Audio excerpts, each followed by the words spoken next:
A cop's sole job is to serve and protect citizens from criminals. But what happens when idiot cops are caught breaking the rules? These are the worst idiot cops of 2023.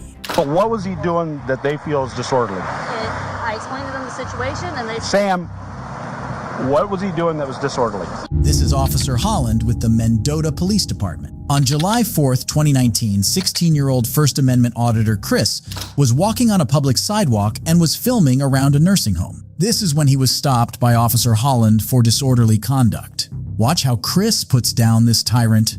Chris, stop walking. Stop. What is going on? Why are you recording the... Chris, stop. Why are you recording the nursing home? I'm speaking to you. I'm getting complaints about your actions. What is going on? Chris. Please let me go. No, I need to find out what's going on. You're upsetting the people who work here. So stop. I'm gonna go. I'm ordering you to stop. So stop. You work for me, I don't work for you. Well, I work for the public who called me here because of the actions Did that I you're do doing. anything illegal? You're upsetting the people who live here. Did I do anything illegal? 27 from 156. Can you assist? You need to stop, okay? I'm gonna What is going on and why Is this illegal? I want to know what's going on because you're upsetting these people. I want to know what you're doing. Did I do anything illegal? I don't answer questions. Definitely not to you. Disorderly conduct, Chris. Disorderly conduct You're how? alarming and disturbing the people who Am work I here. allowed to photograph on the sidewalk or no? I'm trying to figure out what you're doing. Okay. Chris, Look, I'm going to put you in handcuffs if you don't stop. You could put me in handcuffs. Okay, then stop. No, you could put me in handcuffs. This isn't legal. Stop. This is not legal. What are you doing? This is not legal. Chris? This is not legal. I'm going about my day. I'm detaining you until I can find out what you're doing and why you're doing this. This is Put your illegal. cell phone down. That's a Terry stop. The officer illegally detains Chris, and that's when her supervisor, Sergeant Stewart, gets there. The sergeant asks the officer to see if any employee from the nursing home is willing to sign a disorderly conduct report so they can formally arrest Chris. Why are you recording him inside? And you will not give me that answer. He keeps moving away from I'm me. definitely not answering questions to you guys, but Okay, I'll hold him, go see if they'll sign a complaint for disorderly conduct. Why are you being that way, dude? Like what? Hey, can I not You can photograph on the sidewalk? They were concerned that you were photographing residents inside. No, there wasn't. You weren't? No. You just photographing Look, all these blinds are closed, yeah? along here? I don't know if they are or not. Go look at them. All right. Why wouldn't you stop when she asked you to? Do I have to? Yes. Was I being detained? Yes. What crime was I suspected of committing? You really want to go that route? The sergeant keeps trying to justify this illegal Terry stop with his logical somersaults, but Chris is having none of that. No. Okay. There's nobody in there. And am I videotaping on their property or on the sidewalk? Here's the thing. That's what we're trying to determine. This is illegal. This is illegal right here. No, you can be detained. It's not illegal. I can't forcibly be detained when I... You're not being forcibly detained. You're being detained in handcuffs. I'm being held here against my will. I am being held here against my will. No, you're not. Yes, I am. Am I free to go? No, you're not free to go. You're being detained. While the sergeant nitpicks with Chris on the difference of detention versus forceful detention versus detained in handcuffs, Officer Holland solicits signatures from a nursing home employee, arrests Chris, and hurls him in the backseat of her police car. So, what was disorderly? We will talk about that once we get back. Get back? Yeah, get back to the police department. Okay. That's your phone, too. Oh. Okay. Go ahead and put him in there, Cam. Okay, let me make sure the doors are locked. All right. Get back. Okay. With Chris in the backseat of Holland's police car, Sergeant Stewart asks Officer Holland the details. But even Officer Holland's biased narration is not enough to justify this false arrest, as Chris was doing nothing illegal. So what did he do that was disorderly? Pop your trunk.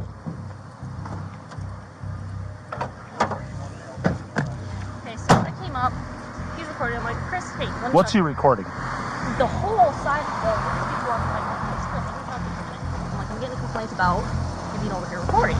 And he's like, walk away. I'm like, Chris, come here. Okay. Chris, come here. Chris, come here. But what was he doing that they feel is disorderly? I explained to them the situation and they... Sam, what was he doing that was disorderly? He was recording them in the windows. The people? And he's walking by. On this side too, or? I don't know if it was that side, but when I came up, he was walking all along this way. He was recording the windows, he was recording the doors, he was recording everything. And I'm like, Chris, I need to talk to you about this complaint. He just keeps walking. I'm like, Chris, I need to talk to you about this complaint. Who all seen him doing that? Were there residents in the windows? I don't know if residents were in the windows, but we've had a caller about it, and I need to get a hold of them and see where exactly they are. So he's walking by videotaping the building? Videotaping the building. He's like zooming in on the windows, zooming in on the doors. I know. It's not illegal to do that. I explained to them what's going on, and they're like, oh my gosh, okay, I don't know what he's doing. Here, Officer Holland explains that the nursing home employee did not even know what was going on, and only when she told him, they agreed to sign the report. So, Officer Holland solicited Chris's arrest to justify her tyranny. Okay, but time out. That's not illegal to do that. Okay. So he's not acting in a disorderly manner if he's on the sidewalk walking by videotaping the outside of the building. Okay. That's the problem we have. Yeah, and they were disturbed by his actions once they found out what was going on. So they were willing to sign it.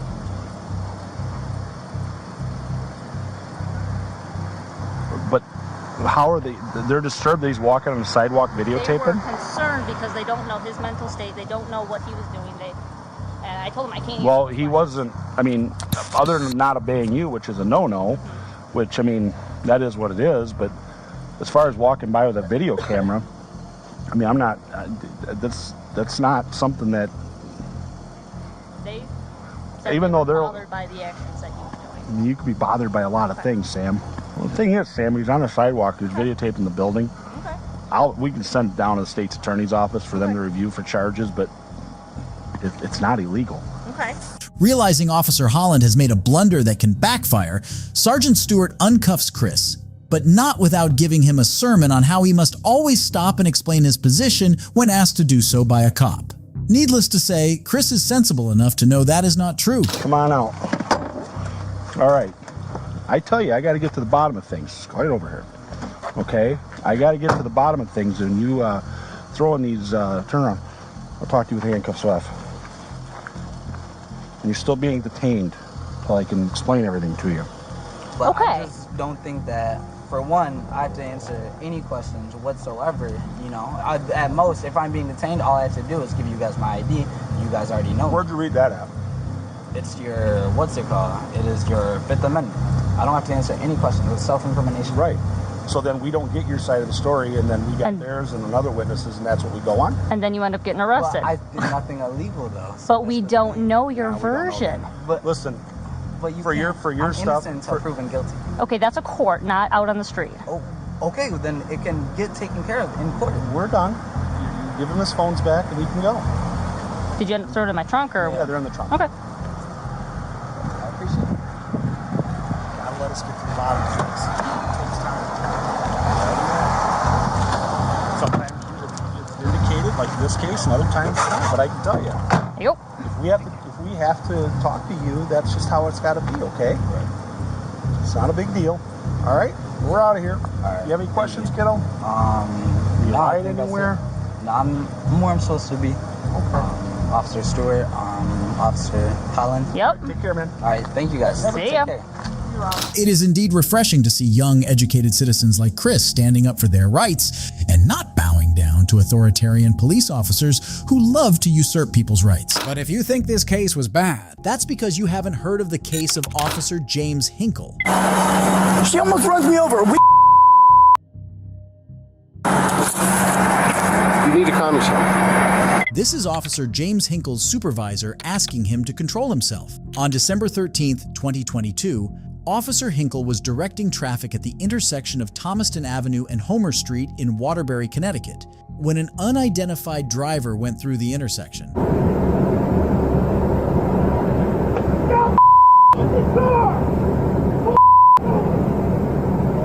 Officer, give me a unit up here. Immediately. Who's unit paper in the area that says Alpha 3, close range, straight in the air.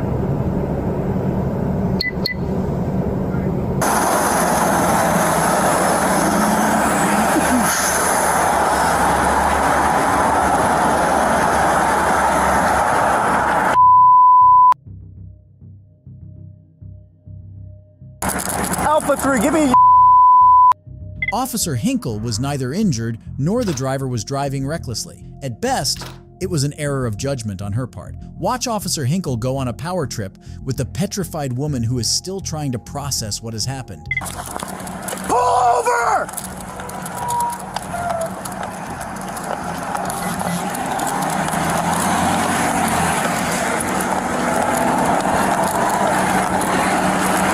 Pull in the parking lot! Pull in the parking lot! We're in this parking lot right now! I'm so sorry. Pull over! Oh my gosh, please don't yell at me, sir. Pull over now! Oh my, is there someone else with you? No, pull over, goddammit! I'm not repeating myself. Get out of the roadway and pull over.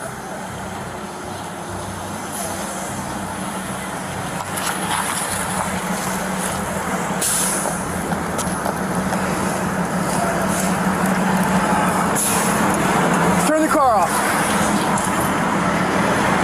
Officer, I'm already got 1 unit stop. You need to go up here for traffic. License and registrations now.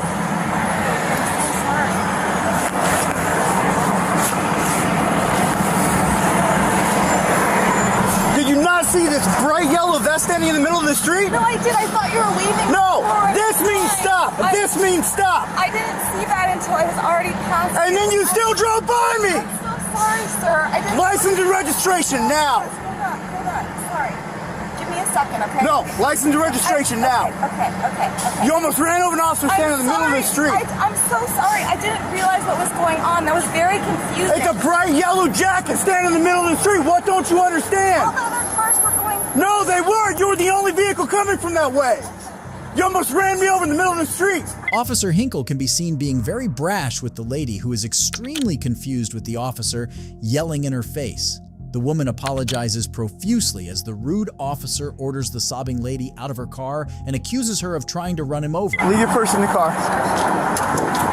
Where do you work? I work for a clothing company in California. What are you doing here today? I'm going to Target. You're going to Target. Yeah, to do a pickup. What is such an important factor that me standing in the middle of the street, Sir, I stopping you, and you try to run me over? Sir, I swear. And then you looked at me, you waved at me, and then you kept going anyway. I swear I was not trying to run you over. I thought the cars were going. I'm telling you to stop in the middle of the didn't see street, your and you hand. wave at me and keep going. I saw your hand before, and it was too late to stop. And No, I it put my wasn't. hand You up were doing saying, 10 miles an sorry. hour and you still drove by me. I'm sorry. You didn't even Sir, attempt to stop your car. Sir, You're lucky you're not in handcuffs right this second. I'm very sorry, sir. I really. Explain to my kids why they don't have a dad a week before Christmas, because you're trying to run somebody over. Sir, I promise. You see the bright lights flashing in the middle of the street? That means use caution. There's a cop out there. I got kids at home, and you almost ran me over Okay. a week before Christmas. Sir, when I see a flashing yellow light. It's not flashing. It's red and blue. It was That's a flashing. cop car standing in the middle of the street flashing lights. No, it's not an accident. You're just being irresponsible.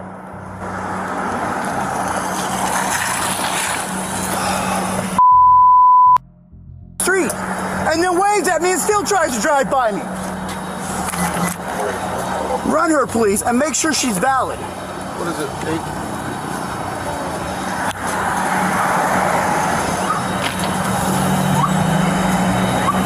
I can't believe you. A week before Christmas, I almost get ran over. All right. Yeah.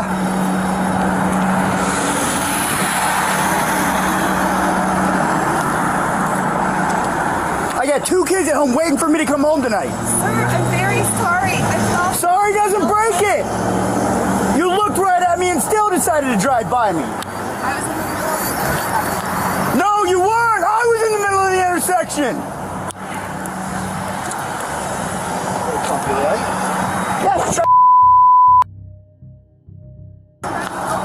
You hurt? Emotionally. One would imagine that police officers would try to understand the position of the citizens and be empathetic towards them. But Officer Hinkle is throwing tantrums as if he were a 5-year-old child. People expect police officers to show better emotional maturity than Officer Hinkle is showing. This is when his sergeant had to intervene. Anytime you see flashing red and blue lights in the middle of the street, it means there's cops present. What should I say? No, stop talking. Stop talking. And it means you need to pay attention because there's going to be police officers out and about, okay? This bright yellow vest, it's very, very bright. It's neon yellow because it stands out, okay? I'm standing in the middle of the street telling you to stop. That means stop. I'm not waving hi, Merry Christmas. This means stop. Listen, this means stop, okay? When you see me do this and try to get your attention and stop you again, it doesn't mean wave back to me and keep driving by me. It doesn't mean that. I'm not waving Merry Christmas, keep driving. Stop, stop. I'm sorry. Then what were you doing in your vehicle? I was paying attention to the cars in front of me. There were no cars in front of you. There were 0 cars in front of you. You were the only vehicle traveling on that road for 500 feet. There were no vehicles in front of you. Okay. No, there wasn't. Okay. Okay.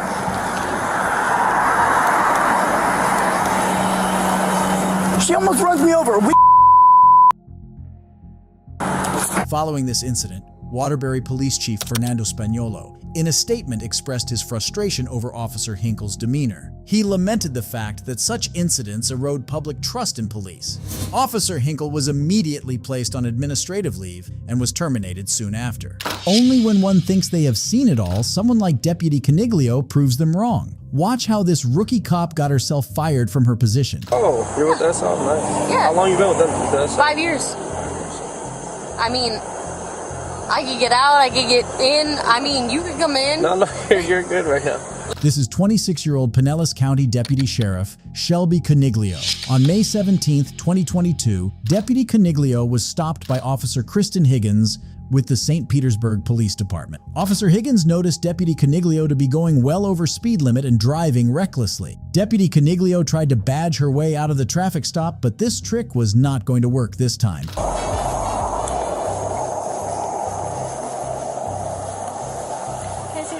Registration, proof of insurance? I'm a Pinellas County deputy. Okay. And my driver's license. Huh? I'm a Pinellas County deputy. Okay. Do you have your license registration? No? You don't? Do you have your ID on you? Do you have any weapons on you? No. Okay. Well, I'm a deputy, but... Well, that's why I'm asking. Do you have any weapons on you? I live right there. Okay. I would normally, but... Do you have some kind of ID or anything on you? My ID is not here, but I'm a Pinellas County deputy. Okay. Do you have some kind of ID on you?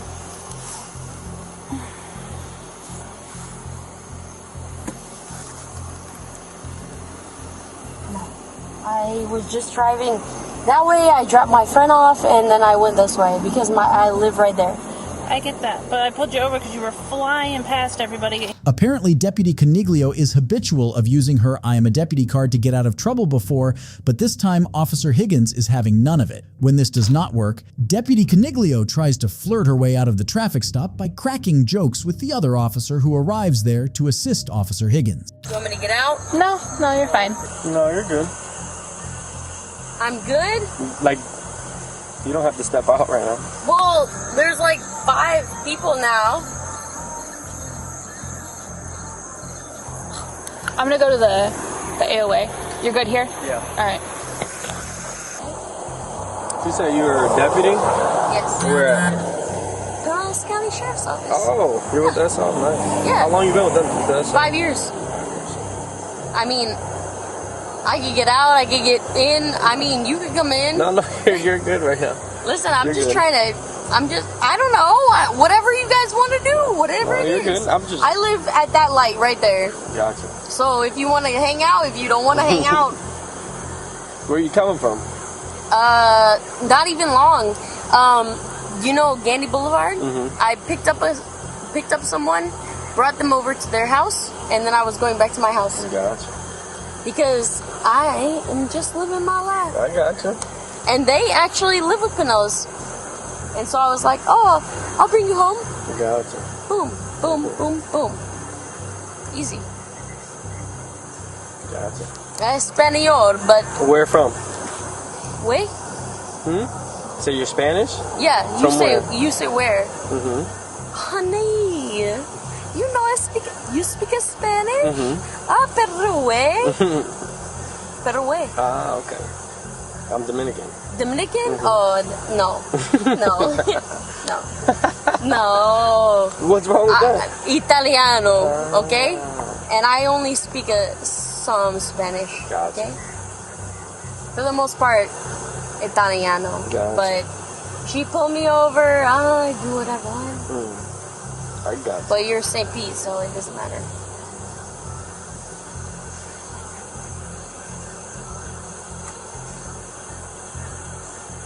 Are you like in a special unit with the SO or just No, patrol. After running her ID, Officer Higgins gets back and informs her that she needs to conduct field sobriety tests to confirm her suspicion of DUI. At this point, Deputy Coniglio's jocular attitude evaporates away and she is visibly pissed at the officer for not letting her go. Walk over here. Yeah, in the fucking...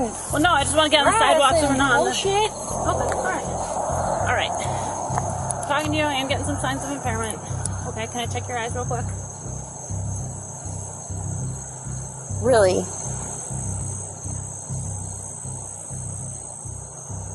All right, I want to give you every chance to say that you're fine. Okay. So can I check your eyes real quick?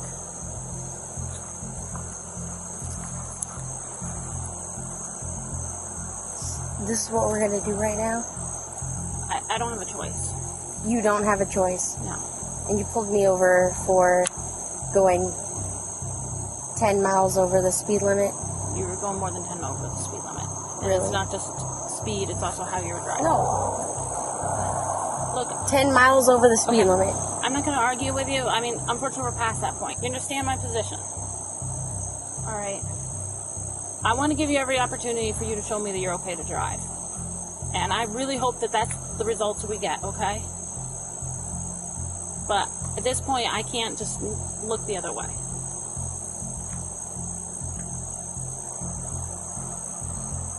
That's where you're at right now? Yeah. Can I check your eyes real quick? This is how you're doing it? Yeah. Really? Yeah. I don't have a choice. It's Yes, the same you do. for anybody else. No, yes you do. I can't treat anybody any differently. Yes you would. At this time, I'm going to give you the opportunity to participate in 2 more field sobriety tests. Is that something you'd be willing to do?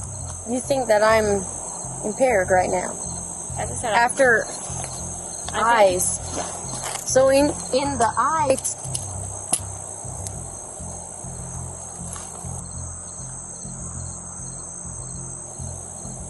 You're showing signs of impairment. I want to give you every opportunity to show me that you're okay. Yeah. Okay. So, again, there's 2 additional tests, the walk and turn Sure. and the one-leg stand. Is that I'll something you'd be do willing all of to the do? tests. Okay. Perfect. Hang out with him. I'll be right back with you. Predictably, Deputy Coniglio performs incredibly poorly on the FSTs. This gives the arresting officer enough reasonable suspicion to arrest her and charge her with a DUI. Okay. Here's the thing. We both know you've been drinking. Okay. By telling us complete lies, like, I know that you're not being honest. Okay? So, I know you had something. Do you remember where you had drinks?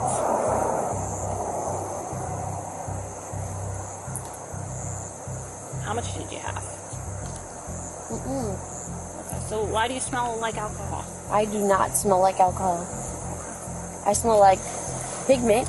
That's not pigment. That's very strong alcohol. Okay. And, I mean, you're a deputy, you know about HGN, okay? That's caused by alcohol. So, how much did you have to drink?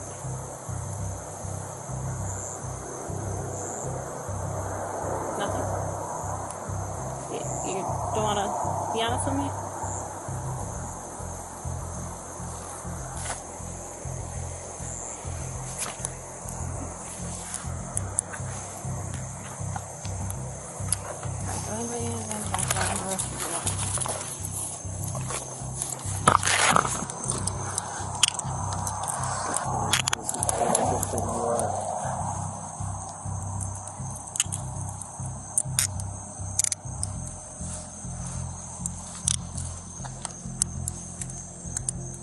Coniglio was ultimately cited for careless driving and arrested on suspicion of driving while under the influence. Her blood alcohol content was 0.219%, which is about 3 times above the normal limit. Coniglio was immediately fired by the sheriff's office and faces trial in the court. If you think this drunk officer was bad, well, buckle up for this next one because things went down on a steeper slope even faster. On the 5th of April, around 11:30 p.m., Farmington police officers arrived outside a house from which they had presumably received a 911 call about a domestic dispute. Things would have happened as it would at a normal welfare check except for one thing. This house at 5308 Valley View was the wrong house and was not where the call had come from at all.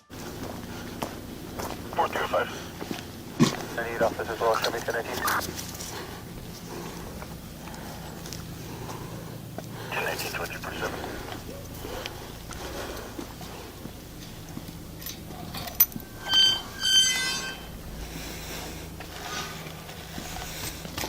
Watch out for a dog.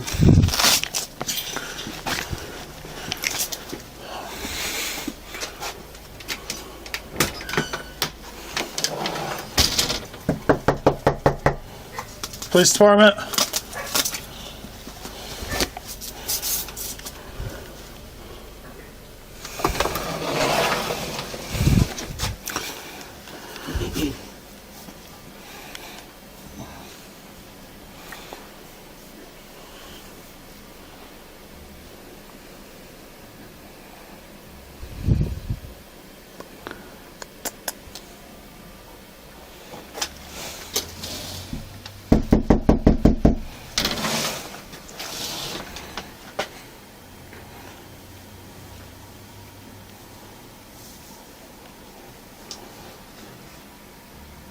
Farmington Police.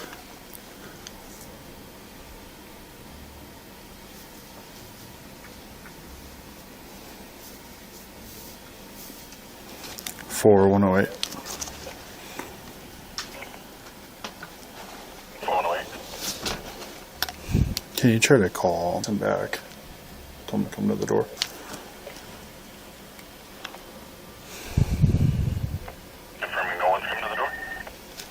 Hey, firm, if you can call the RP back and have him come to the door.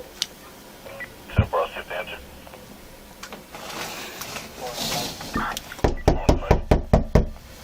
Farmington Police. 541, Discovery Center, Mount Salt. 40524, 2039. It might have been 4308. Is it 43 or 5308? Yeah, it might have been 5308, right? Is this not 5308? That's what it said right there, right? No, this is 5305, isn't it? 108. Can you 10-9 the address? 5308 Valley View Avenue had a confidence factor. Don't tell me I'm wrong. The first thing you notice is that the house was marked as 5305 and not the number the officers had received a call from. Even worse is the fact that they noticed this not long after. Yet what they did next would cost a man his life and alter the trajectory of the loves of an entire family. Oh, shit. Hey, hands up! Shots fired, shots fired! 1033, Yeah, you good? You good? Yeah, back up, back up, back up. Check yourself, check yourself. I'm good. Good? what unit? Robert Dotson, the homeowner, came out with a gun, and the officers immediately opened fire on him and then retreated. Why did Robert come out with a gun? One possible reason still points to the officers being at fault. They had shown up for a welfare check at night without lights or sirens. This might have caused the Dotsons to assume that it was a home invasion and they needed to protect themselves. Let's move out. Hands up! Man! Go! 4108, shots fired again. Copy, shots fired again. 415, we need units now. A few minutes later, Dotson's wife came out screaming as she saw her husband covered in gunshots just outside the doorstep. She picked up the gun that Dotson had been holding and shot in the direction of the officers, and they once again returned fire. We can help you, man, but we need you to come outside. Yes, it's really important so we can can get him help. I've been shot. Help me. Ma'am, come out here. Come outside so we can give you help. Ma'am, please come outside so we can help you. You have one down inside? Yeah. Okay. He's right at the door. Right at the door? Yeah. Okay. Where's the gun at? He dropped it and then she picked it up and pointed it at us. Okay. 4142, we have the children on the phone. All three are upstairs in 10-4. Mrs. Dotson could be heard pleading with the police to help her husband, all the while still unaware that they were the ones who shot him in the first place. 3 kids upstairs. 3 kids upstairs. Yeah. 3 kids upstairs. 3 kids upstairs. He's 10-7. Be careful. Kids! Police, you're all right. Go with them. He's 10-7. Okay, this is done. Okay, we're good. Easy. No one else needs to come in here. You good? Yeah.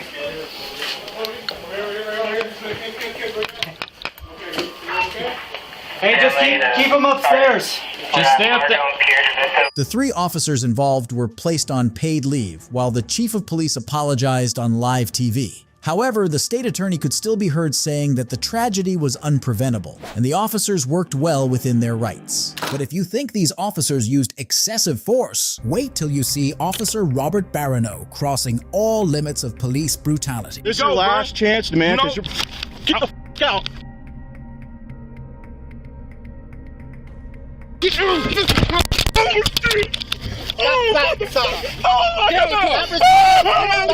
The citizen being arrested is Timmy Miles, a 42-year-old grandfather who, as we're about to find out, did nothing wrong. On August 20th, 2020, Corporal Robert Barano of the Somerville Police Department initiated a traffic stop on Timmy Miles, who was driving away from his residence. Before this incident, the police had received information of someone sending a marijuana package to Mr. Miles's residence. The police were tracking the package, and when they lost sight of the marijuana package, they wrongfully assumed that Mr. Miles had picked it up. Ideally, they should have calmly stopped Mr. Miles and asked him about this incident, but they decided to treat Mr. Miles as a convicted felon. I know what you picked up. I know what you picked up over there, okay?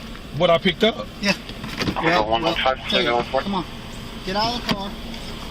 No, I ain't getting out the car till y'all tell me what's going on. Well, we're about to tell you what's going on. Come on out. No, bro. What's going on? Let me record this. Okay. Y'all got y'all. Whoa, what y'all got y'all? Yeah, we're recording right now, so come on out. What's going on? We got the camera on. Yeah, come on out. Tell you, all right? Come on out. Oh, no, don't grab me. Don't grab me. Don't grab me. Well, we're telling you, giving you lawful order. If you don't get out, you're about to get ripped out of the car. Well, go ahead. So don't. I got a back problem. Don't rip me out. I'm not trying to do that, so come on out. Come on out. We'll explain it to you. We're gonna tell you, dude. Come on, step out of the car. Let me go. No, I'm not letting you go. Bro, let me This is go, your last chance, man. No. Get the f*** out. Get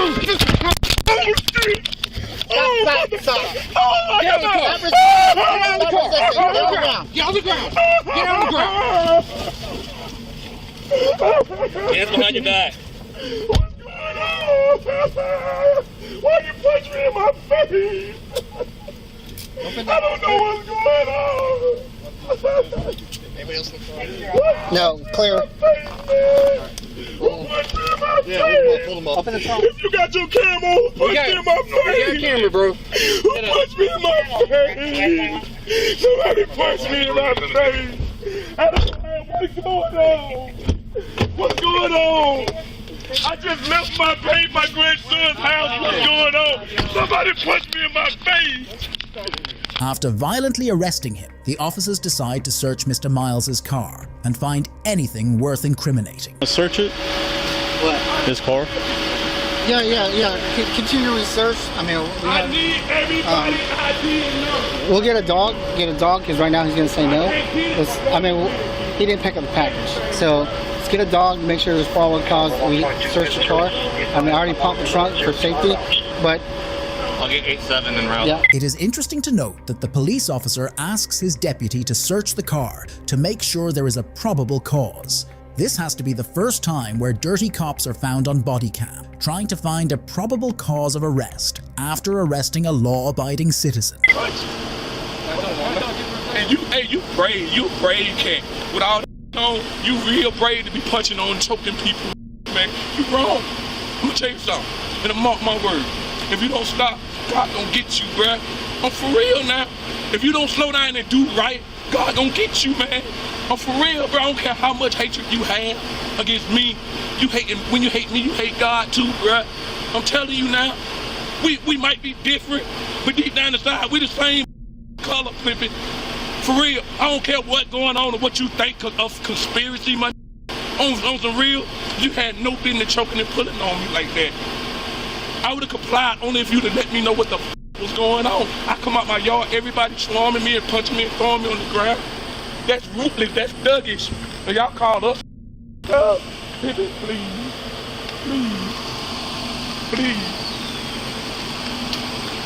please, and I'm paying my taxes for what? Please.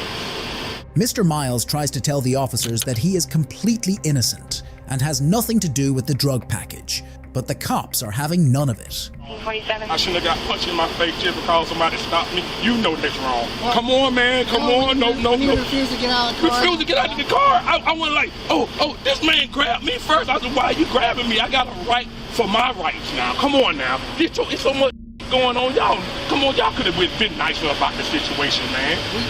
You behind me. I did the right thing. I stopped. You start asking me questions like, I'm like, what the going on? And then you order me to get out the car for what? I don't supposed to step out of my comfort zone. Come on, y'all know better than that. This man choking me. You had no business choking me, bro. That brought back a lot of flashbacks, bro. You going down for that one, for real. On everything, you going down. If it take my life, you going down. For choking me, you going down. I'm not threatening you, but God gonna get you, bro. For real. You ain't had to put your hand on my neck. It ain't that serious. For whatever you looking for, bro, it ain't that serious. Well, it's not. This Moses was waiting for a can and then run the car.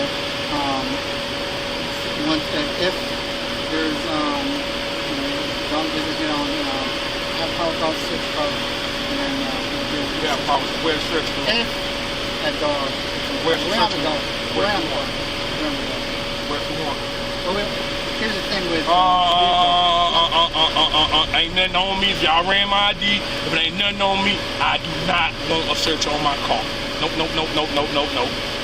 I do not allow a search on my nope. I do not conduct a search on my car. Despite Mr. Miles's rejection to the cops' request of the car search, the cops go ahead and get a K9 dog to sniff Mr. Miles's car and look for any trace of drugs.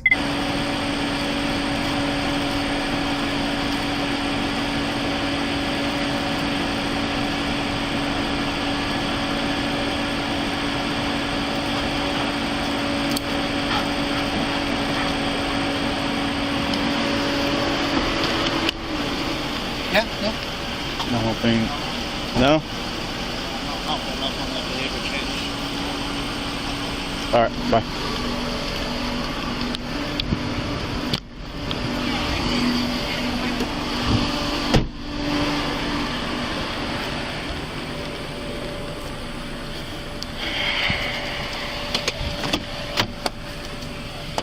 Secure his phone. Mm-hmm. So I could do a search warrant. Alright, gotcha.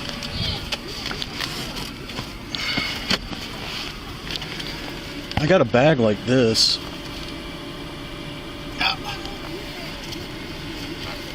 He did admit to searching. Huh? He did admit to using marijuana. Oh, I did? First bag. Is he saying this might be in there still? No. Alright.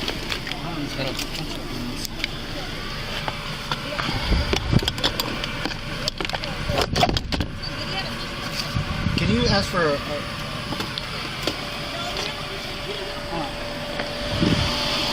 My radio is in there.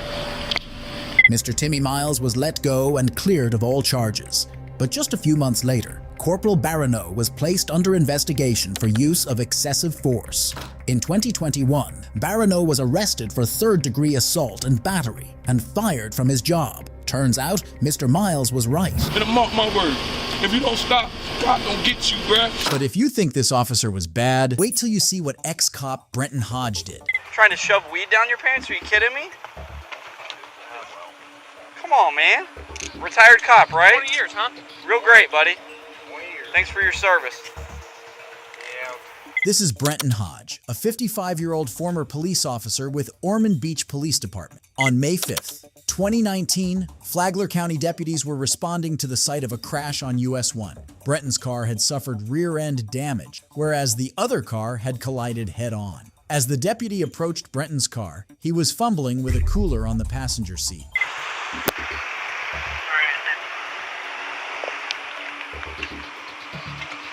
Hey, you okay? Yeah, I'm fine. What was all in the cooler? Okay. How many people were in this car? Me. Just you? Yep. Okay. Which way were you going? I was trying to make a U-turn here. A bunch of Good Samaritans had stopped and diverted the traffic after the crash. And... Sir, I'm not sure. We're the ones that parked in our U-Haul to make sure traffic is going. Thank you guys so much. Did you guys witness it? No, unfortunately we did not. Okay. we might need help getting out if we blocked it off. Good. Thank you. I'll get you out of here. Give me a few. Did you witness anything? So we're calling 1014. Who's in these two cars, you know? Big guys in the Mercedes, and the other guys sitting next to the Mercedes and both big guys. Oh, just the Mercedes? Okay. Hodge seems disoriented and is giving conflicting statements about drinking. Do you need an ambulance for you? No, I just... I know, We'll get you in a few minutes, okay, bud? We got someone coming to check you out, okay? Okay, alright. Was it just you in the car? Okay. 110 flyer. It's going to be 2 vehicles involved. One male is possibly signal 1.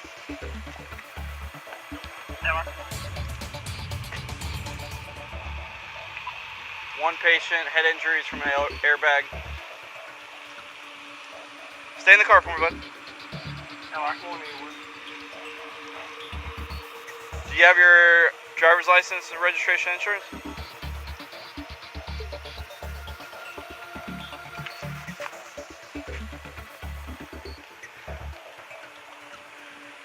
Where were you drinking at? Huh? This car, what? This car reeks of booze, man. Oh, I know. Yeah, why? Because I took my trash out earlier. Uh-huh. And the bag. Huh? Took your trash out, so that's why your car smells like alcohol? The trash bag had a lot of beer cans in it. Uh-huh. And it leaked on my seat. Why is it coming off your breath? No idea. Okay, were you drinking earlier? Somewhere? No. You haven't drank anything all day? Oh, no, I did earlier. Yeah, okay, that's what I was saying. Lunch or whatever. Okay. That's that. Alright.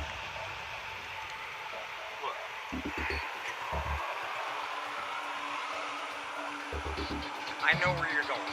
I'm a retired cop. I appreciate your service, but you were just in a bad crash and you reek of alcohol. At this point, the story narrated by Hodge of how the crash happened in the first place does not add up. The officer suspects that Hodge is lying about the direction he was going in. What? I wasn't moving. What do you mean you weren't moving? I was stopped. Where were you stopped? Right there. Okay, which way were you going? That way to make You were a going U-turn south? here. Okay, to make a U-turn? Yeah. So he came into the middle there and hit you?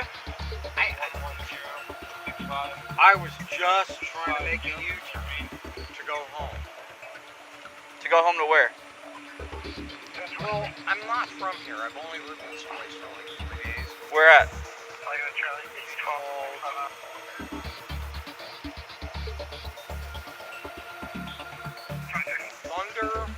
Thunder Gulch? Yeah. Okay. At this point, the other deputy also gets there, and the first deputy gives an account of what he knows so far.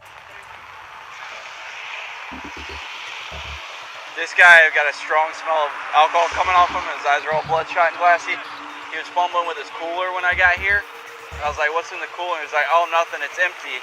But on the passenger floorboard, there's a bunch of beer cans. Some of them are still in the 4-pack. Huh? He actually said that he was southbound, and he said that he was going to make a U-turn to go back to Thunder Gulch, where he just moved into. So it looks like he actually, when he made the U-turn, pulled out in front of him, and it looks like he smashed into him, right? He was probably going northbound. So he tried to badge me. He's a retired cop, but yeah, that ain't gonna do nothing. So he kind of knew where I was going when I started asking him all the beer questions.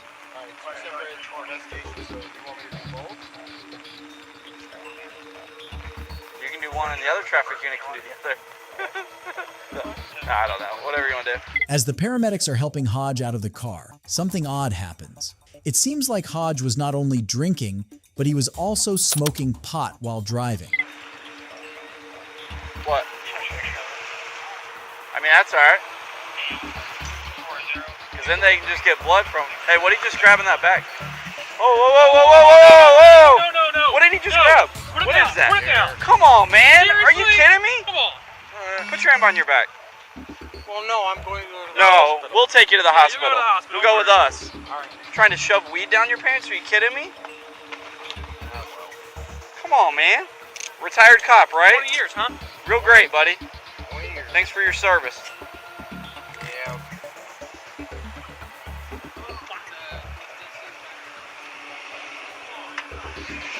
Dude, he grabbed this under the driver's seat and tried to shove it down the front of his pants.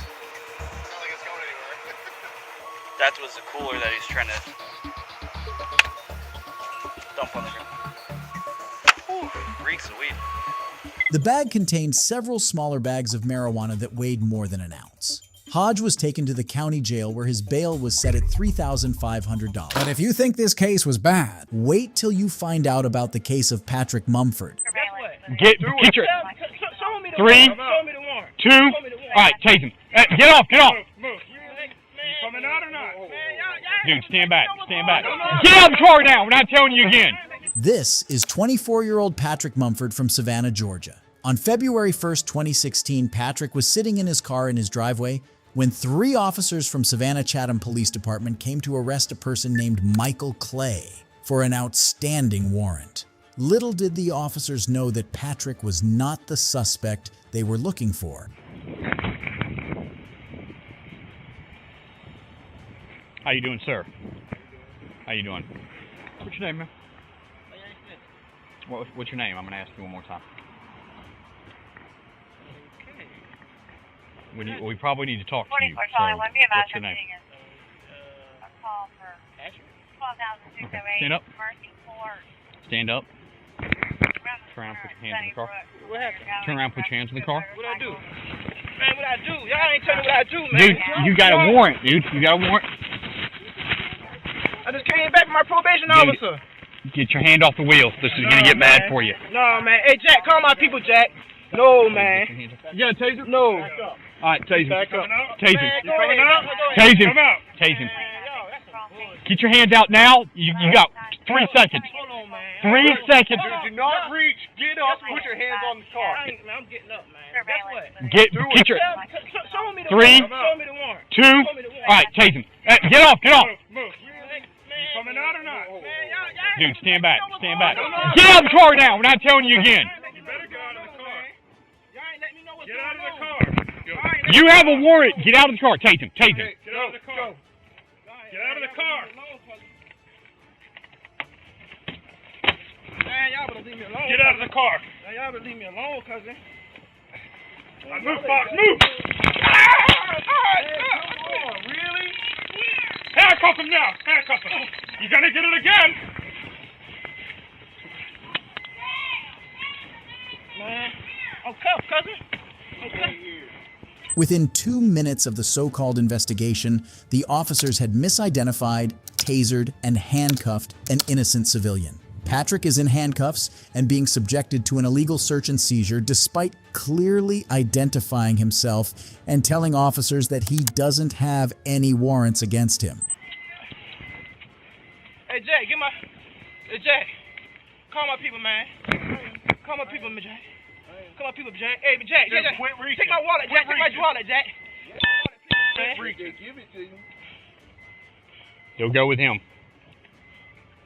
When I watched this nigga and told me I had a wine, I just seen this motherfucking lady. 5 Charlie 3 to 5 Charlie 1. Go ahead. We're going to need you on Martha Street. 5 Charlie 3. Go ahead and start EMS for a taser deployment, please. Man, this shit all on my back. I'm gonna get it. Cold You for gotta right now. Don't pull it off. You're gonna cut yourself. He been searched good? Nope. He keeps reaching for his back. 1203.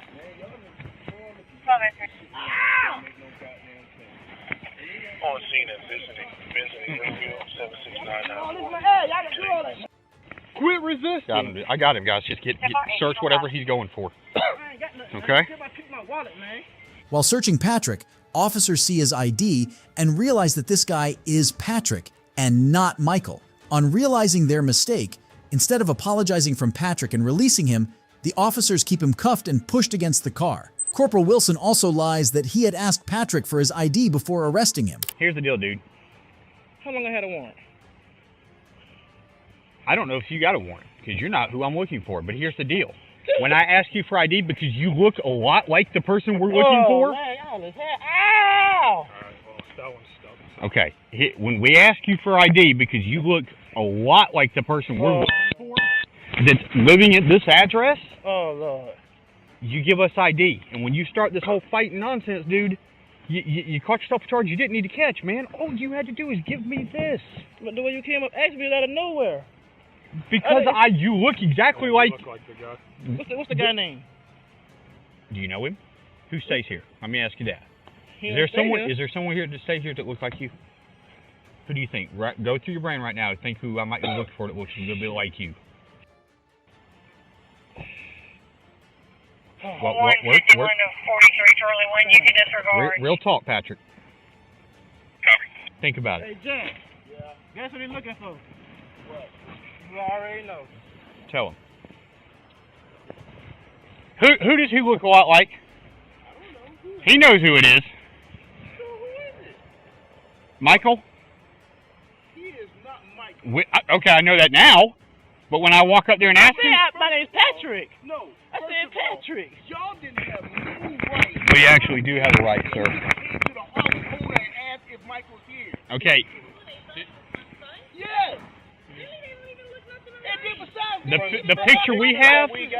They look exactly. They look a good bit alike, man. To you, maybe not, man, but to the picture we have, I walk... Michael's your son? Does Michael stay here? Oh, wow. I'm looking at that picture, I mean... It's not far off. Okay, are we wrong? You're not And wrong, he doesn't want to give us his ID. Why are you just being cooperating? Shut up! Just shut up! Just shut up! I'm pissed! Patrick was taken to the police station and booked for obstruction, but the DA dropped the charges soon after. After this incident caught the public eye, the chief of police suspended all 3 officers, and an inquiry was launched. Ultimately, the city settled for $100,000 with Patrick. With this exorbitant sum coming out of taxpayer money, the corrupt cops were let off without any repercussions. They're saying if you show them government ID, I would be able to, correct. That's what they're saying. And what I'm saying is that's unconstitutional. And I understand we might have difference of opinion, but the reason why I'm here today is to challenge that unconstitutional policy, and that has authorization. Is there certain parts of the building you're not allowed to go in? No, just you're not allowed to go into the building at all without a government issued ID. All right, I'm going to go speak to them. All right, thanks, Sergeant. This is Auditor Sean Paul Reyes, who was at the Nassau County Government Building in Mineola, New York on February 3rd, 2022. He wanted to meet the county clerk to make a public records request, but the security guard and supervisor stopped him from entering the building unless he provided his address and date of birth. Let's see how it all went down. See the county clerk? Okay. So does your driver's license? I don't have a driver's license. What is your name? Ben Franklin. Ben Franklin? Correct. What's your date of birth, Ben? Why do you need my date of birth? What is your date of birth? Do you want to come in this building? Yeah, I have business to conduct, ma'am. I just don't see why this is not Nazi Germany. I don't see why I would need to give... What's your date of birth? I need your address. My address and my date of birth? Yes. For what, ma'am? I don't understand. Do you have a supervisor I could speak with? The Fourth Amendment protects individuals from unreasonable searches and seizures. This principle applies to demands for identification, which can be considered a seizure of personal information. So when Auditor Sean Paul Reyes asks why he needs to provide his identification, he is doing the right thing. Sir, please put the phone away, please. You're not allowed to video or tape. I'm sorry?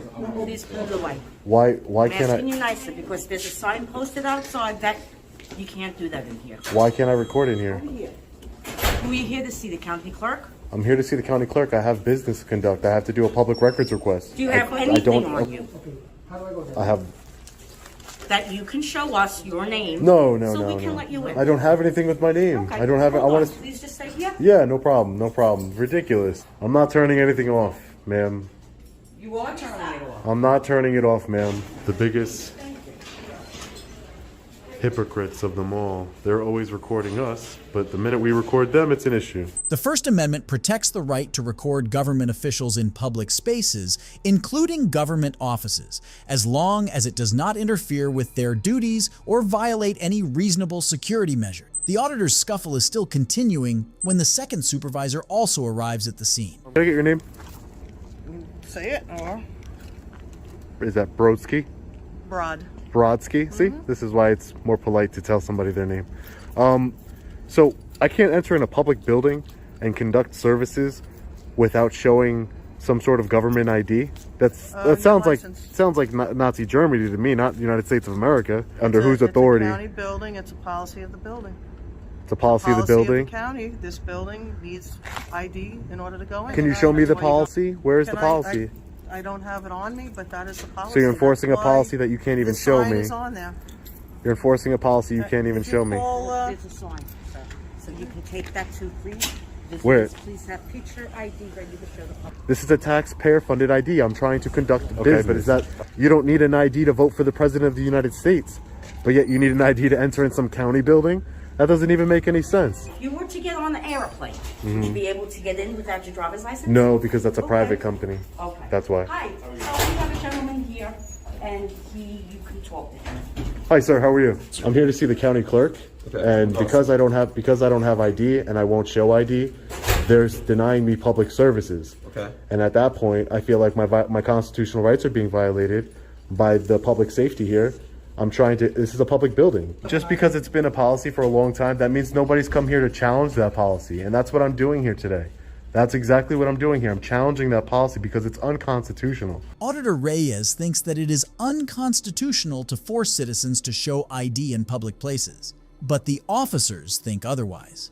Signs right here. Must show. It's an sir, building. Sir, officer, it's an unconstitutional policy. You and your partner took an oath to uphold the Constitution of the United States. Right now, somebody is in violation of that Constitution, and you're not. And all you're doing is allowing it to happen. You're not leaving, and they're gonna have you on the trespass form. You're gonna be getting arrested for trespass. Okay, so are you going to give me a trespass? Am I being trespassed in the building? We got a trespass form. You have to sign. That's it. Okay, great. I'll do that. Yep. Right, no problem. So we'll go ahead and do that route. Big mistake. You guys are opening yourself up to civil litigation here. Okay. Big mistake. But I'll take that trespass form. Okay, no problem. No federal law mandates citizens to show ID to enter federal government offices. While authorities have legitimate interests in verification, these cannot override the individual's fundamental right to access essential services. Citizens have the right to freely access public government buildings and engage in petitioning activities. As Auditor Reyes moves outside, the police sergeant appears on the scene. Hey, how you doing today, Sarge? Yeah, so I wanted to speak with you because I'm being trespassed from this building. Okay. I'm trying to conduct business. I'm a journalist. I'm trying to conduct business here by doing a Freedom of Information Act request. Okay. So they're saying if you show them government ID, I would be able to. Clerk? Correct. That's what they're saying. And what I'm saying is that's unconstitutional. And I understand we might have difference of opinion, but the reason why I'm here today is to challenge that unconstitutional policy and that has authorization. Is there certain parts of the building you're not allowed to go in? You're not allowed to go into the building at all without a government issued ID. All right, I'm gonna go speak to them. All right, thanks, Sergeant. Appreciate it.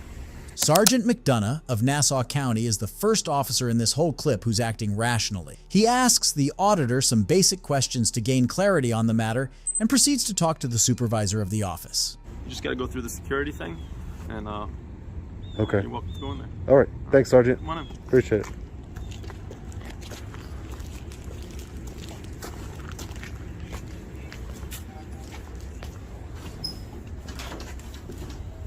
Plus, it's a little warmer in here, you know? After understanding the situation, Sergeant McDonough tells Auditor Reyes that he is right and is clear to go inside without a name or identification. Hi, sir. Hi. Joanne. How can I help you? Hi, what was your name? Joanne. Joanne, nice to meet you, Joanne. Nice to meet you. What can we help you with today? I just wanted to do a FOIL request. The knowledgeable and courteous sergeant not only schooled the ignorant supervisor of the public building on the law, but he also ensured that Auditor Reyes does not face any difficulty in getting his work done. Even though things here got messy at first, having officers like Sergeant McDonough makes us hopeful that things between the police and the public can get better. Yeah. But I haven't done nothing illegal since his whole stop. Well, so I don't care if he feels a certain way and he's stepping it up. I haven't done nothing illegal. I don't answer questions. That's my right. I didn't roll my window down. It's my right. This is Rolando Bass, who on the 11th of December 2019 got pulled over by Frederick County cops that completely lost it when Rolando refused to roll down his windows. But as the cops got furious and tried their antics, Rolando stood for his rights and dealt with them head on. Windows down for me, please. No, I'd rather not put my window down. Windows down now. Yo. Roll your windows down now. I refuse to put my window down. Roll your windows down now. No. It's a lot more difficult than it needs. Roll your windows down. They both sitting there with guns over here. And they expect me to roll my window down. I feel like pulling off, not rolling my window down. Window down. I'm not. Open the door. No. Open the door. No. What you grabbing my for? Why you grabbing my doors like that? What are you doing? Open the door. No. Roll down that window so he can talk to you. My window is down so he can talk to me. It's not my fault he's scared to approach. You got guns. You got your hands on guns. So you expect me to just... Nah, that's fucking crazy. Nah, man. Y'all sitting here looking like y'all ready to shoot me. You mad because I won't roll the window down some more? Come up here. You just walked up here. Why is he scared to walk up here? That's bullshit, man. Fuck out of here. Now you don't got no problem walking up here. What are you doing, man? What are you doing, bro? I was about to roll my window down and I sit there. You put your window down with your gun on your head. How many times I asked you before I even went for my gun? Oh, well. What is the problem with it? Is it a lawful order? Yes, it is. No, it's not. Yes, it is. The officers are unreasonably aggressive as they begin the traffic stop. And it makes sense, not just for Rolando, but for anyone in his place to keep their windows up if the officers come in aggressive with guns on their hands. What lawful order is it? I'm giving you an order to roll your windows down. And how is that lawful? We cannot see in here. That was an unreasonable explanation by the officers, as the car is clearly not tinted to make it difficult to see what or who is inside. Oh, well, I didn't know that. You're trying to protect making ourselves. A stop that would have been a warning. I'm trying to protect myself. I'm trying to protect myself, bro. How are you doing that by not rolling your windows down? I ain't even see y'all behind me. Registration. Here you go. You want to answer that question you asked, or you want to cut yourself off and me off while I'm answering your question? Registration. Oh, all right. There you go. It's been ready for you the whole time. Playing games for no reason. I'm not playing any games. Yeah, you are. No, I'm not. It's a simple command. Roll your windows down just so I can make sure that I don't have any threats coming up to the vehicle. All right, well. Come on. I ain't like your approach. I ain't like your approach. How are you protecting yourself by not doing a simple order? Bruh, I feel like I should have pulled off. That's a bad idea. Hey, I don't give a if that keep me alive, bro. You putting your hands on your... Bro, I had 2 men with guns at the back of my car telling me to roll my window down. Yeah. That makes perfect sense for me to just do it. I should have pulled inside of the car. That's not my problem. It's not illegal for me to have my window up. You a cop, you should know that. Rolando was well within his rights when he chose not to roll his windows down. The purpose of rolling the windows down or slightly cracking them is to be able to easily communicate with the officer and to provide any documentation that may be needed. It is not a legal requirement to do so, but only makes the stop and communication easier in some cases. Hey, what's up, partner? What's up? What you up to, man? What's going on? You going to work or what? I'm just doing my thing. Huh? I can't hear you too well. How you doing? Hey, what's your name and badge number, sir? Barrera 0505. Barrera? How you doing, man? My name is Rolando. Yeah. When's the last time you smoked marijuana, man? It's pretty strong coming out of your car, bro. Man, I believe that's. Still got any left in the vehicle? I don't smoke weed. I can smell it though. Oh. When's the last time you smoked marijuana? You don't smell no weed in this car. Is that what you're smoking now? Yeah. The old hemp? Yeah. It's the odor, dude. Is there anything else left in the car? There's nothing illegal in this car. Okay. You live in Frederick? I don't answer any questions. Okay. That's fine. You think tight, all right? Thank you. It's highly unlikely that the officer is able to sniff out the odor of marijuana, given the strong smell of cigarettes that Rolando was smoking in front of him in the vehicle. It's pretty clear that the officers are just trying to give Rolando a tough time and he won't budge. When I give you commands, I need you to follow them. Turn the vehicle off. You asked me to step out of the car? Not yet. I'm telling you to turn the vehicle off. Put that out for me.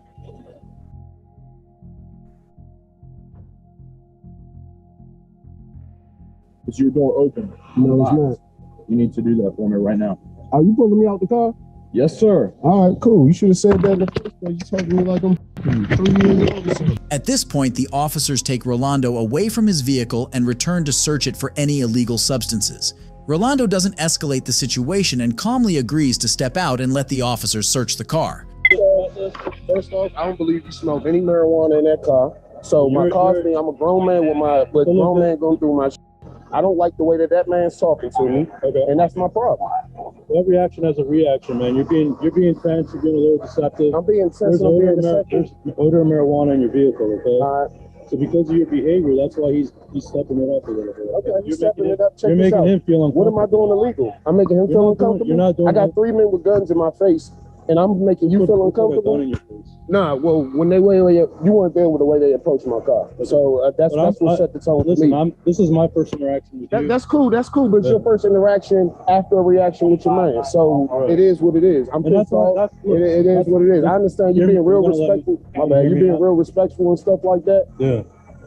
But I haven't done nothing illegal since his whole stop. So I don't care if he feels a certain way and he's stepping it up. I haven't done nothing illegal. I don't answer questions. That's my right. I didn't roll my window down. It's my right. And that's how marijuana is not illegal. Rolando gives the supervisor an earful and lets him know that he's acted well within his rights at every point of this stop. He lets him know exactly how ridiculous it is the way that these officers are conducting themselves in the stop. You said so if I didn't answer the question, so you're searching the car. That's bullshit. Yeah.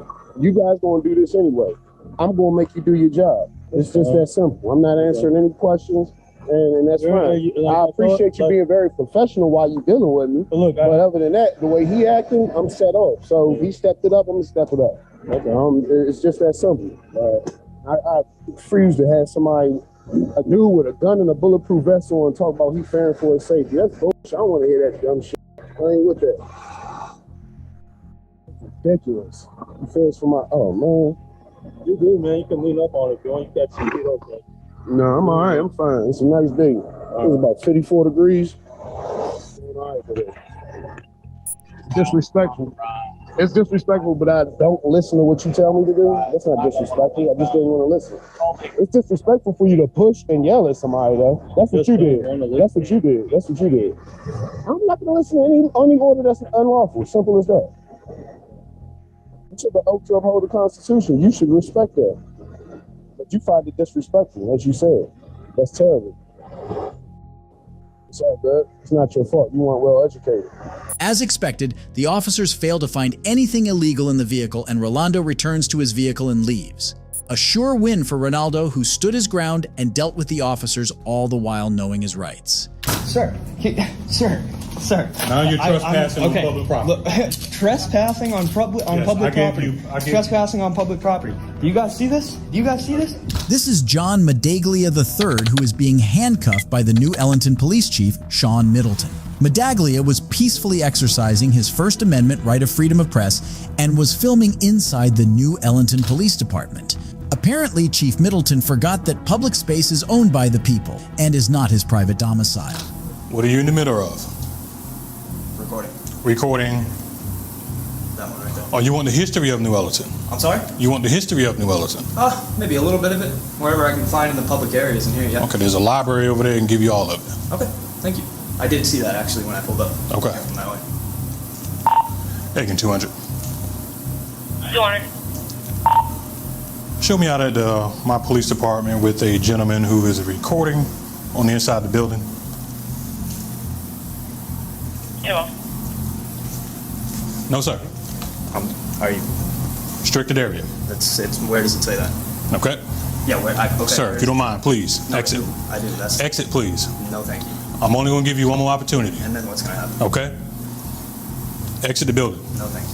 Not right now. I'm not. As soon as I'm done. Come on, sir.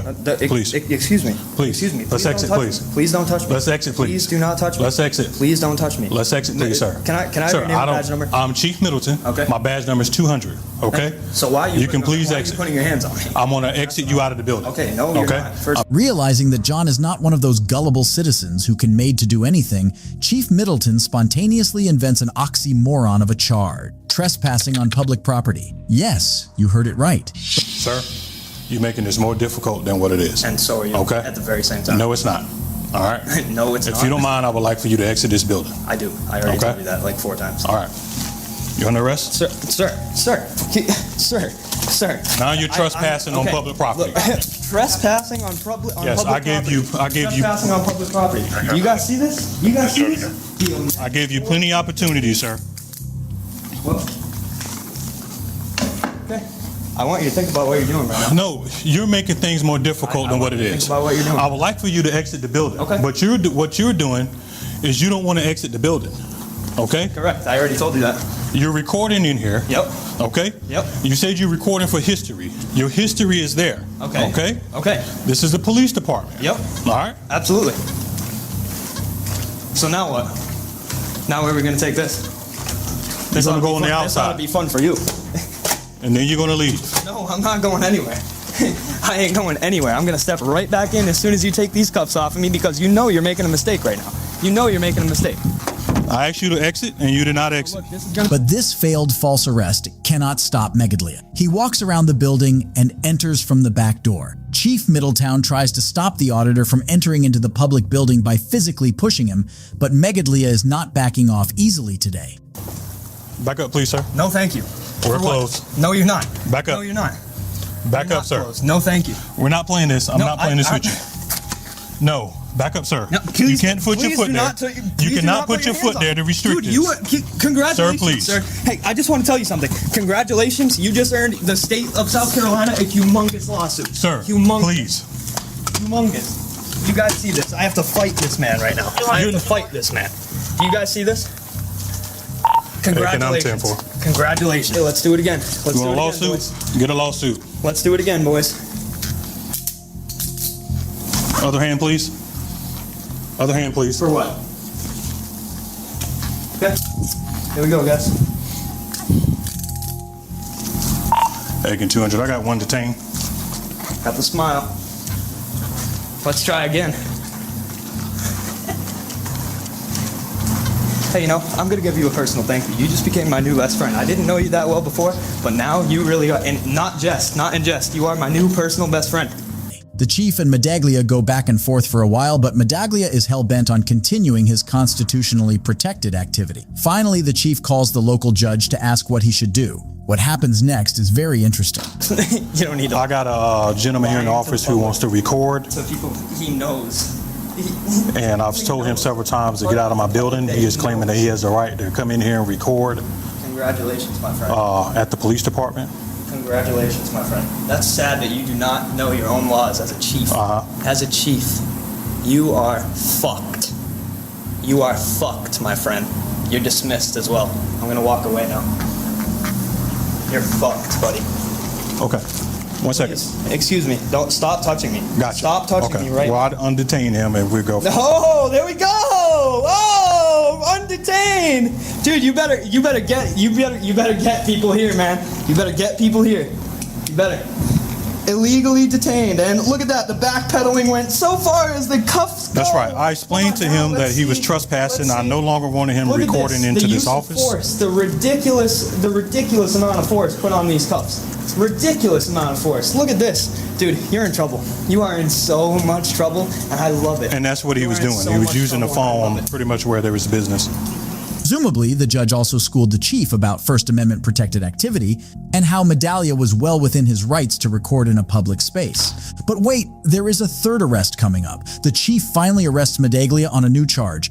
Hey, you cannot curse in this building. I can. I can say whatever the fuck I want to you. I can say whatever the fuck I want to you. All right, I'm going to detain him, Judge. And he's arrested. All right. Here we go again. Let's go, baby. Third time's a charm. Third time's a charm. All right, this is a building you cannot curse. No, I can't. It's disorderly conduct. No, okay? No, it's not. No. Let's go, baby. 2 different cases now. Two different cases. All right.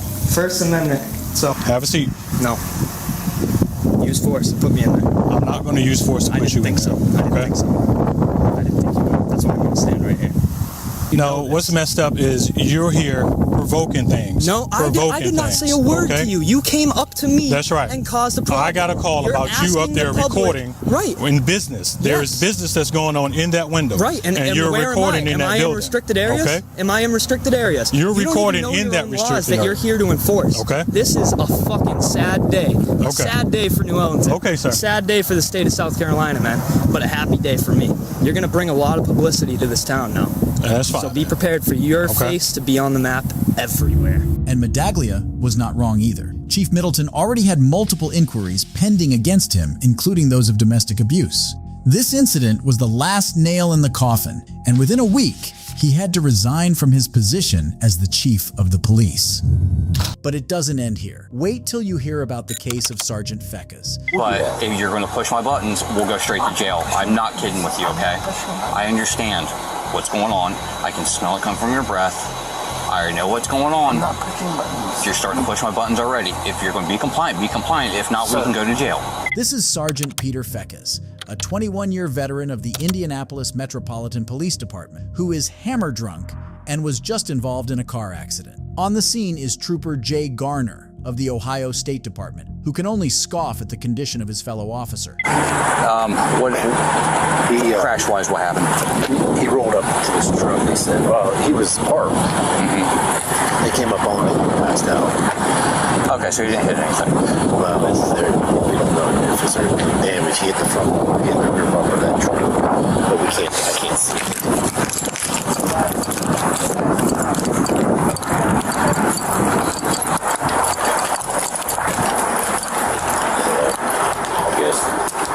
So he pulls it out. It's rubber on rubber. Yeah, you can see it's bent in. Okay. Trooper Garner investigates the extent of the accident and sees the abysmal condition of the car. Is there anybody else in his car? Just him?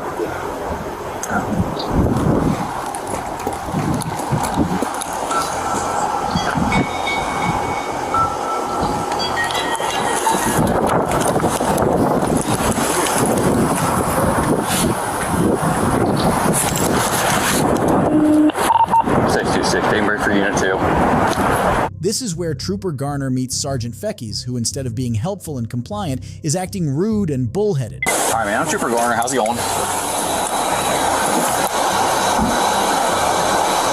right, you're going to come out here with me. You're going to have a seat in my car, okay? I want to talk to you.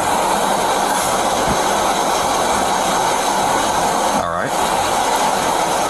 No, What's going on tonight?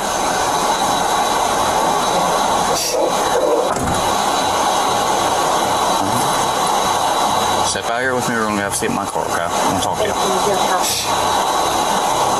Hey, brother, talk to him so he can come on, man. Do as much as he can. You have my phone. Yeah, we got it. Let him talk to you. That's all we need. No, I need you to step out. Come on. Come on. No? Yes. Hey, bud. Look. We talked about this earlier. I'm gonna tell When you got here, you were going to cooperate with him. I know you wasn't with me, but you're going to with him. I don't want to take you to jail tonight. Okay. And we told you that. But if you're going to push my buttons, we'll go straight to jail. I'm not kidding with you. Okay. I understand what's going on. I can smell it come from your breath. I already know what's going on. I'm not pushing buttons. You're starting to push my buttons already. If you're going to be compliant, be compliant. If not, we can go to jail. And you can figure it out later. Okay? I'm trying to be polite with you. But you're not wanting to look me in the eye. You're not even wanting to speak to me. Ask you your name, you just look down. Okay? Peter Fecus. Peter Fecus? Okay. Fecus. Yeah. Okay, I'm Trooper Gardner. Yes.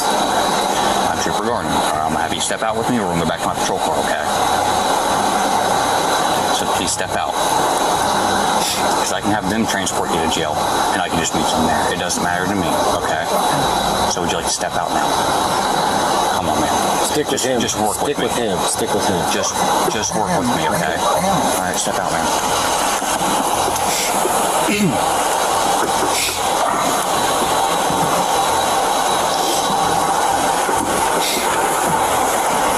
Need help? Yeah, I'm good.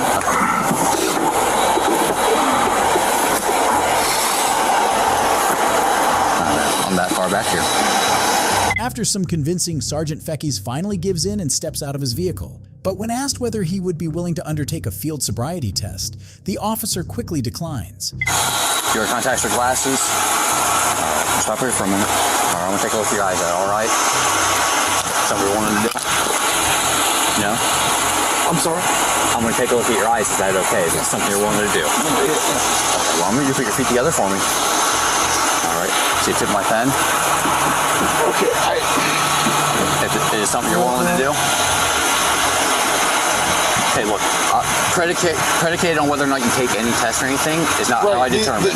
Yeah, but these are SFSTs. Correct. Right. I'm going to explain it to you real quick, okay? Whether or not you refuse it is not predicated on whether or not you go to jail. Your attitude determines that with me, okay? I'll be upfront with you. As long as you're polite and cooperative, I'll work with you to get you home, okay? But if you're gonna be a pain to me, I'm not being a pain. Let me finish. If you're going to be a pain about stuff and not let me do my job, we'll just go to jail and I'll solve the problem for myself. That's how I do it, okay? So if you don't want to take this, you don't have to. You know that legally, as the rest of us do here. I have to offer it to you. I have to try to do what I can do, okay? I clearly see that you've been drinking. I can smell it on your breath. Okay. All right? I can see your red shot, bloodshot, and glassy eyes. If not, you're slumped over the wheel. I'm just trying to do my due diligence and check. You don't have to, but if you do, that's all I'm trying to do. So it's entirely up to you whether or not that's something you want to do. Okay. It's entirely up to you. I'm asking. Is that something you want to do or no? No? Okay. So here's what. Do you have problems with your shoulders or anything? No. Do what? Okay. Because you're cuffed in the front. I know you're a bigger guy. Probably have a hard time trying to get behind your back. Okay. I'm going to have my cuffs on you instead so I can give the gentleman back his, okay?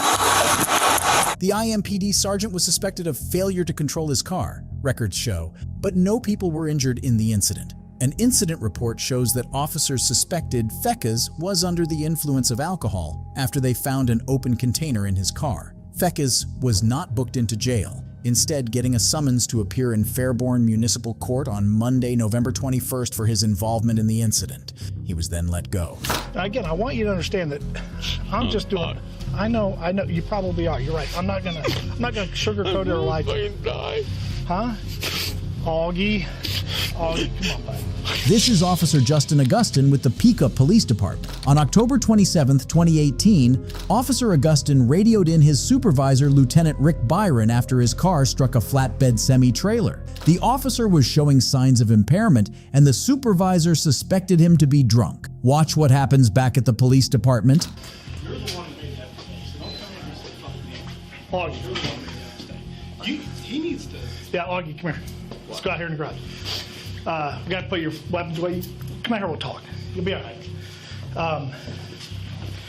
The car's just being taken to Lumpkins. What's going on there?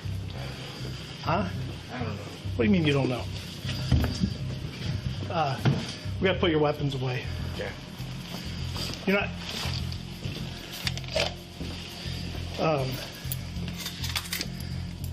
Here, let me have a second. Unload it. Just need to unload it. What am I doing?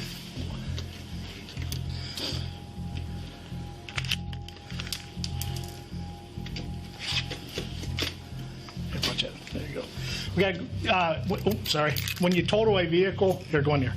So we can put this way.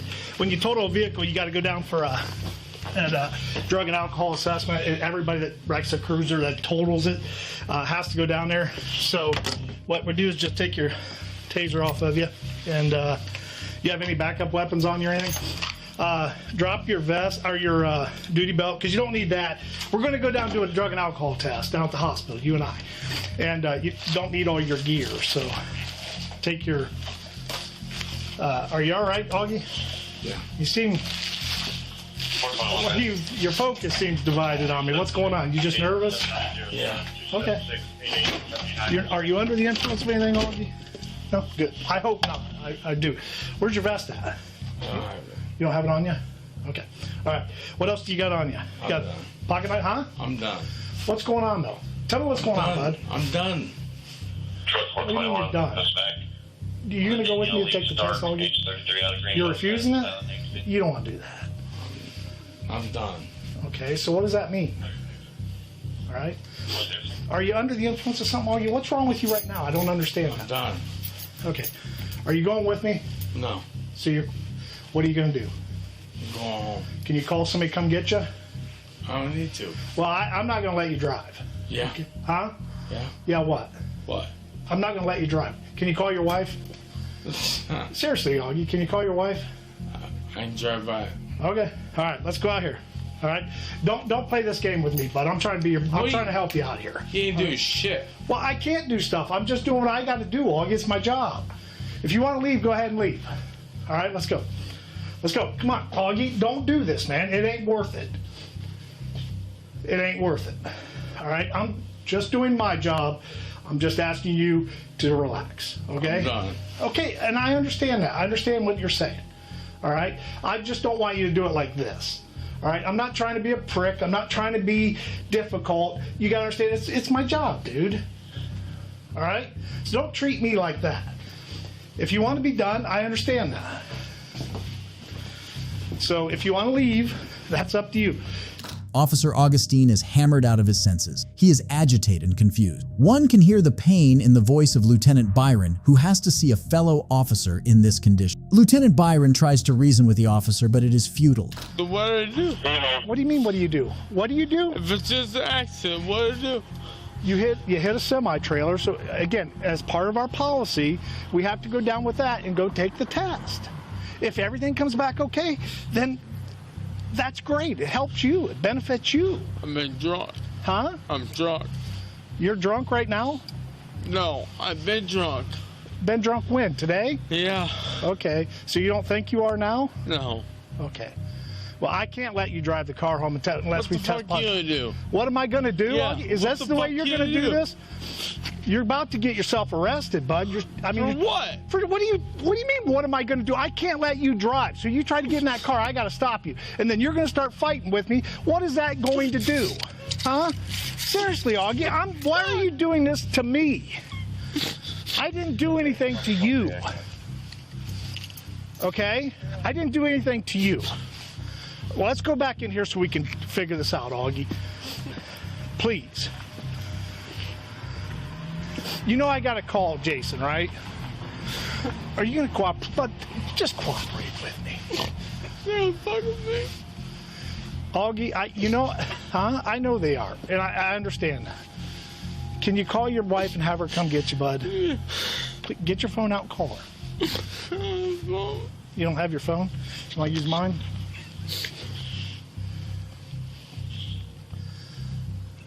What's this gonna do? Huh?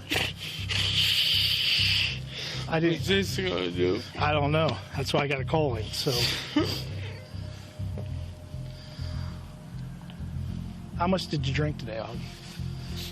A lot. You know he's going to want to do a test, right? No, I'm talking about your driving, just like we would anybody else. You know what I mean? Not an employment test. He's going to say, hey, this guy's driving a car, we need to test him. And I mean, you got the right to refuse it, but we got to go through the process on that, Augie. And again, I want you to understand that I'm just doing. I know, you probably are. You're right. I'm not gonna sugarcoat it or lie to you. Die. Huh? Augie, come on, bud. Come on, just calm down, bud. I understand you're upset. You got to calm down. And remember, Augie. You just tell what you. Huh? I'm talking to you as a friend here too. Fuck you. All right. All right. It seems like Officer Gustin is in hot water and his supervisor also realizes this. Lieutenant Byron reads Officer Augustin his rights and privileges according to the protocol. So if you take a chemical test, you may have an independent chemical test taken at your own expense. Okay, you know how it works. I just need you to sign right there stating that that was read to you. Okay?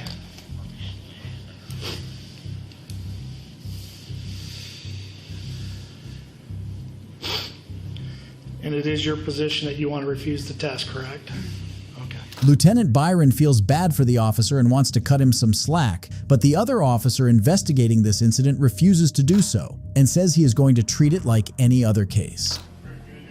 Yeah, I'm in here. I'm just filling out the 2255 form in here because I got all this information. Yeah, I read it to him. He's refusing, so if it's okay with you, if it's okay with you, I'm not going to issue a citation right now. I'll write it out later and do what we got to do. Or how do you want that done? No, we'll treat it like a normal OBI. Can you get me a traffic ticket, please? He's being more cooperative right now, but we're still up and down. Does he have his gun on? I got his gun away from him, his handgun, and he had a taser on him. I took that away from him. Bruce is coming in to talk to him. He's probably going to order him to do an admin blood draw after you guys are done. He's not going to do that. No, you know what that means. Yep. It doesn't matter, to be honest with you, so let's not fight over it because he was threatening me out there. His behavior was... The officers, including Chief Bruce Jameson, also reached the police department as a last-ditch effort to convince Officer Augustine to take the blood tests, but he refuses. So with all that in mind, would you submit and authorize release of, at the ER? Sorry. Officer Augustine resigned from his position and was subsequently convicted of first-degree misdemeanor charges related to being under the influence while carrying a weapon and controlling a vehicle under the influence. His sentence included 1 year of probation, 177 days of suspended jail time, a $300 fine, court costs, and an additional 3 days in jail. But if you think the abuse of authority here was intense, wait until you hear just how similar this next case is and how much longer the cops persisted. I don't want to communicate with you anymore. I do not want to communicate with you anymore. This is my residence. You are trespassing as of right now because I have asked you several times to remove your foot out of my home. So at this time, public servant, you are trespassing. On June 13th, 2020, the Arlington Police Department received a call where the caller claimed to have heard a male and female arguing at a nearby house. The call led them to Christopher Finley's house. The events before an officer put his foot in Finley's door are not publicly available, but as soon as that happened, Finley started streaming on Facebook Live. Please remove it, please, sir. I don't want to talk anymore, sir. I'm asking you again to please remove. I'm an unarmed citizen in my home, in my home. I'm asking you, sir, to please remove your foot because to me that's threatening, sir. So again, sir, I'm asking you, please. You're now in my home. You are a public servant, sir. I understand that, sir. It is me and my son, and I'm asking you to please remove your foot. Can you listen? You are not coming in my home. Okay, just listen, sir. There's nothing else to listen to. You're not coming in my home. Sir. I'm asking you to please leave. I'm not going to close my door and continue with my day. Okay. You guys have a good day, officer. Have a good... Sir, do not, sir. Sir, this is my home. Sir, this is my home. Sir, do not touch my door. Have a good day, officer. I'm no longer speaking with you. I am no longer speaking with you. You are not needed in this home. Was there a disturbance? I am no longer speaking with you. You are not welcome in my home. Y'all have a good day, officer. Sir, we're not asking you. Have a good... Say, sir, again. Again, officer, again. Please remove your foot out of my home. Okay, was there a disturbance here? I am no longer communicating with you, sir. We're just trying to make sure. I'm telling you that I do not need you guys. We're not saying it is me and my son, and I'm telling you, I'm not in trouble. Despite repeated requests from Finley for the police to leave his house, they didn't even so much as take their foot away from the door. But were they within their authority? For those who don't know, a person only commits criminal trespass if their entire body is on another's property without the proper consent. So in this sense, the police weren't committing trespass by putting their foot in the door. And unarmed, I am peaceful and in my residence. I'm asking this man to remove his foot from my home. Sir, at this time, you are a public servant. I do not have to speak to you. If you would like to enter my residence, please come back with a warrant. That's it. CJ. Saying that there's someone CJ. CJ, are you okay? Okay, from the door. From the door. This is my 6-year-old son. CJ, you okay, baby boy? Okay, go back in the room and close the door. Again, sir. You're being irrational right now. No, I'm not, sir. This is my home. You are trying to invade my home. We have to do it well. You're trying to invade my home. You're looking at the residence. I'm well. You're looking at the residence. I'm well. And again, at this point, you're really violating my rights with your foot in my property. I don't have to. You are a public servant. I don't have to listen to you. I don't have to listen to you.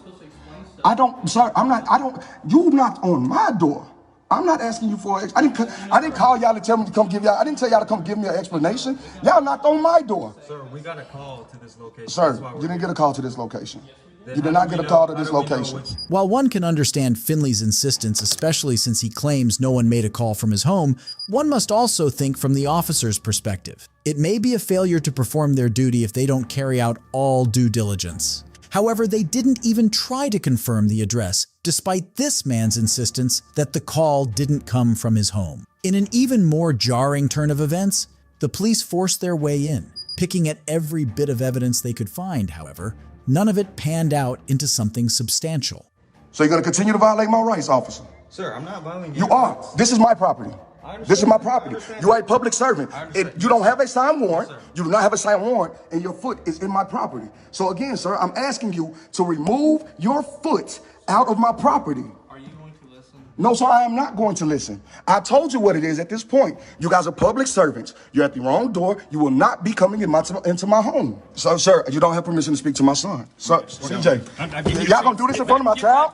Y'all gonna do this in front of my child? CJ, y'all gonna do this in front of my child? Y'all are gonna do this in front of my child, bro? Stop hurting your child.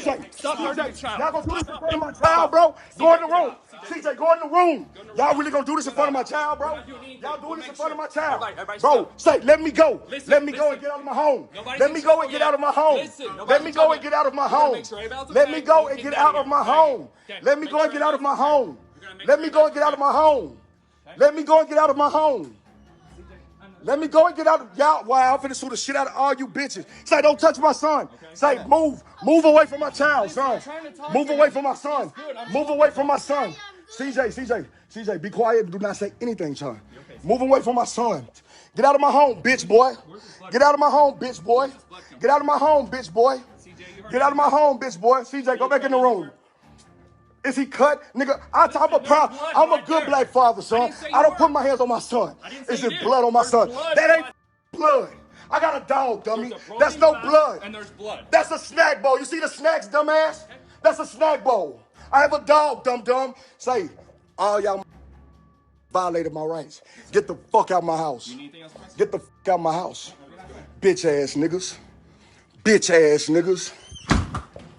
Saying, "Don't hurt your son," when it wasn't confirmed that Finley was doing that, was very wrong on the officer's part. Finley said that the officers followed him in his truck when he left his home later that same day, but it is uncertain whether he eventually pressed charges against them. Oh, please. No, we're done. No, we're done. You're arrested. Hey, we're done. Sir, I haven't been Sir. Hey. Hey. Stop it. Stop! I've done nothing wrong! This is Nurse Alex Wubbles, and the person ruthlessly manhandling her is Detective Jeff Payne of the Salt Lake City Police Department, who wants Nurse Wubbles to accept his demands. The patient in question was involved in a deadly car crash, and Detective Payne wanted his blood to determine whether he had any drugs in his system or not. But Nurse Wubbles isn't yielding in. She rightly says no to this demand. Brad, I'm just putting on speaker so you can. So I have this.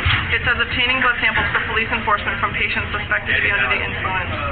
Okay, this was something that you guys agree to with this hospital. The three things that allow us to do that are if you have an electronic warrant, patient consent, or patient under arrest. And neither of those things, the patient can't consent.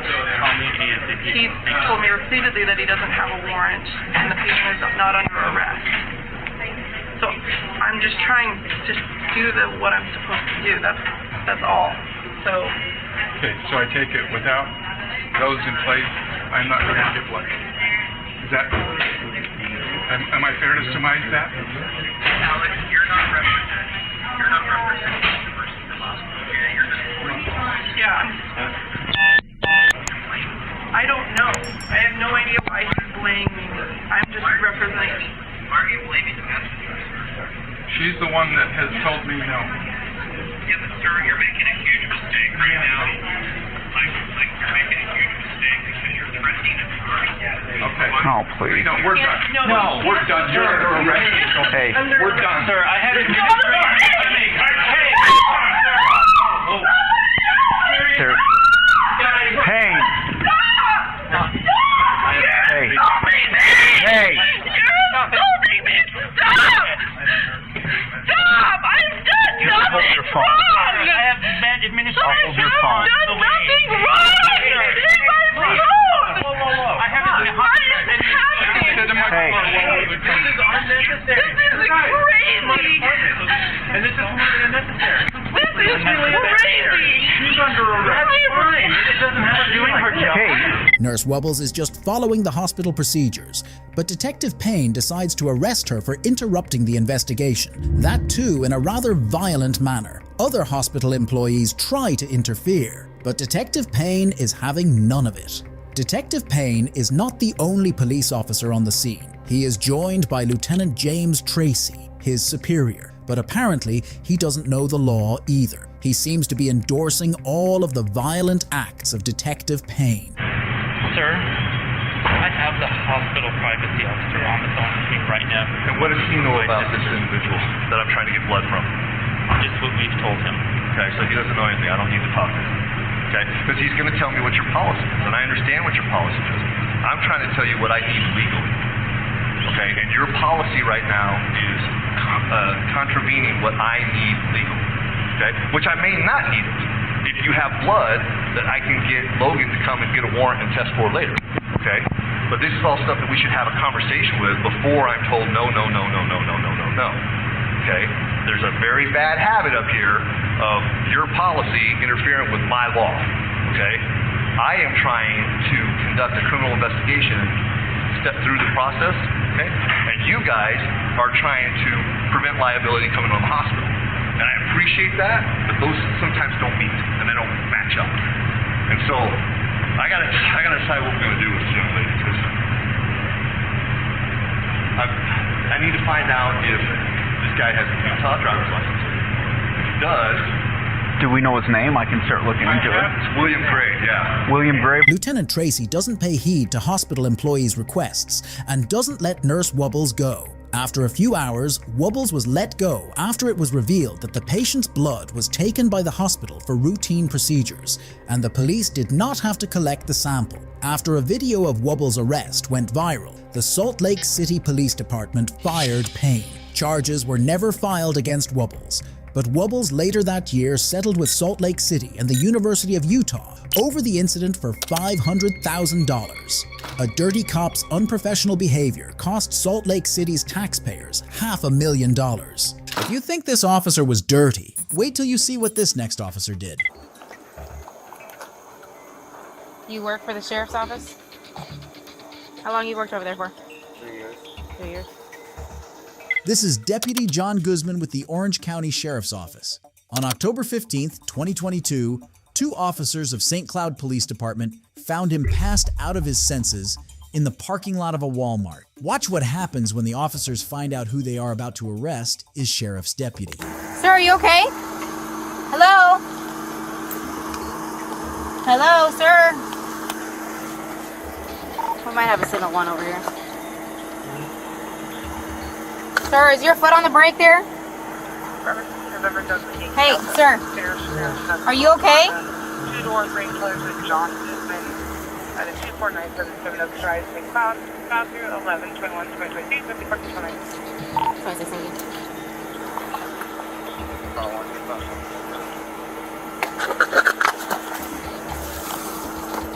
Excuse me, sir. Are you okay? You need to turn the vehicle off, okay? Let's turn the vehicle off, sir. Huh? Yeah, I'm trying to turn the freaking car off. Here, can you just hold it back so I can...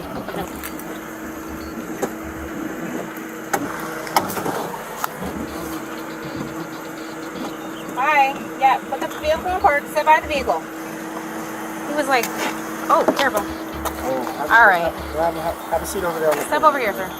I'm gonna take a seat. Have a seat. What's going on, sir? Are you okay? I'm not okay. You're not okay? When I saw you, you were outside of the vehicle, in the car. Yeah.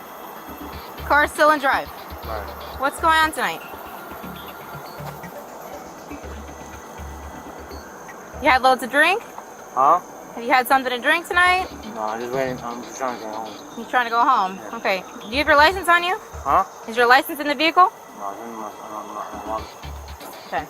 Deputy Guzman is hammer drunk. His speech is slurred and his words are incoherent. There is vomit on his sweater as well. The officers begin to investigate him, and that's when they find out that he is a cop himself.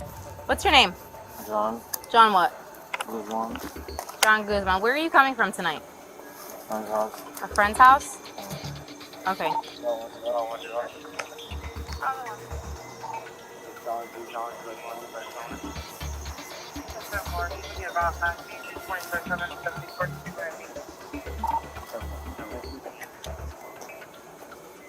I live right down the street. Okay. Where's your driver's license, sir? In the car.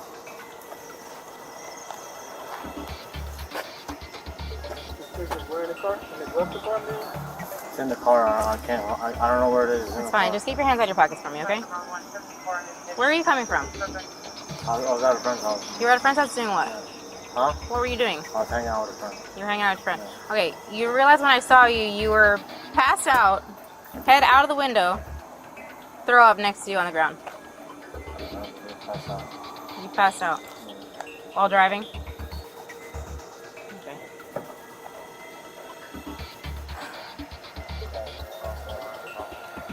Yeah.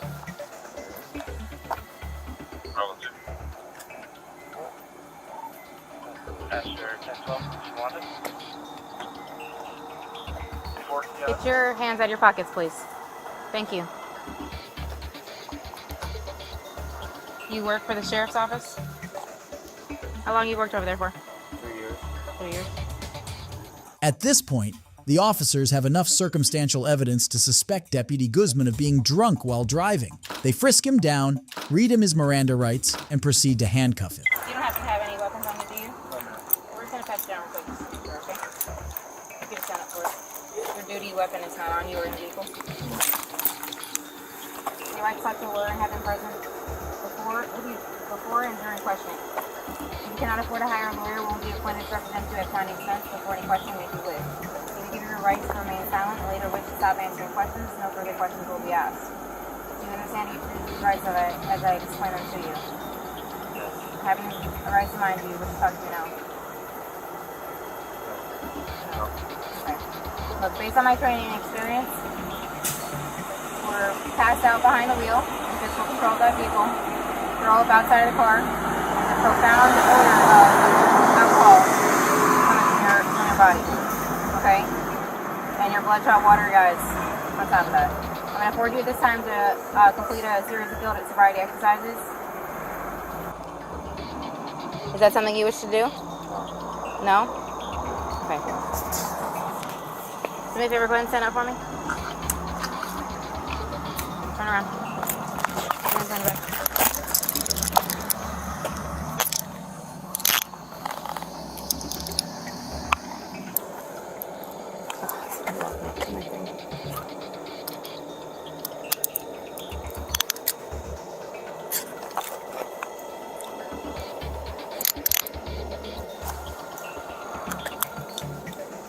What's your phone?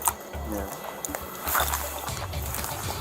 Deputy Guzman was taken to the Osceola County Jail. He was immediately relieved of all operational duties, pending the completion of his criminal trial. But wait, this wasn't the only corrupt cop on this list. What Deputy Fitch did to an innocent citizen is even more horrifying. I'm trying to identify you. I'm a man! A living man of flesh and blood! You have no jurisdiction! I have every jurisdiction. You have no jurisdiction!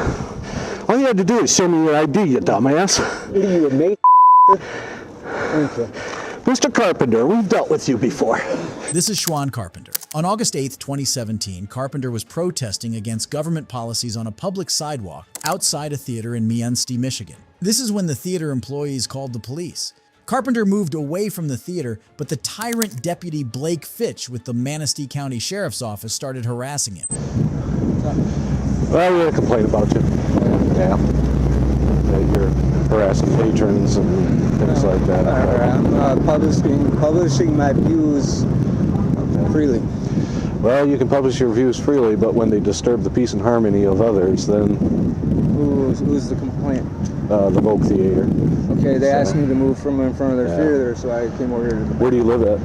I live here in town. Do you? You got an ID? No. What's your first name? I don't have a name for it.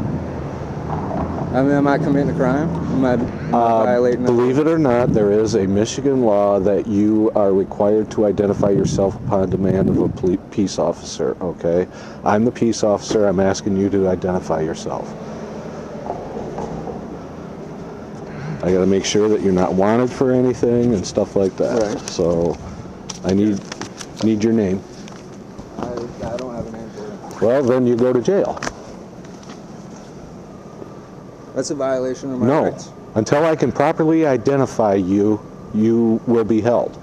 Which means that I'll get fingerprints from you, they'll send them off, and then in a while we'll get a report back and it'll tell us who you are. Why don't you just give me your name and then we'll be done with this. And I'll say be on your merry way and we can... Because I haven't committed any crime. Where's the injured party? Listen, okay? Here's the deal. You're being disorderly. I'm not being... Yes, you are. Now, do you want to give me your name or do you want to go to jail?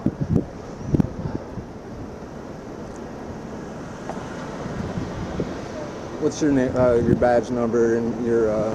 My name is Deputy Fitch and my badge number's 15. Now, what's your name? I reciprocated, you give me yours. I'd like to exercise my rights and do jumping jacks with them. Well, then I'm going to take you in. And then I'll search your person, and if you have an ID on you, I'll ID you that way.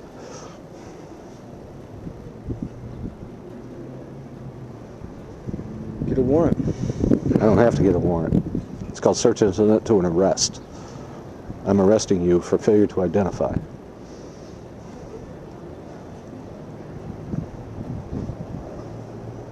You took an oath to withhold the Constitution? That is part of the Constitution and the state law. Okay? You're required by state law to identify yourself when I ask. For our viewers who don't know, Michigan does not have a stop and identify statute. This means even if the officer had a reasonable, articulable suspicion, he would still not be entitled to demand an ID. Whereas in this case, there is no suspicion of a crime to begin with. The deputy either has no legal literacy or is deliberately making up laws to justify this illegal detainment, and we don't know which is worse.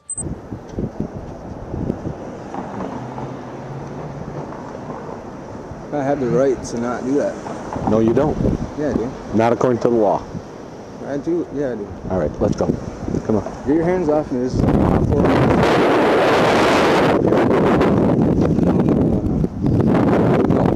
unlawful arrest. Central City backup. Yes, you are.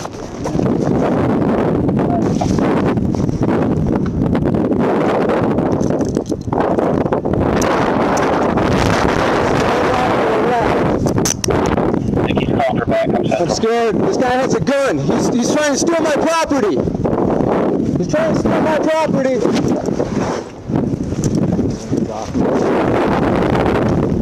Right, 5115 back up in the theater on Any available units, 751. Get off me! God damn it! Put my armor on the way so it's good. Lay flat. Lay flat.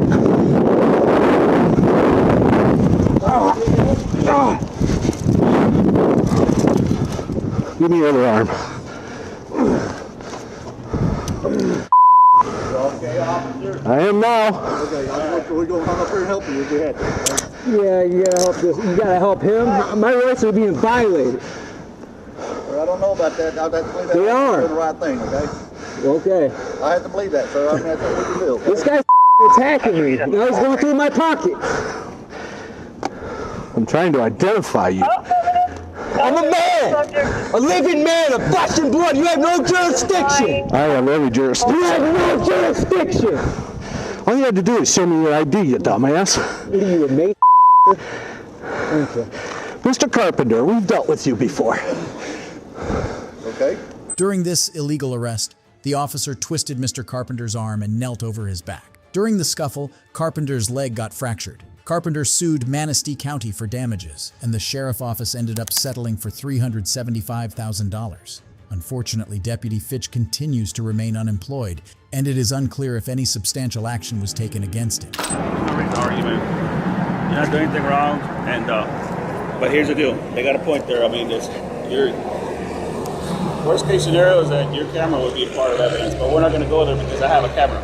I have plenty of cameras going, so I don't need your camera. Now, if something were to happen to where, man, we get into a shooting or something or a fight and somebody gets hurt, then you know what? I'm taking your camera because that's so you got to be careful with that in the future. Okay, when you're doing this. This is Auditor Philip Turner, who on December 31st, 2016, was filming a traffic stop in New Braunfels, Texas. He was then stopped by two deputies, Coleman County Sheriff's Office, for illegal recording. Let's see how it all went down.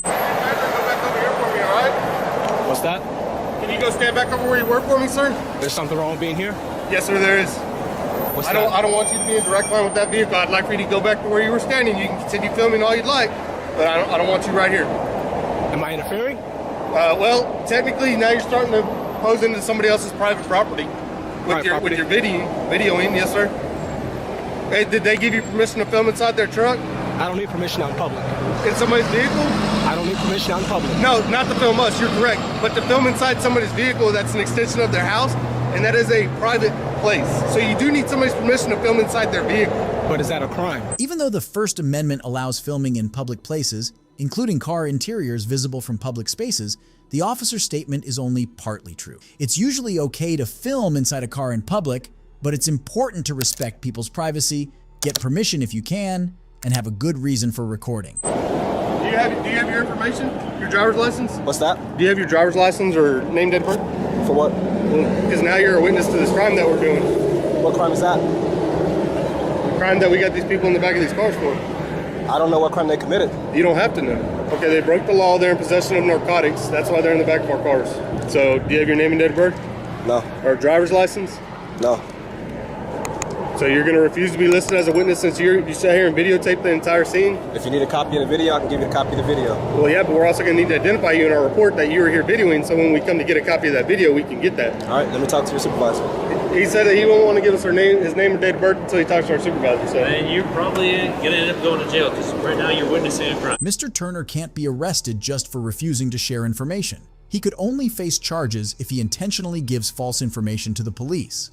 In many places, you have the right to stay silent and don't need to give your ID to an officer unless you're actually arrested. If the police think you might be involved in a crime, they can briefly detain you and ask for your name and birth date. Some states have specific rules, like in Texas, where you have to provide your name, address, and birth date if you're lawfully arrested. Well, I asked to talk to a supervisor. He's here, so why can't I speak with him?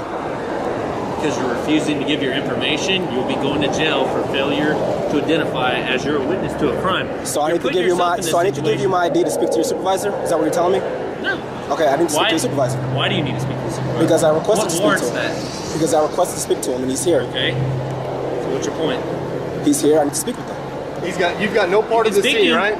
But you want to speak to our supervisor. You can speak to him. Okay. Yeah, but you'll be in handcuffs and it'll be at the jail.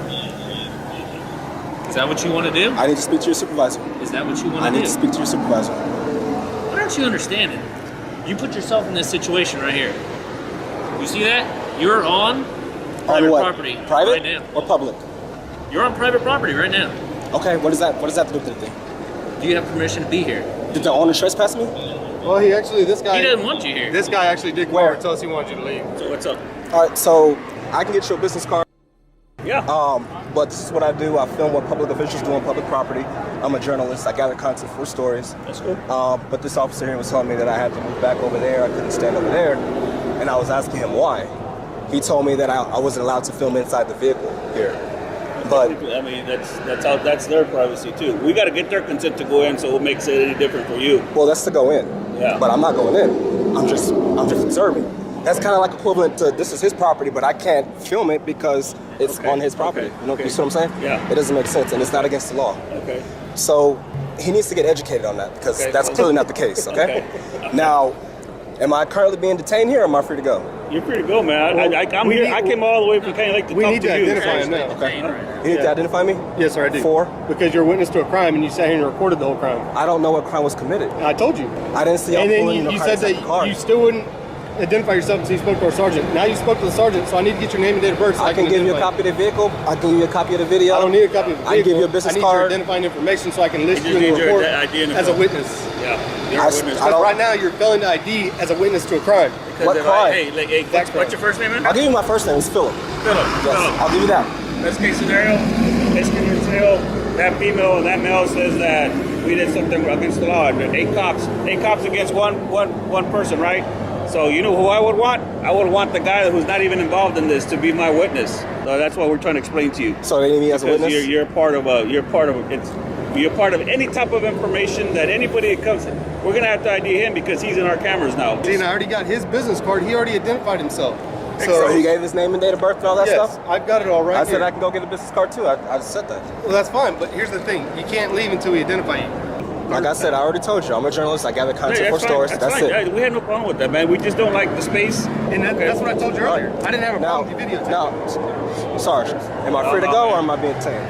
Until you give your name and info. Need anything from him? You good? I'm good. Do you want to leave the business? Okay. Can you try and identify him for us? Yeah. Let's go here. I don't like no reason to argue, man.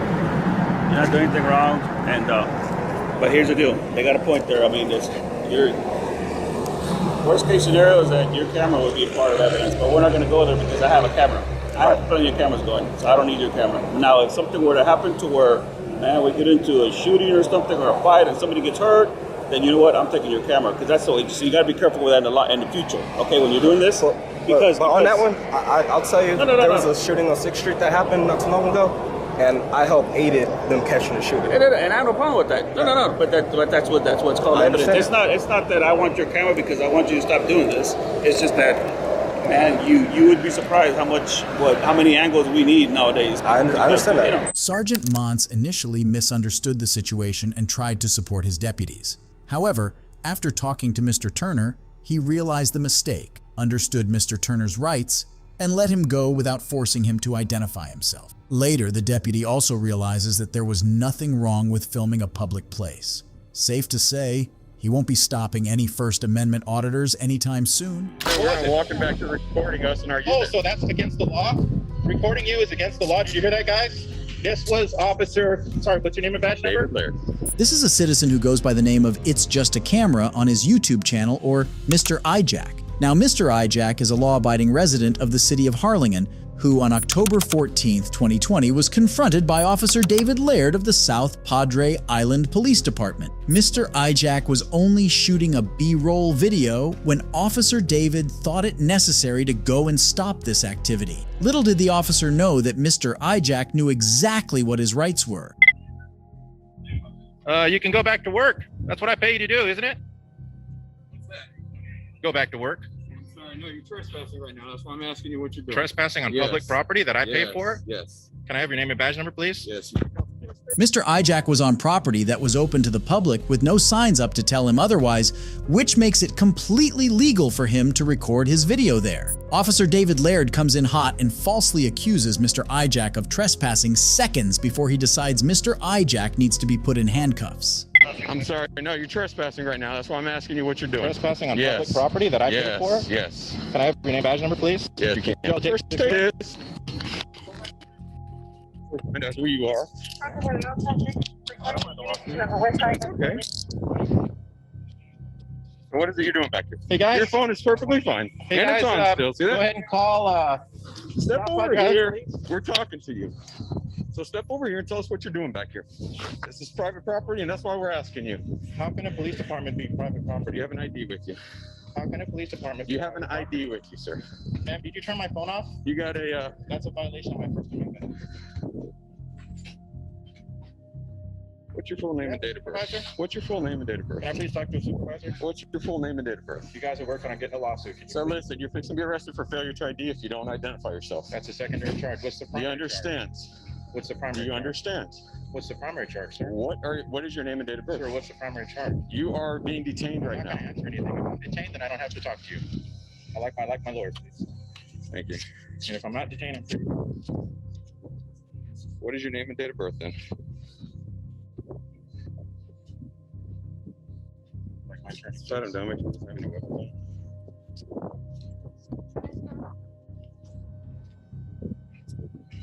He's back here walking by the units recording.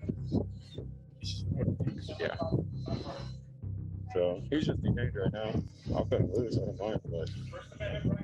Huh? Yeah, he's one of those. Yeah, no, that's fine with me. This where Officer David's supervisor advises him that the citizen is one of those auditors. And Officer David quickly realizes what's going on and the mess he's in. He quickly returns to Mr. Ijack with a completely different attitude. You guys gonna let me go now? Yeah, we'll let you go. Let's take him and walk him over there. Can you please make sure my phone is still on? If you turn off my phone, I'll be filing a lawsuit against you for violating my First Amendment rights. That phone Let's is take him my over. record. Cuffs off. Can I please get my phone first?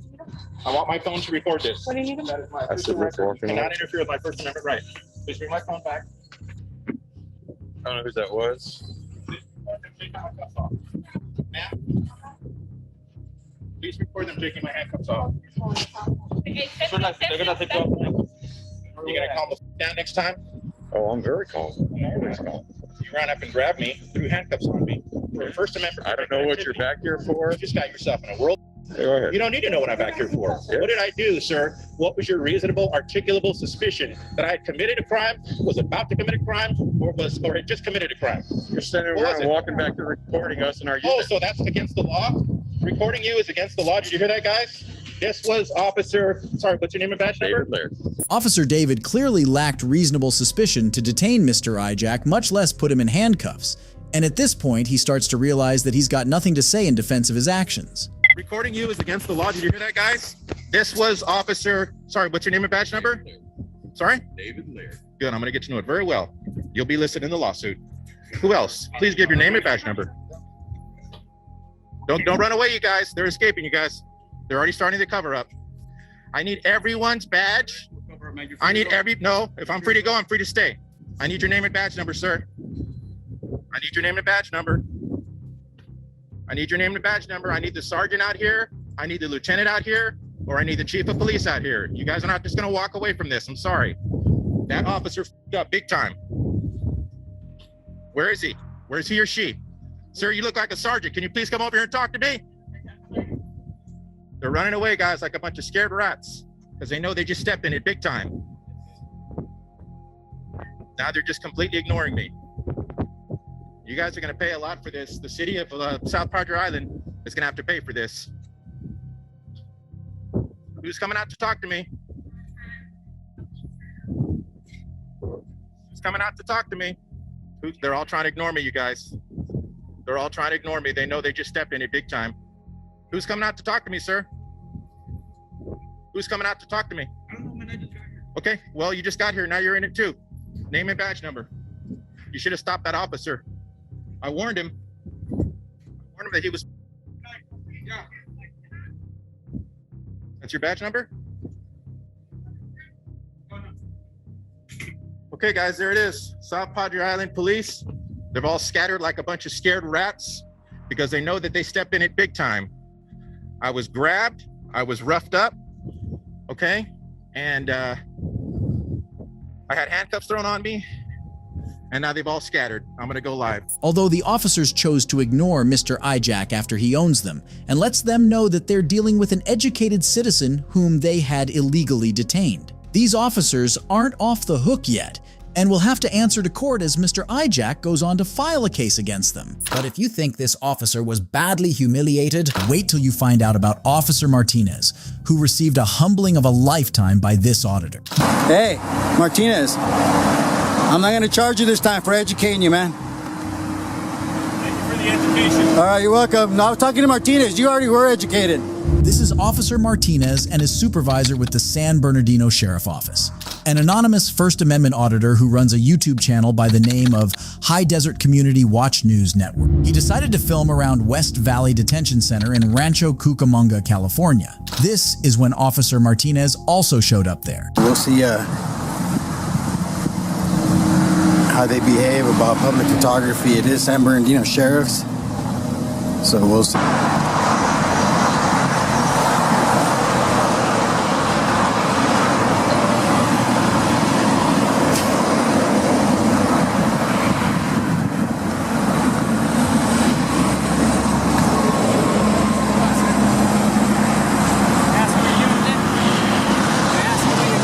Just taking the video. The jail. For what purpose? My purpose. For your purpose? Okay, but what is there? I don't have to answer you. It's a lawful act, so I wish to break contact. Thank you.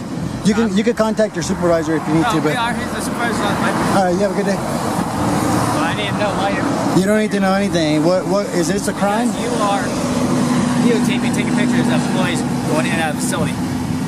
You don't do that to people's personal vehicles. What law is that? State of Penal Code. Huh? State of Penal Code, because Penal Code 148.G clearly establishes the fact that I can record any public entity, your supervisor, excuse me, and that photographer, No, you work for me. I don't work for you. No, well then you can. You be in live stream too. So there's already calls being done to you. You see this guy? This guy thinks because he pulls up, I'm his property when I'm not doing nothing wrong. Fordyce versus Seattle clearly states the fact that I can record public officials. 148.G clearly states that photography alone, when it's done in a legal spot, cannot be deemed suspicious. So I would suggest you get a supervisor, sir. This auditor not only knows what he is doing, but he also cites the exact laws which empower him to do so. The officer, who is apparently habitual of restricting citizens' liberty, has no answer. Just doing a little story, man. That's it. Yeah, where my tax dollars go. Yeah, including yours. My tax dollars go to pay you. That's why when you approach me, you should have more respect. In any other field, if you... I'm here, but yeah, but you're telling me that I need to tell you. I don't need to tell you anything. No, I know, but I don't need to. I'm not committing a crime, sir. I'm just a journalist doing a little story. Now you're making doing a story. Story for what? For me. For yourself? Yeah, free press. Free press, yeah. Free press? Yes, sir. Oh, okay. That's fine. He's trying to ID me about he doesn't have a crime. I know very well what I'm doing, sir. And you can't just pull up and start asking for ID. That's not how the law works. That's who your name is. Yeah, but that's who you're trying to ID me. Yeah, we're trying to ID you because you're just out here taking pictures. But that's not okay. What is your ID law, sir, to California? I'm supposed to ID after I'm legally booked. That's the law in California. So you can ask me for my credentials. Well, you work for me, sir. It doesn't matter. Okay, let me see your ID where you live. Why do you need to Why would you need to see my ID then? I don't need to see where you live. I'm just asking who you are. I'm a citizen, taxpaying citizen who employs you, sir. Who employs me? Yes, sir.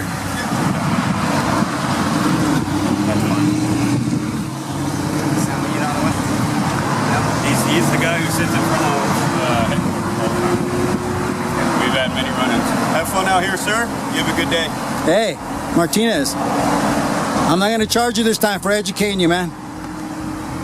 Thank you for the education. All right, you're welcome. No, I was talking to Martinez. You already were educated. See this guy?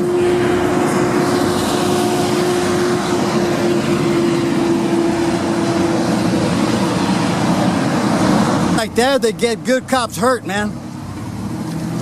It's actions like that that get good cops hurt because he pulls up thinking that people are his property. Hey, you got school today, huh, youngster?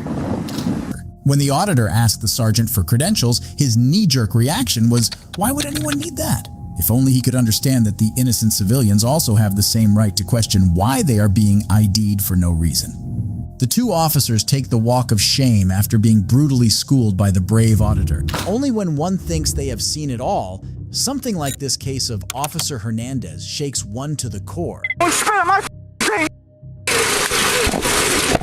Whoa! Don't spit my thing! What the hell did you do? She's wearing my face, man! This is Officer Rivera, who is taken aback by the cruelty of his fellow cop, Officer Hernandez. On November 27, 2020, 20-year-old Julissa Burgos flicked her cigarette ashes on Officer Hernandez's marked patrol car. This was enough to infuriate the tyrant officer who demanded Burgos to clean her car. Watch what happened when Burgos resisted this. Come here. You're gonna go back to my car and you're gonna clean that or you're gonna go to jail. Get up! Now you piss me off! Get up! Get up! Get up! Get up! Where's your warrant for arrest? Get up! Where's your warrant for arrest? Okay, you're gonna go back to my car. I need to see your warrant. You're gonna go back to my car and you're gonna clean it. Bubble. How old are you? I'm 20 years old. You're 20. You got gloves on? She got a cigarette and she went to my car. My rights to sit right okay. here. She got for my Uber. Okay. And he's doing this to me. That's right. You're gonna go back to my car. From across the street. You're gonna go back to my car and you're gonna clean that. Let me ask you a question. From what you got extra gloves on? I'm pregnant and he's bothering me. Okay, you're gonna go back to my car. You're gonna clean what you did. Get up. As Burgos resists, both officers handcuff her and practically drag her to Officer Hernandez's car. Give me a second to get my stuff. Let's go.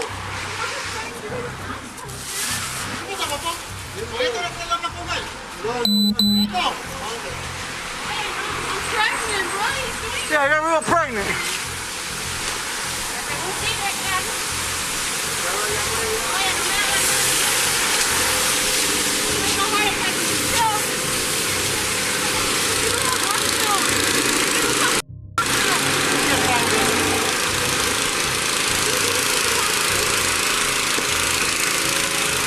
Hey, go back, take the bag. You can, well, shelter cluster right now. What's wrong with her, bro? 7318. Yeah, fire rescue response. What's your social security? What's your social? What's your social? What's your social? What's your social? What's your social? What's your social? Okay, what's your social? What's your social? What's your social? Okay, calm down, calm down. Calm down.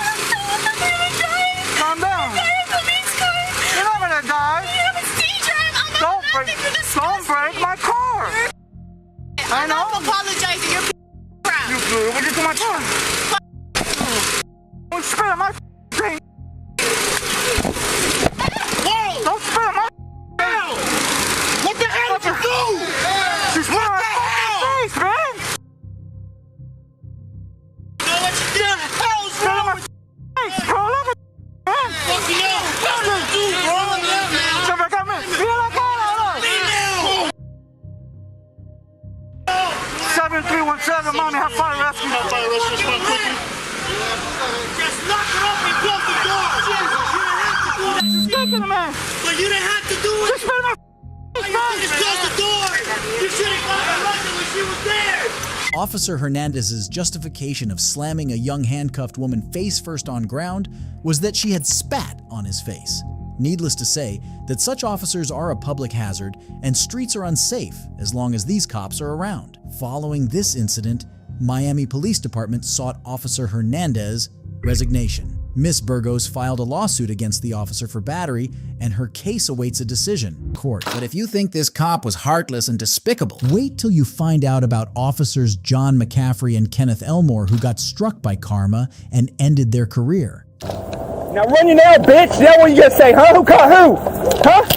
Whose clothes are in your fucking back? Who caught who, motherfucker, huh? The person lying on the ground is 20-year-old Kedrick Kizzy from Willis, Texas. On July 29, 2019, Officers John McCaffrey and Kenneth Elmore were dispatched to investigate a complaint of misconduct against Kizzy. Kizzy answered their questions but was displeased with the way he was treated. He cussed the officers as they were about to leave, and this bruised the fragile ego of the officers who decided to take law into their own hands. Drive by tasing? You want to chase? Can we do that? Yeah. Yeah, I'm not going to chase him on foot. I don't need to chase him. My car will chase him, though. Go pick him up. He's pissing me off now.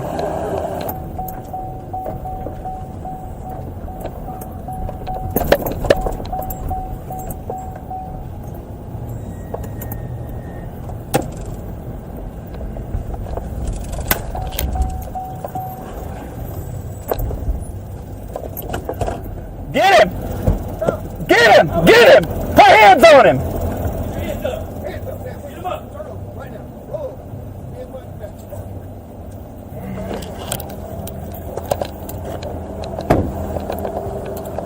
Now run your nail, bitch. Now what you gonna say, huh? Who caught who? Huh? Whose probes are in your back? Who caught who, huh? You got him. Run your goddamn mouth. Okay, let go.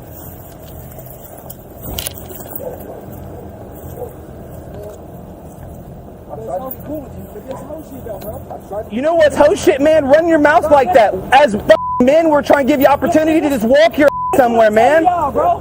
Y'all don't know what the I go through, dog. They wrong, bro. And it looks bad that you're out there yelling at us, calling me a boy in front of everybody like that, man. Bro, this fuck though, y'all. Do y'all really understand? I would have. Had it not came to this bull, I would have understood. Now you're getting the warrants and resisting and evading on foot. You're just adding charges to yourself, man. After tasing Kizzy, the officers went on to lie on the arrest report and charged Kizzy with evading arrest, whereas they themselves had asked him to leave. Following an investigation, both officers were charged and found guilty by a jury of tampering with a governmental record and sentenced to 1 year in jail. Kizzy also filed a lawsuit and tort claim against both officers. This next case shows another situation where citizens feel the need to be protected from law enforcement. On March 12, 2023, the Erie Police Department SWAT team officers, Pennsylvania Police Fugitive Task Force, and U.S. Marshals arrived in front of Lance Thornton's house. 52-year-old Mr. Thornton, who suffered from early onset dementia, was rightly puzzled by the situation. Barring that, for a man who woke up to find so many law enforcement officers outside his house banging down his door, this was undoubtedly a scary situation.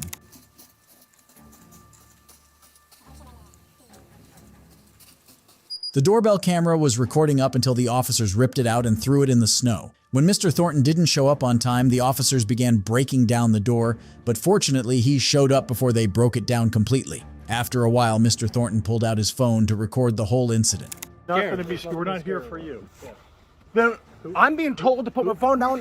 I was told I had a right to pull it. What vehicle is that? That is my rental car. Okay. Your rental?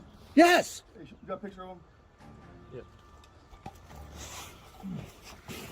What is going? You're not allowed inside. I want to know what's going on. I'm going to tell you what's going on. Then you tell me right now. Relax. No, this is my house. Relax. No, you're gonna. Talk to you right now. No. That's who we're looking for. Is he in your house right now? Is he in your house right now? No, there's nobody in my house. Wanted for attempted homicide, 3 officers. Okay, that's why we're here. You guys. We're not here for anything else. We're here for that. Okay. You got my word. All right. Can we go in and look to make sure he's not in there? Okay, here's. What?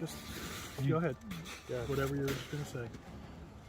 You don't want to put yourself in the jackpot. If he's in there, this is... No, I swear to you right now. Okay, right now. No, I don't know him. No, listen, right now. I do not like your attitude and the way you came across. Because I said, I'm going to pull my phone out of my pocket. And you said yes. When I said I'm going to start recording, you told me to turn it off. We have our body cams on. We're recording right now, too. I'm going to get every one of these because I do not know what's going on here. Listen. Here's the deal. We got a tip that guy is here at your house. That's why we're here. This guy's wanted for attempted homicide, 3 officers. Okay, a tip came in that this guy is staying at your house. Understand? Over the weekend. Who are you guys with? U.S. Marshals, EPD SWAT. What's PSP, EPD? Erie Police Department. Okay, keep going. And PSP. What's PSP? Pennsylvania State Police. Okay, I'm shaking right now. Right now, if this is true, what you're telling me, yes, I give you full permission, full run of my house. Do you know this guy? Sir, I already answered that question, asked and answered. But here's the thing, there's a reason why this tip was called into the marshals, okay? There's a connection between you and this guy. Now, it might not be directly, okay? Do you have a girlfriend? Just hear him out. Just hear him My wife is an ER doctor. Who's your wife? Susan Malooly. Okay. Do you have any connection with another female in this house? Is there another woman that stays here? A girl? No. Nobody else? No. Okay, who's Hope to you? My daughter. Okay, where does she stay at? She lives in Washington, D.C. This is my daughter? We don't know, okay? Again, this is a tip that's called into to the U.S. Marshals and PSP hotline, okay? Saying that this guy is staying here at your house right now. This weekend. Go inside, guys. Go inside. Well, we will in a second. We have to go more than just two guys, but this is why, okay? That's why we're here is to show force we are. This guy's tried shooting 3 cops last summer. Who's fixing my door? Because you broke it the way you kicked it. It's not broken. No, door? I saw the inside. The door? Yes. Whoever was kicking that door when I was coming downstairs peacefully, you had to hear my feet coming. Someone's paying for this. So go ahead, do your thing. That's fine. Do your job because you have me so scared right now and so mad. That. I appreciate that.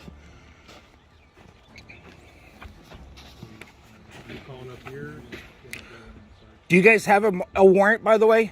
Homicide warrant? Homicide warrant? Yes. No. Do you have a warrant from a house? I'm just asking so I know. No, you don't have a search warrant for your house. You do not have You gave us consent to get I'm giving you consent, but I can withdraw it at any time, right? Because I'm scared right now. Mr. Thornton gave the officers consent to enter his house even though they didn't have a warrant. He was told he could withdraw his consent at any time, but when he did try to withdraw it, the officers turned a deaf ear. What's the relationship with my daughter? I'll explain. I'm not with this going on. Okay. Why? This is total transparency because I'm just getting you permission to walk into my house. I can withdraw it right now. So you tell me now or I withdraw it. I'm going to draw this consent. Sirs, get out of my house. I'm withdrawing consent. I am withdrawing consent. Do you now hear it? You're on camera.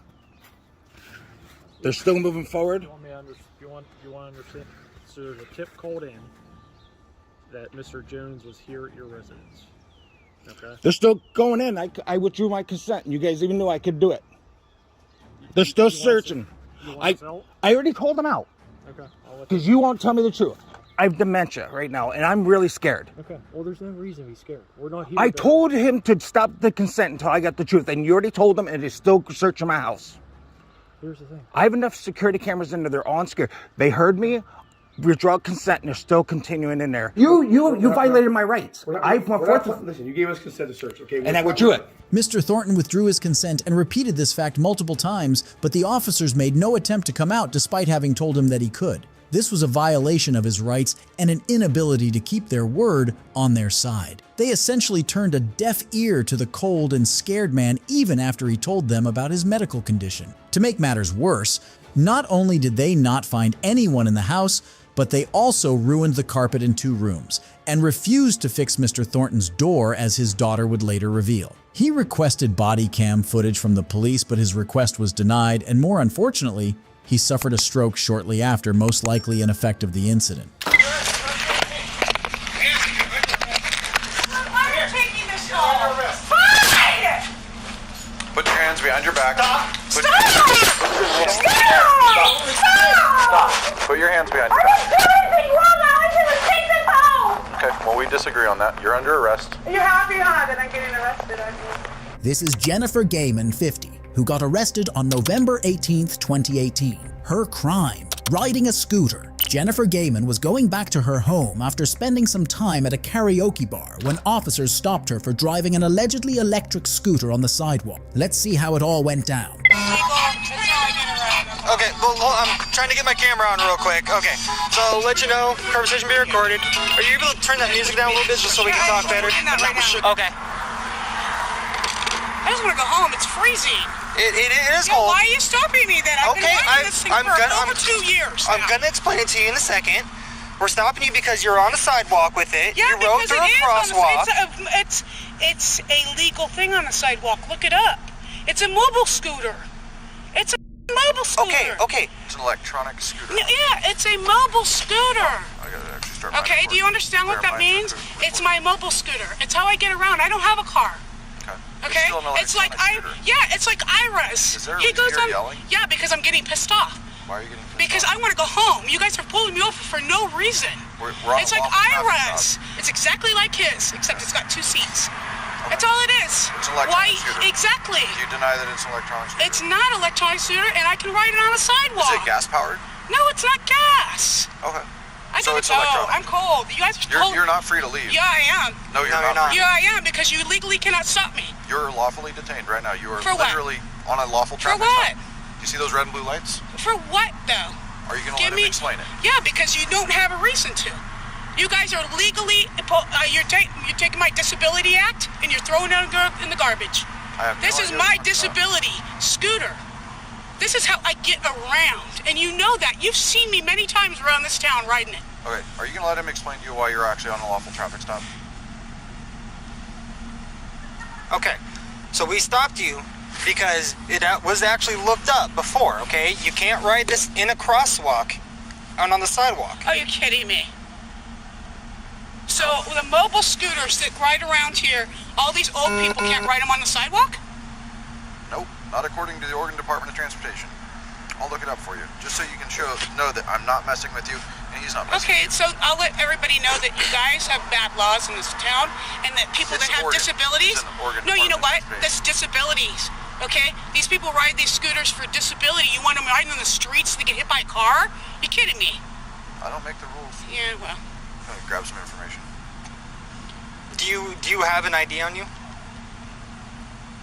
I don't need to give you my ID. You do. You are lawfully detained. You've been explained that. You will provide your name or identification. Guys. Is there a reason? Because I want to get home. It's cold and you guys are with me, and you guys see me riding this many times, and you know it. There's my ID. I've never seen you riding this around. Yes, you have.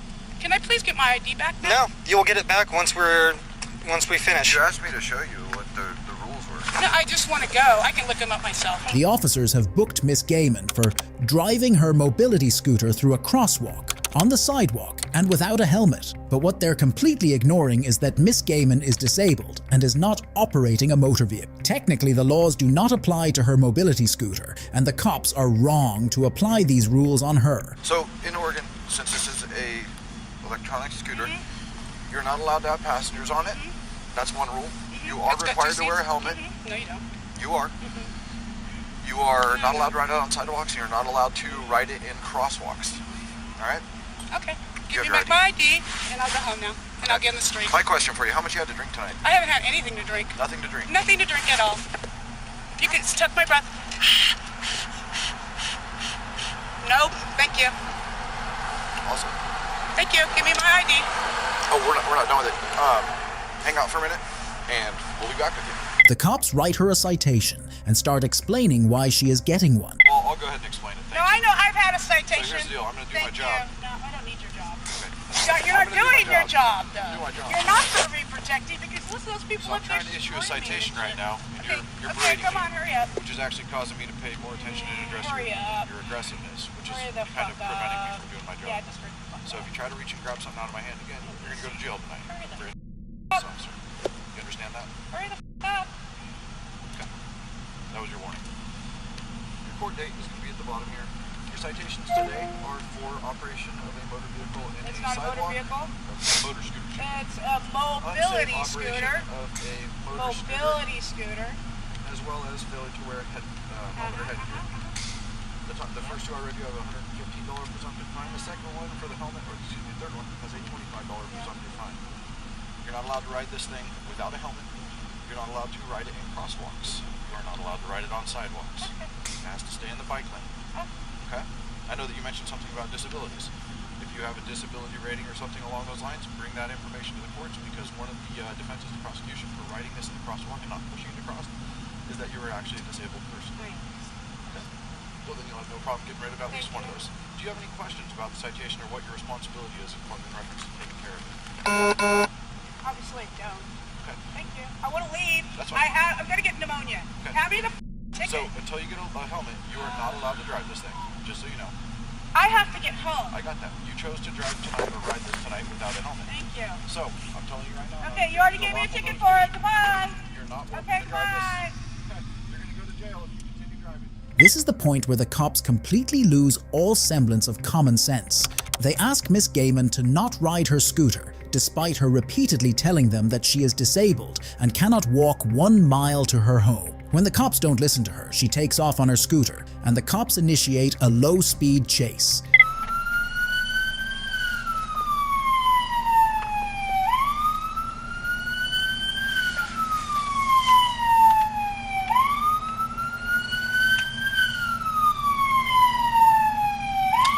So when she parks this, go put her in handcuffs. She is under arrest.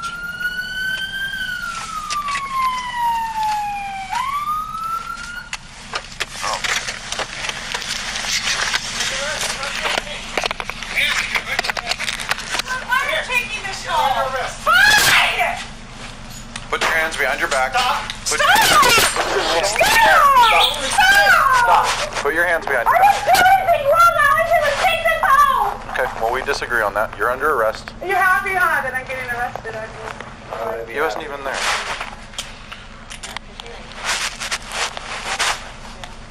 I'm getting arrested because I took this home, and this is a moment that I've been riding this around town for years, and you guys know it. I can't because my legs hurt and my feet hurt. You people, man. You people. You guys. Gaiman was arrested at her house and was eventually convicted with 1 felony count of eluding a police officer. She spent 5 days in jail. Gaiman later filed a lawsuit seeking $500,000 in damages for false arrest, malicious prosecution, assault, battery, and unlawful discrimination against a person with disabilities. Ultimately, the city agreed to paying $300,000 in damages, issuing a public apology and requiring Leos to receive Americans with Disabilities Act training. He's under arrest, yes. For what? For what? What am I under arrest? Just go to jail, take your charge like a man. For what? Take your charge. What am I going to jail for? Because you don't know how to act. I don't know how to act.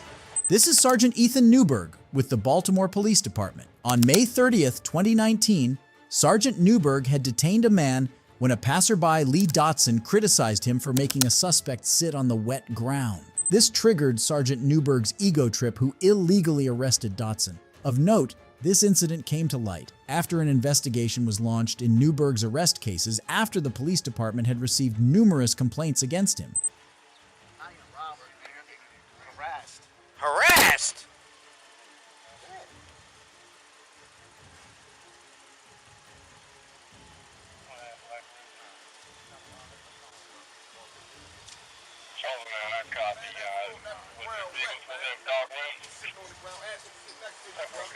Why don't you mind your business? You need to stop that man sitting on the ground. 30. You got him? You got him? I'm not running nowhere. Sir, get off me, sir. Sir, don't. Sir, get off me. You. Get the off me.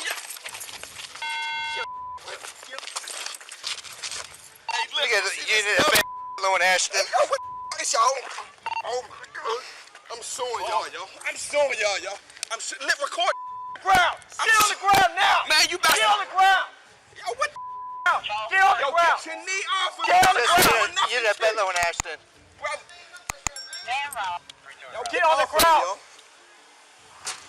Hey, look, call my wife. Sit down. Call my wife. Sit down.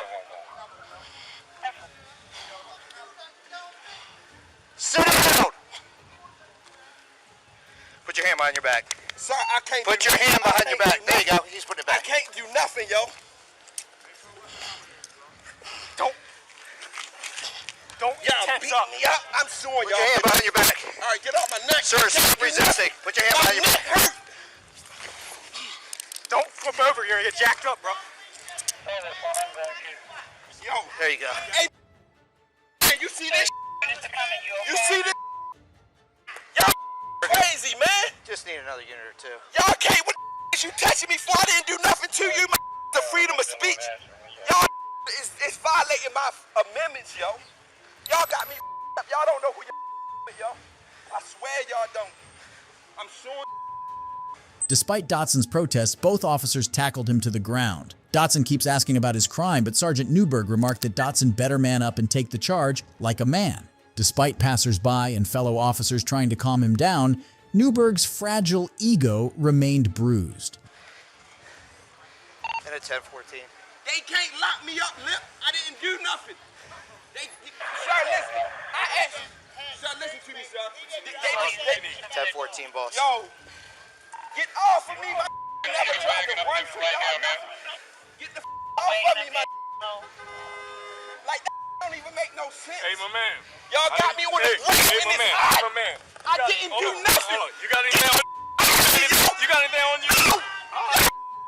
Yo, sit tight. No, yo, sit tight. Sit tight, man. Sit tight. I ain't just white people just did some to me, yo. I'm not with that, yo. Like y'all really come up.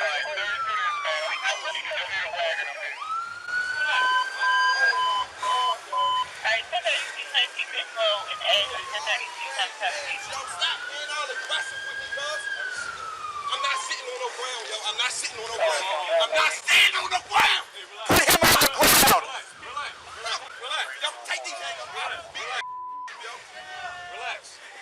I didn't even do nothing, man. Be quiet. Stand over here. Stand over there. Stand over there. That's a Sarge right there. Stand over there. Stand over there. I'm listening. Listen, I'm walking out the alley from the crash spot. I asked him, I said, why they got the man on the ground? He came in, charged me, rocked me, kicked me all on the ground. Why is you tracking me? That's illegal.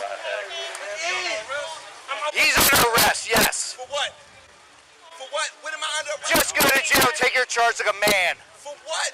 Take your charge. What am I going to jail for? Because you don't know how to act. I don't know how to act.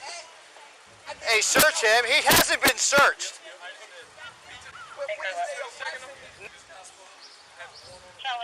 And that guy came over here and started interfering. It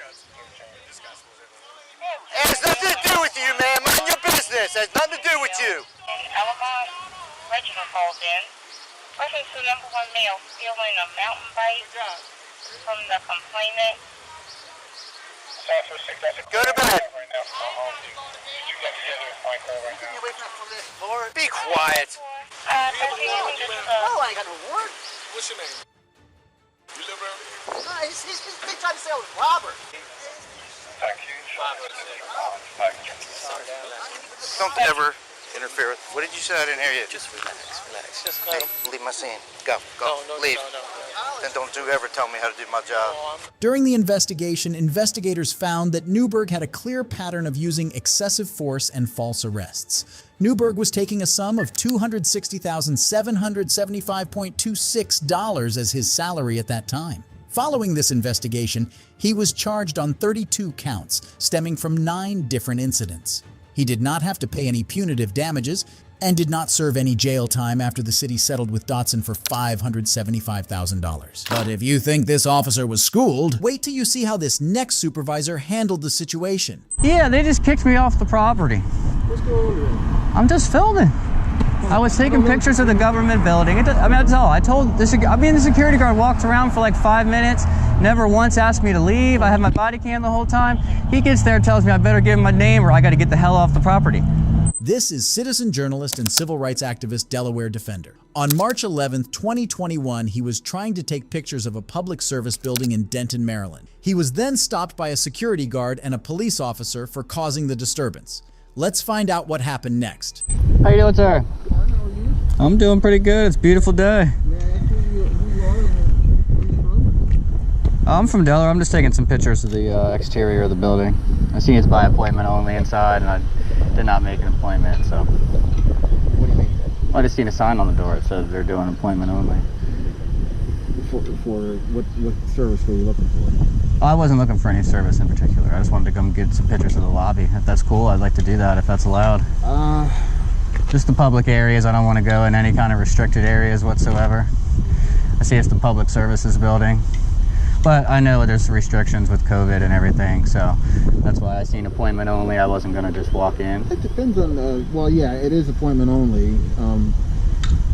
I suppose it depends on what service you're looking for. Some of the offices are open on a limited basis. Okay. Some of the workers are teleworking, so you still have access to them, but it's just by phone. Okay. No, I just really wanted to get some some pictures of the lobby and stuff. I didn't really want to talk to anybody in particular, just get some pictures of the public areas. Just to see, you know, I do like video tours and stuff sometimes. And then it's a public building, it's open to the public. You got what's that? Oh, it's just a body cam. Citizens have the right to photograph public service buildings from publicly accessible areas such as sidewalks, streets, and parks. This includes the exterior and portions of the interior visible from these vantage points. Are you expecting trouble? I get it a lot, unfortunately, yeah. Just when I go in public, yeah, it's bad. So I just there for my protection. Most of the time, it's not a big deal, but you never know when it's going to be. So you got to be prepared for the worst, unfortunately.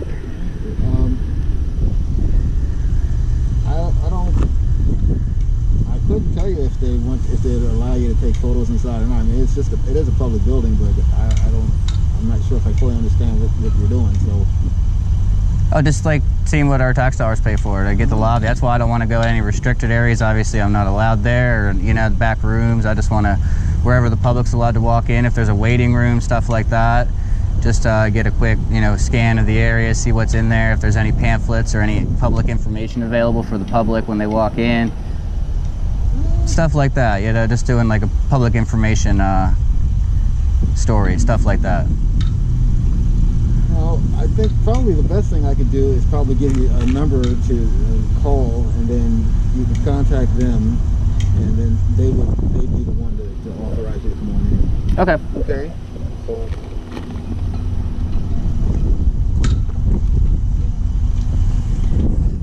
As of now, Delaware Defender is having no trouble, but that's about to change. Can you tell me where you're from? Are you from a particular organization or something? No, I'm just independent. Okay. Yes, sir. I mean, the more information you can give me, the more I can help you. How are you going to help me with the information, like where I live? Well, not where you live. I mean, if you can tell us if you're a particular organization or something like that. No, I just like to make videos and stuff, show people what's going on, see what our public buildings are all about. That's all. Are you security here? Mm-hmm. Okay, figured. Are you from there? No, sir. Maryland? No, I'm from Delaware. What are these cameras pointing straight down for? Straight down? Looks like they're straight down, unless I'm wrong. I don't know. Usually they're not in that position, you know. What do you mean? Oh, they're going up, actually. It's different, yeah. Well, Wait for them drones. Are you a techie? Not really. I wouldn't consider myself too much a techie, man. Well, that's a pretty techie looking camera. That's a nice looking camera you got, isn't it? It's just a Sony with some plastic, really. That's it. These couple pieces that hold it all together. Are you suspecting me of doing something wrong here? Just taking pictures at the public building? Right now, I'm making contact with you. Okay. All right, Mr. Turner. If not, I'll give you a little more to leave. And if you don't leave, then you all right, I'll go on the sidewalk. So we can do it one way. Yeah, that's fine. See you later, man. I'm gonna go right here 10 feet away. It don't matter. I don't care if you get another call. I don't care if you get another call. Why are you being so confrontational? You are coming up here wanting stuff from me that you're not entitled to. I'm here lawfully. No, you're not. Well, maybe because they called you. Yeah. You're anywhere lawfully. No, you're a law enforcement officer. You're allowed to go anywhere you want. Educated, or you want to continue to be ignorant? Which one? I don't think you're going to give me any kind of education. I don't think you're going to give me any kind of education. I almost just did until you cut me off. It's not. This is public property. Okay, when I get a call, this is a public building, that you are disturbing somebody. How? So here illegally, you're making people feel uncomfortable. Their feelings don't trump the law, though, so Mr. Turner. Well, as soon as Corporal, okay? Corporal Turner. You know who I am, and who are you? Well, I don't have a name tag on. I see that. That's why I asked. If you had one, I wouldn't ask you. All right. And we are in public space. Yeah, exactly. So I'll keep talking to you. I'll keep making contact all day long. I have nothing else to do but to make contact with you. That's fine. You can make all the contact you want. That's what I'm doing. I just want to take pictures of the public building and be left alone. Okay, I didn't talk to a single person, so there's no way I was causing a disturbance. Okay. Merely so I just came up here. I just came up here out the blue. Are you a sergeant? I'm a corporal. Yeah, is there a sergeant? No, he's not a sergeant. Who else want to talk to? Well, I just wanted a supervisor. I am the supervisor right now. Yeah, I know, but you're messing up.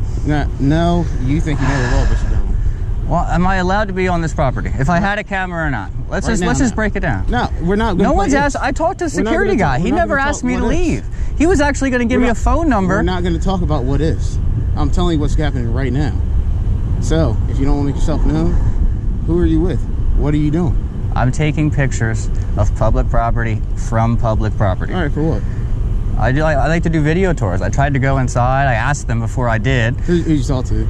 This guy right there in the mask. Take a look. See him right there? Okay, we chat. He walked around the building with me, hung out with me for 5 minutes, never once asked me to leave. So no one's asked me to leave or said I was doing anything wrong.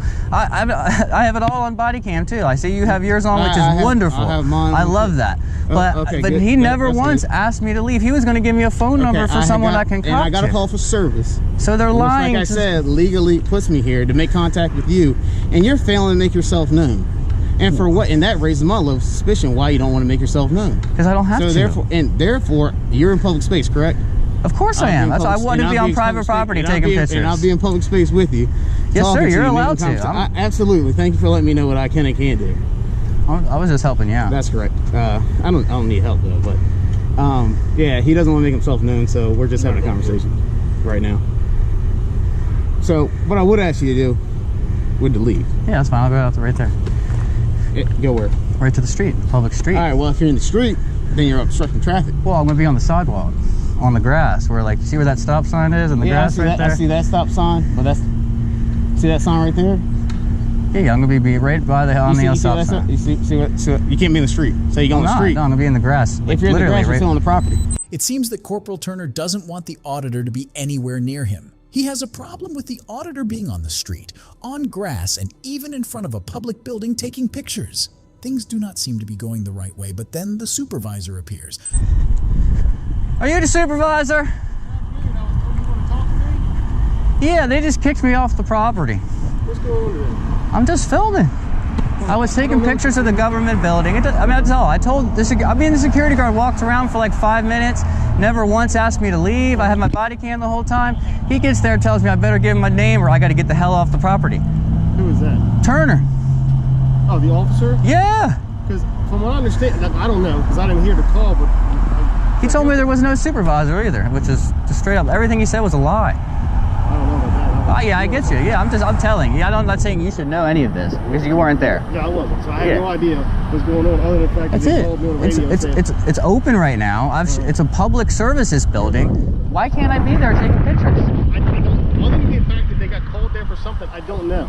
Well, that's it. He said, if I don't get, I'm making people uncomfortable, which you guys are not the feelings enforcement. So that you don't have to tell me to leave the property. I didn't even talk to anybody. Security guard came to me. We chatted. I told him what I'm doing. He was cool, followed me around a little bit. We were talking about cicadas even, you know, it was a cordial conversation. Then Turner pulls up and just escalates to no end. And that's why I'm over here.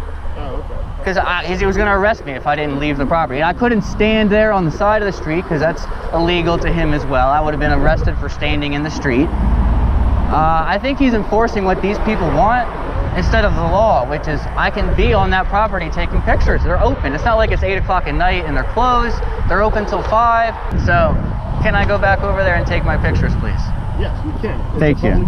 Thank you. Just don't stand in the street because technically, yes. No, I was on the sidewalk. I'm not. Well, with there being no sidewalk on this road, I can't stand in the grass? The grass is fine. No, he told me I couldn't stand in the grass. No. Do you have complaint forms on your vehicle? No, do you want to file a complaint? I will. I'll go to the station later. Okay, because if not, I can take the information now. Nah, I'm gonna put it down formally and send it in because that's awful. Okay. All right. Well, if you want to let him know I'm coming back so he doesn't go hands-on with me.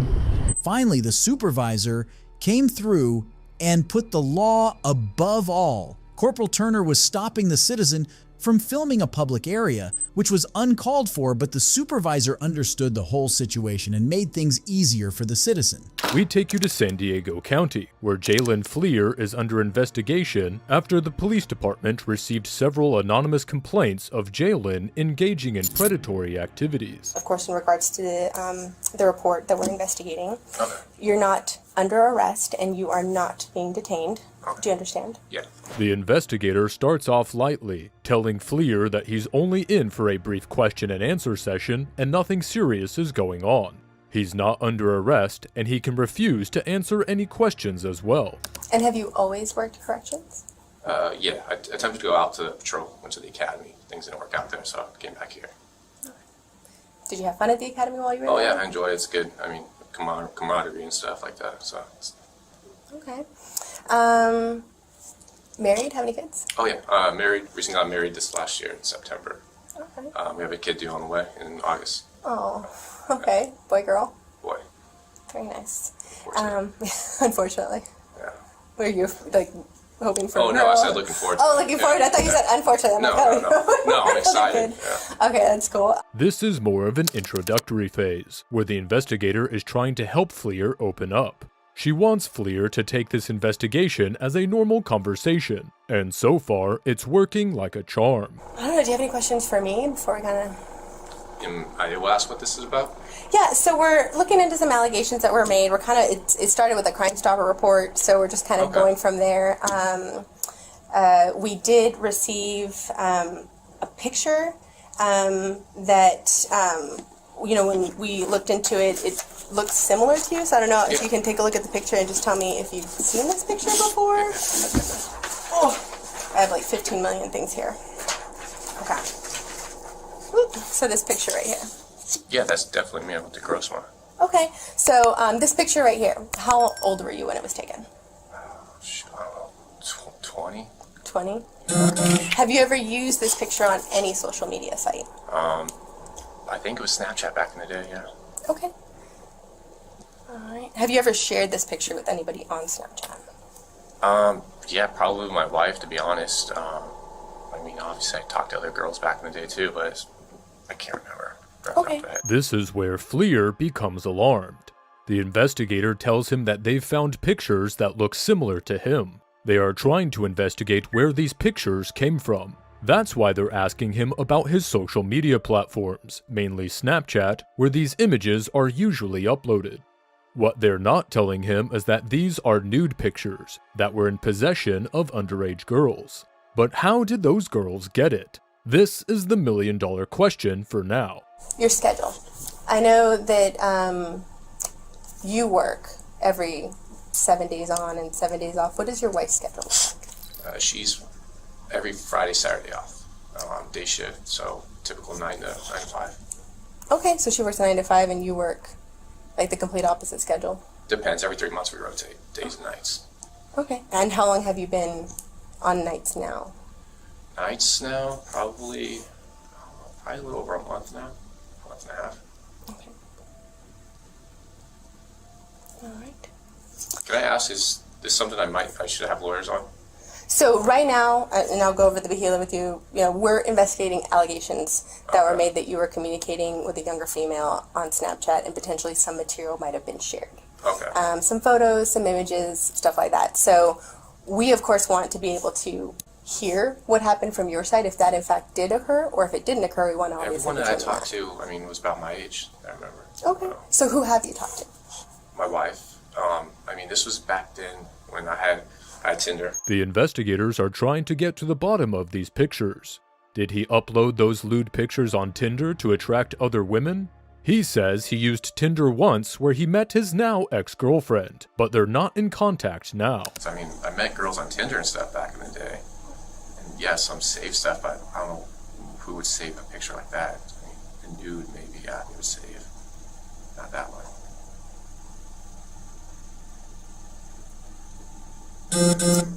And there's nothing wrong with this photo, right? It's just No, you. I agree. I don't know how it would get in the hands of a younger person. I don't know. Okay. There were also some conversations that were exchanged between you and this person. Me? Mm-hmm. Okay. I didn't talk to anybody younger though. Not on Snapchat? No. Not recently? Not recently, no. Have you ever shared any images of your penis with anyone? Yeah. Okay. And how many times would you say you've done that? A lot. Can you kind of explain that a little bit more to me? I mean, my wife, my ex-girlfriend. Back in the day, Tinder and stuff, yeah. I mean, I'm sure you know how Tinder is. High school, even, junior high, I did. Did you ever share any videos of you having sex with anyone? With anyone? No. I've always had personal videos of me and my wife. That was it. And my ex actually had one, but... What does your ex look like? She's blonde. She's blonde? Okay. Fleer continues to affirm that he did not talk to anyone younger and that he had talked to and sent nude pictures to several women back when he was single, but none of them would leak it or share it with anyone else. The investigator also alleges that apart from images, there were texts as well that were shared from a profile with his name. This is where Fleer knows he's in trouble. There were images that were shared, yes, that... Can I ask, I'm sure you got them here, can I ask to see what they are? You want to see the picture? Yeah, so I can get an idea. Do you ever even not do? Yeah. So, I don't actually have a clear shot of one. Yeah, so I did not okay, I understand. print out those pictures. I'm a lawyer, because I'm uncomfortable with this. This is weird. So. Of course, you definitely have the ability to do that, and of course, you know, this is completely voluntary. And so... I just don't want to get caught up on something. I'm working this career, I don't want to get caught up on something. I fully understand, yeah. So, you can, yes, 100% elect not to speak with us. You are not under arrest at this time. Yeah, I understand. And this is where Fleer breaks. He now knows that he's knee-deep in trouble and that he cannot say anything further. Whatever information he's going to give the investigators now will only land him in more trouble. But the investigators are one step ahead of him. So there are a few steps that we're going to be taking after this. Again, you are not being detained by us or anything, but we are acting on behalf of the court moving forward. Okay. So I will give you a chance to read through this. This is a search warrant that was granted this afternoon by a judge. The warrant does allow us to grab some DNA swabs from you. As well as any mobile devices that might be in your possession or potentially in your locker. Do you have your personal phone with you here? I do have one. Okay. Yeah. Is it inside your locker? It's on my person right now. Okay. So if you want to go ahead and hand it to us, we definitely don't need to go in and grab it from you. But the search warrant does require that we take it from you. Okay. Additionally, it does allow us to have access to your vehicle. Is your vehicle parked here? It's parked a few blocks away. Jalen Fleer now knows his time is up. He's going to go to jail. The investigators have acquired a search warrant to go through his belongings and will find any evidence about his pedophilic tendencies. This is the face of a person who has realized that he's now going to jail for life. I have never seen a more despicable set of facts as I've seen in this case. These are the remarks of a judge who announced Fleer's guilty verdict. Jalen Fleer was sentenced to 12 years in state prison after pleading guilty to 20 felony and misdemeanor charges involving acts with underage girls and attempts to meet minors for purposes. Pretty good? Yeah, why? This is Officer Manuel Cruz of Jeffersontown Police Department who brutally punched and handcuffed Joseph Bennett. On November 24, 2020, Bennett was recording an arrest from a fair distance when Officer Manuel Cruz asked him for his ID and on refusal sucker punched him. Recording from Bennett's phone shows he was only filming the incident. I'm trying to stay away so I don't get involved. I ain't trying to piss off the police or nothing. I'm just watching.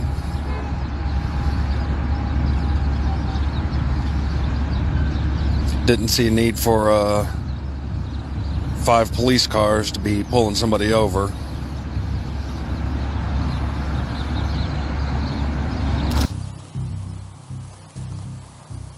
Hey, Manny. Yeah. That's that guy in the silver Jeep with the radar right there.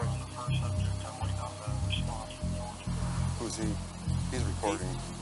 I know. He's the one that dropped the red-headed guy off. Okay. You want me to go talk to him? Well, someone needs to. Yeah. Okay. Yeah. The sergeant was mistaken here as Bennett was absolutely not involved. He was just recording the incident.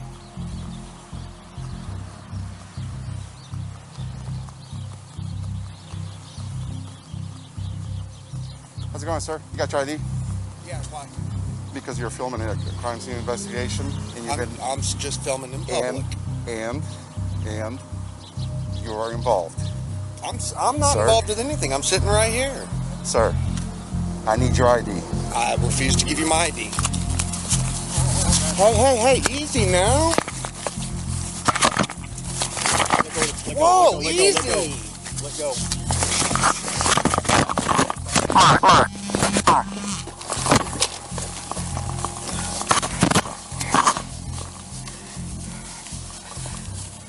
Yo, this is excessive force. You just struck me for no reason. All I'm doing is sitting here watching for this very reason. Relax your hands. Relax your hands. Relax your hands. Not this gentleman, sir. You seem to be more relax your calm. hands. I'll deal with you, sir. Listen to me. Relax your hands. Relax your hands. Relax your hands. What have I done wrong? Listen to me. Relax your hands. What have I done wrong? Relax your hands. Relax your hands. I hope all you guys can see this. Open it and turn this off. Okay. Here. Relax your hands. Put your hand down. Okay. There's no need for you to have hit me. He's not. I'm not resisting. You did resist, sir. No, I didn't. All right, sit up for me. That's fine. Sit up. Sit up for me, okay? Yes, sir. Put your hand behind your back. Sit up. All you gotta do is comply. I need another pair because these two back. I don't have any more. Officer Cruz did not articulate any reasonable suspicion. Instead, he sucker punched Bennett and forcefully detained him. Bennett keeps trying to explain that he has just got off work, but it is all in vain. You are not complying, so just relax and comply. Give him a lawful order, I'll comply. It was lawful order, sir. What do you think?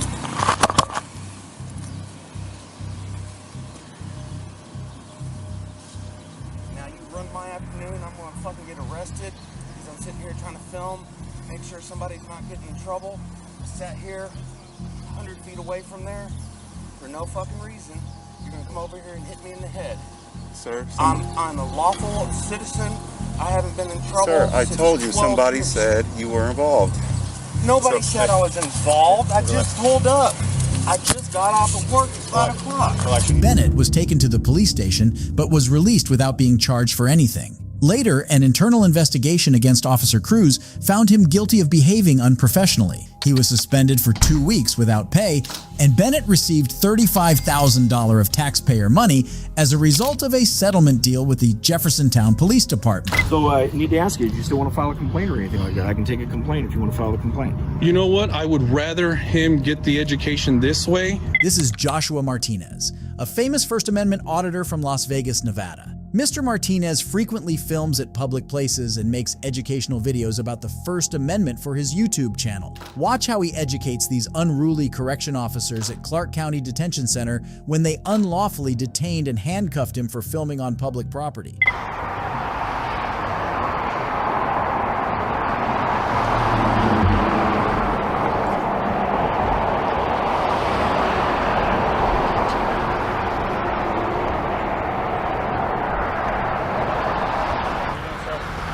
Doing all right. How about yourself? Good, good. How you doing? Pretty good. Can I help you? No, thank you.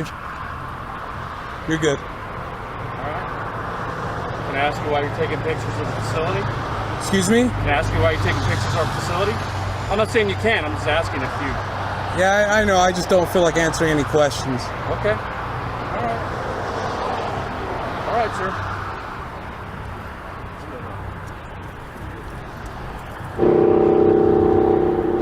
What's that?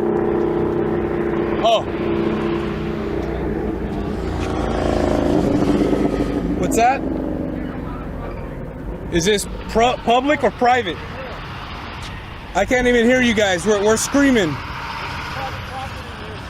Is this public property or private? Private, sir. It's private? Yes, sir. Who's it owned by? It's okay if you're on the sidewalk, but now you're on our property. But who's it owned by? The county. The county, which is owned by the You're gonna have to people. leave, sir. Excuse me? I'm serious. You're gonna have to leave. Call your supervisor out here, please. Stop right there. For Stop what? right there. Stop right there, For sir. what? Look, listen. The stuff may work on the inmates, but it isn't going to work on me. This isn't my first time here. All right, What's sir. your name and badge number? We're gonna We're gonna trespass you. You're on private property. I'm on private property and the Clark County owns it. The Clark County owns it, right? What's your name and badge number?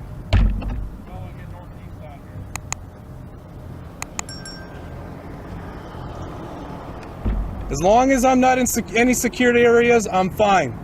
Mr. Martinez can be seen filming peacefully. He is neither going to any restricted areas nor causing any disturbance, but apparently some tyrant cops aren't too happy seeing citizens exercise their constitutionally protected rights. How you doing? Hey, you need to leave our property. You're trespassing. What's that? You need to leave our property. You're trespassing. You're trespassing? Yeah. Can you get your hand off my No, I off cannot my get my camera? hand off the camera. How about this? We'll call a field officer out here. Okay. And when they get here, I could talk to them. The last time I'm going to tell you, you need to leave the property. You're Get your hands off my trespassing. stuff. You need to leave the property. You're trespassing. You know what? Then formally trespass me. I'll take a formal trespass. Okay, all right. That's what walk you off the property. I don't care who you are. Okay. Well, Yeah, that's you fine. can't be here. I've been involved with a couple of federal lawsuits. That's so absolutely wonderful. Has it ever worked out for Get you? your hand off of my camera. Okay, I'm telling you to leave our property. This isn't your property. This is You the need to people's leave our property. Get your hand off my camera. Leave our property. Get your hand off my You need to leave our property. Call the police out here now. Well, you Call need to Metro. go. Because you're a CO. You need to go. You're a CO. You need Get to your go. hands off my camera, sir. All right, did we already call? Yeah. Already call patrol? Call them. Okay. Call them. Turn around, put your hands behind your back. I'm not doing anything. Turn around, put your hands behind your back. How can I leave when you're holding on to my camera? He asked you nicely to leave, but you would not leave. It's very simple. You're can on we have private property. Can we have a cordial conversation about it? No, we can't. Do you know? on Do you the know who property sent when me I asked here? you not Do you to guys? come on Do it. you guys know who sent me here? I don't really care right now. Okay, then Right you will. now. You will. At this point, Lieutenant Butler and his officers detain the citizen and put him in handcuffs. They turn the camera off. When the field patrol officer gets there, he asks the correction officers to let the citizen go as he wasn't doing anything illegal. Captain Forbes, who was the commander, also arrives and personally apologizes to the citizen. How you doing? Good, sir. How are you? Pretty good. So you're a field officer, I assume, right? I am. There you go. Thank you, Butler. Yep. Thank you. And so now you're aware of public photography, correct, sir? I don't even get an apology? Because we can just settle this right now. I won't even go file a complaint. An apology, I'll be a man and put this behind me and go on about my business. Terribly sorry, sir. Thank you. I appreciate that, and I accept your apology. Appreciate that. Fair enough. All right, guys. Well, thank you. Forbes? Yep. Yeah, I'm Captain Forbes, 5372. Thank you. That's my P number. Yep. Thank you. And you, Absolutely. field officer? Sergeant LeBaron, P number 9249. Sergeant Wall, post 4847. Thank you. And yours? Relay 7627. Thank you. Thank you, fellas. Yeah. No, absolutely. So you're going to stay and do some photography and stuff, right? Right. Just do me a favor. I know I'll stay away from Because the that's a safety issue. We'll have to approach you again if you go over toward that area here. But if you're around this area here, taking photos and stuff, you're fine. Right, publicly accessible areas. I don't feel like going down that ramp anyways, so I'm good. I'm like I said, I wanted to get a picture of the sunset with the flag. Yeah, no I worries. wanted to just get those You're things. good to So go. all right. So I need to ask you, do you still want to file a complaint or anything like that? I can take a complaint if you want to file a complaint. You know what? I would rather him get the education this way. So if anything, if I do file a complaint, I'll just go online. And I'll file a complaint. But right now, the adrenaline's still going. My mind's all over the place. So Understood. But I don't even know. wanted to offer that to you, and then we'll have a discussion about the training and all that stuff, and make sure that's addressed. Okay. All right. Hey, well, thank you. All right, Thank you. sir. Have a good day. Take care. Captain Forbes did the objectively correct thing in this situation. He did not let his ego get in the way. He not only apologized to Mr. Martinez himself, but also made other officers do the same. But if you think this officer destroyed his career, wait till you find out about the case of Police Chief Tim Escola and Officer Janine England. These are 57-year-old Police Chief Tim Escola and 30-year-old Officer Janine England with the Perry Township Police Department. On June 2nd, 2009, Escola and England were on the way back from Cincinnati with a burglary suspect in the back of the police cruiser when the car's dash camera caught them kissing and caressing each other. Of note, at this time Escola was married with 3 children, and England was also married to a former colleague. After a few weeks, the police department received an anonymous tip which led to an inquiry, and a 7-hour-long video was unearthed in which both officers could be seen engaged in intimate behavior. Chief Escola immediately resigned from the police force while Officer Engald was also promptly fired. Chief Escola did not face any disciplinary action and continues to receive his retirement benefits from the police department.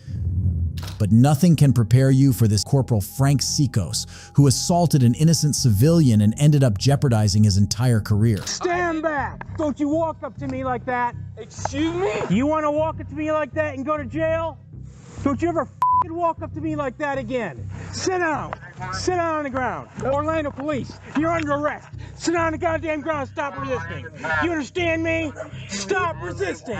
This is Corporal Frank Sikos, a 20-year veteran with the Orlando Police Department. On September 8, 2019, a suspicious person, later identified as 26-year-old Bennett Graham Robinson, was reported for entering a construction site near Lake Ivanhoe. Robinson worked at the construction site and was drunk but remained calm and cooperative with the investigating officers. For this building too. So he was he was drinking with his girlfriend, and then he was. Have we ran him or got a simple No, ran? I haven't got him yet. But that's what he said. Like literally nothing happened. Okay, let's get his ID and run him and see what he is.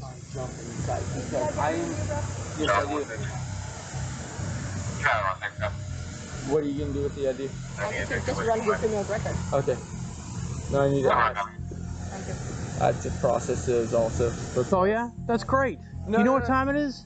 Yeah, I do. What time is it? It sucks. It's late as What time is it? It's late as What would late as mean for you? Past 3 a.m., sir. Yes. Yes. So if you're a contractor and you're interested in that building, shut up and listen to me. Yeah, I'm listening, sir. You don't come over here at 3 o'clock in the morning. Sir? Corporal Sikos is already hostile and behaving aggressively towards Robinson. Sikos shoves him to the ground, and as Robinson gasps for air, he accuses him of resisting. Stand back! Don't you walk up to me like that. Excuse me? You want to walk up to me like that and go to jail? Don't you ever f***ing walk up to me like that again. Sit down. Sit down on the ground. Orlando Police, you're under arrest. Sit down on the goddamn ground. Stop resisting. You understand me? Stop resisting. Turn around. Put your hands behind your back. Now. Put your f***ing hands behind your back. Put your hands. Sir, put your hands behind your back. Put your hands behind your back. Now. Officer, hey, I'm Sir, really relax. not. I'm not. Sir, relax. I didn't do anything. This is ridiculous. Are you serious? Ma'am, I'm not doing anything. Well then, next time you don't walk up on the f***ing police when we tell you to stand back. Sir, you grabbed my jugular and shoved me to the ground. No, I pushed you back when you walked up to me. Sir, you don't do that. Stop talking. Stand up. You grabbed my jugular and shoved me to the ground. Do you know who I work for? Who do you work for? Roger B. Kennedy Construction. None of the other officers tried to stop Corporal Sikos either. Instead, they knelt on the back of Robinson, who was barely keeping his breathing intact. Following this incident, an inquiry was launched and Sikos was indicted in January 2020 on 3 misdemeanor battery charges. He was relieved of duty with pay as he awaited a court date. In 2022, he entered a plea deal with the prosecution, but the details of said deal remain obscure. Because you're over here shining a flashlight in my apartment. You're over here shining a flashlight, let me finish what I was saying, into my apartment. I'm in here taking care of Christmas gifts, watching the UFC fight. You guys come over here banging like a bunch of animals. No one called 911, and you're giving me a hard time. You're still shining a flashlight at me. Turn your flashlight off. Turn your flashlight off. You're not understanding how this works, man. Have a nice night, guys. No. On December 19, 2020, the Brunswick Police Department received a 911 hang-up call. Officers McMillan and Hibbett were dispatched to the address from which the call supposedly came. This apartment belonged to a man known only as Mr. Brian B., who claimed that the call hadn't come from his house. Already suspecting that it was going to be a long, complicated issue, Mr. B recorded the whole incident as it unfolded. Can I help you? Yeah. Everything all right? Everything's Yeah, fine. 911 call. From here? Yeah. Are you the only one home? No. Who else is home with you? My girlfriend and my roommate. All right. Everybody's fine. All right. Well, Nobody called. Somebody called, and they said it came back to this address, and it said they told us there was yelling or something in the background initially. Then they hung up, and they haven't been able to get in touch with everyone since. So that's why we're here. Nobody called. Everybody's fine. All right. Can we talk to them real quick? No. No, we need to. Well, you're not. We need to. It's not going to happen. You're not understanding how this works. We got a 911 call from this address. Nobody called 911. How do I know that? Do I have to prove something to you right now? Yes. We have to speak with everyone who lives here to make sure they didn't call 911. As soon as we speak with everyone and we confirm everything's fine, we leave. That's it, man. We just make sure everything's fine. What's your name and badge number? Macmillan 182. Name and badge number. Right there? Is that what you told me? Why are you giving us such a problem? Well, because you're over here shining a flashlight in my apartment. You're over here shining a flashlight. Let me finish what I was saying. Into my apartment. I'm in here taking care of Christmas gifts, watching the UFC fight. You guys come over here banging like a bunch of animals. No one called 911, and you're giving me a hard time. You're still shining a flashlight at me. Turn your flashlight off. Turn your flashlight off. You're not understanding how this works, man. Have a nice night, guys. No. Mr. B's refusal to speak to the cops was well within his rights according to the Fifth Amendment, under which a judge is the only person who can compel a citizen to speak. Breaking the door to gain entry into the house seems like a bit of a stretch, even though the Supreme Court backs this up in the case of extreme emergencies. They said there was a 911. From whose cell phone? What cell phone number? Do y'all have it on record or file or anything? 732-940-7679. 940-7679. Not my number.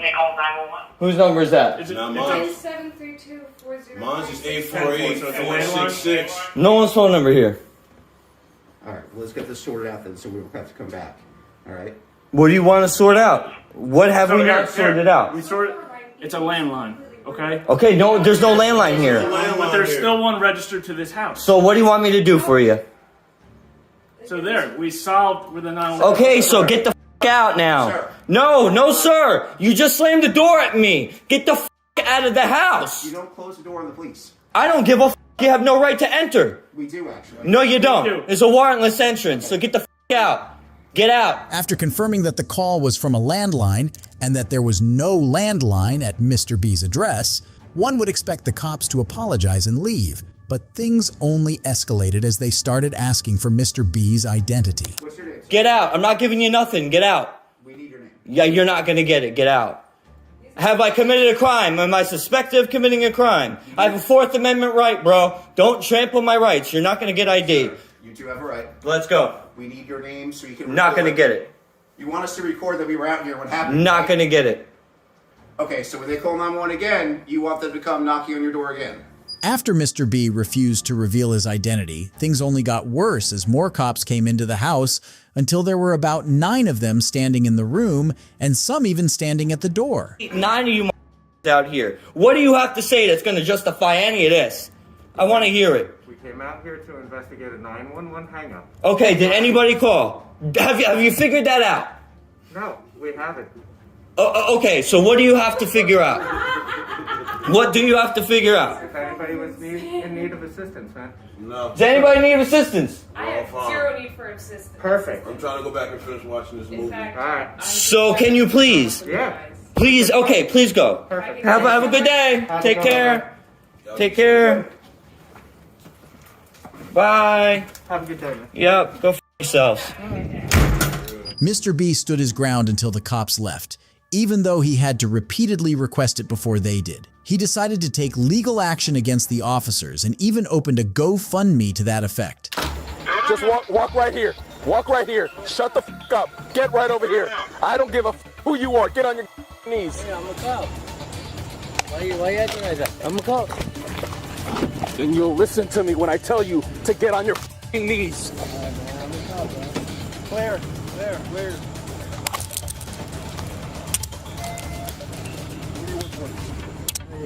You used to work for Miami-Dade. This is Officer Donovan William Rojas of the Miami-Dade Police Department, who is about to be arrested by Deputy Joel Torres of the Monroe County Sheriff Office. On the 12th of June, 2022, Deputy Joel Torres observed a Chrysler 300 speeding northbound on US 1 near mile marker 101 at approximately 3:57 a.m. Deputy Torres activated his lights and siren and attempted a traffic stop as the Chrysler reached speeds greater than 110 miles per hour.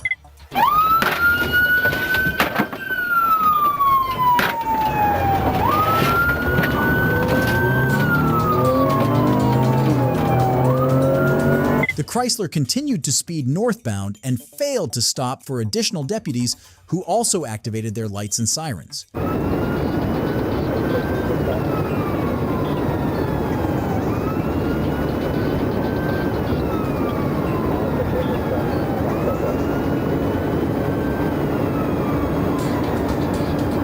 After a short chase, the police units succeeded in stopping the fleeing car, but the officers were not expecting to see a fellow cop in the driving seat. How many people in the car? Get out of the car! Get out of the car! Get out of the car right now. Out of the car, I have to see hands. Hands up in the air! Hands up in the air right now. Turn around, turn around. Turn around, do not face me. Turn around. Just walk right here. Walk right here. Shut the f up. Get right over here. I don't give a f who you are. Get on your knees. Hey, I'm a cop. Why you acting like that? I'm a cop. Then you'll listen to me when I tell you to get on your knees. I'm a cop, bro. Where?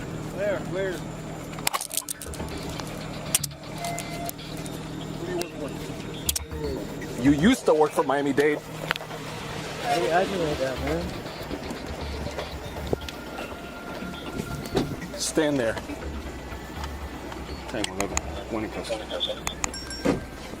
Imagine. Be quiet. Don't say another word. You hear me?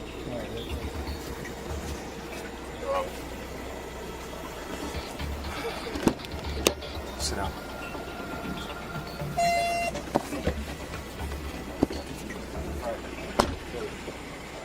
Everything's cool, Sergeant. Of course. We gotta check this car first. There's guns, radios, and all kinds.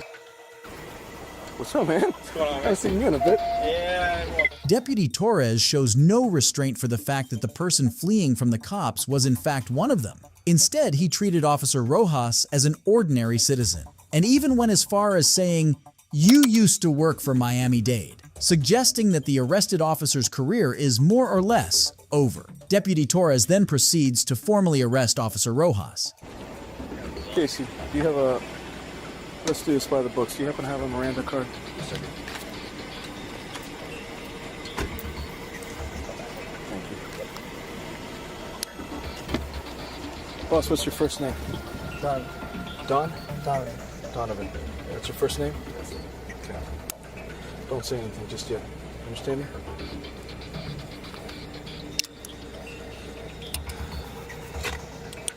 You know how this goes. Okay, I don't want Be quiet. Before I ask you any questions, you must understand your rights. You have the right to remain silent. Anything you say can be used against you in court. You have the right to talk to a lawyer for advice before we ask you any questions. You have a right to have a lawyer with you during questioning. If you cannot afford a lawyer, one will be appointed for you before any questioning is. Deputy Torres asks whether Officer Rojas is willing for a field sobriety test, but Officer Rojas simply refuses. I feel you're impaired. Me? Yeah. No? Okay. Are you willing to perform field sobriety exercise to dispel my suspicion that you're impaired to drive? No, sir. No. Okay. Is this an agency vehicle? Yes, sir.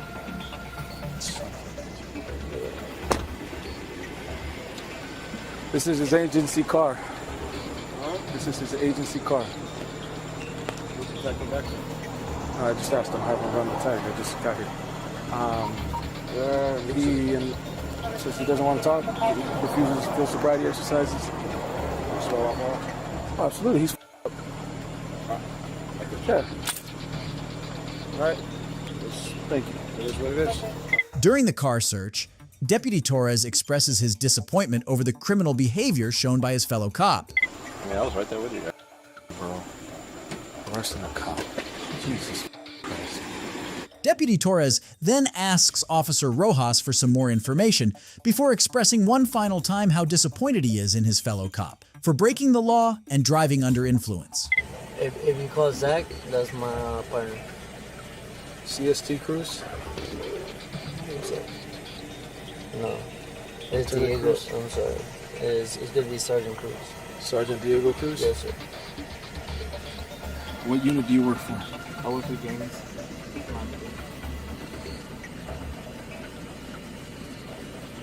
You already invoked your right to remain silent, so I'm not going to ask you any questions, bro, man. Bro, This is not the highlight of my day. I know. Bro. I'm sorry, brother, but... Yep, don't say anything else. I got it for you, Sergeant. Sergeant Diego Cruz. Officers from the Monroe County Sheriff Office took Officer Rojas into custody, and he was promptly taken to jail. Donovan Rojas is being charged not only with DUI, but also fleeing and eluding. And last but not the least is the case of Jeremy Melly, who got knocked out of his senses and arrested by Sergeant Bellavance. Take a seat. You're going to be out of New Jersey, class. You guys started the fight. Sir! Are you kidding me? Are you? No, stop! Back up! Stop! This is Sergeant Jason Bellavance with the Burlington Police Department. On September 9th, 2018, the police received a call about a bar fight at a local bar in downtown Burlington. Sergeant Bellavance and several other officers reached the scene to find Jeremy Melly exchanging heated words with the bar owner, Sinan Aaron. Jeremy's brothers Albin and Charlie were also there with him. Okay. 13, I'm 23.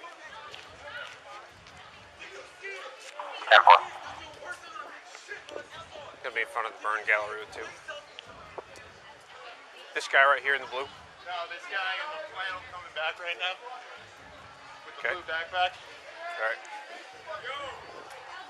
Headquarters 215, go ahead, let's hear 29. Something happened. Take a seat. Nothing. Take a seat. You're going to be out of New Jersey, class. You guys started the fight. Sir! Are you kidding me? Are you? No, stop! Back up! Back up! Back up now! Back up now! He's not responsive. Are you kidding me? Sir, he's not responsive. Are you kidding me? Back the f up now! Back up! Back up! Roll over! Roll over! Roll over! I'm fine. Leave me Roll alone. over! Roll over! Roll over! Why? Roll over! Back into the bar.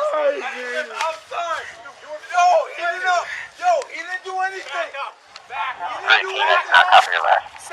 Just relax. That's my brother. He didn't do anything. No. Hey, stop. That's my brother. That is my brother. Stop resisting! Yes. No.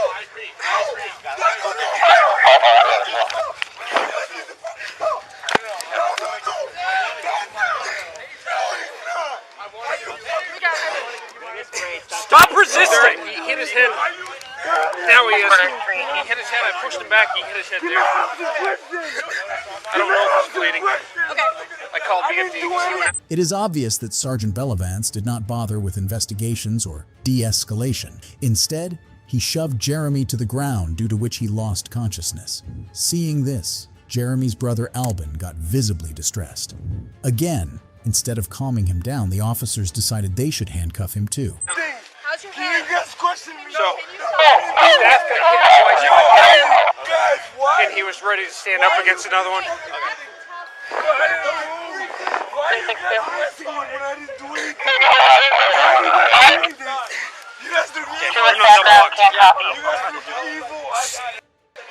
Stop moving! Stop. Hey, calm down! Okay. Stop! If you kick me, you're gonna get down. Just hold him down. No, just hold him down. Hold him down.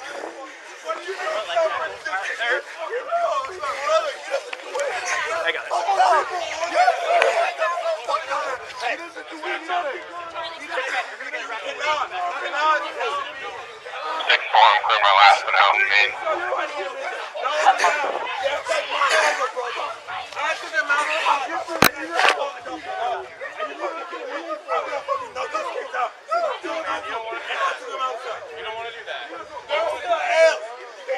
Okay.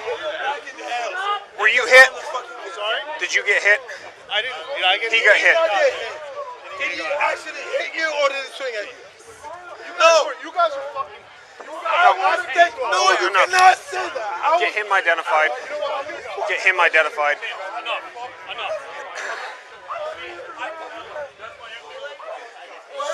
Hey, stop trying to grab me. Shut the f*** up.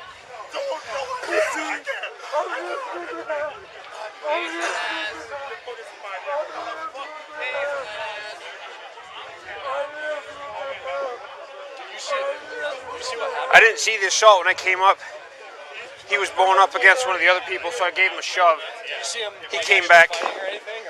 He was getting ready to with one of the other bar. Do we know his name yet? I'm going to hell. Hey, buddy. I'm going to hell. I'm going to hell. I'm going to hell. Okay. All of you guys are going to hell. Hey, are you hurt? All of these guys. Are you hurt? I'm going to hell. Are you hurt? Yes, all of these guys. What hurts? I'm going to hell. What hurts? All of these guys. What I'm hurts? going to hell. Okay.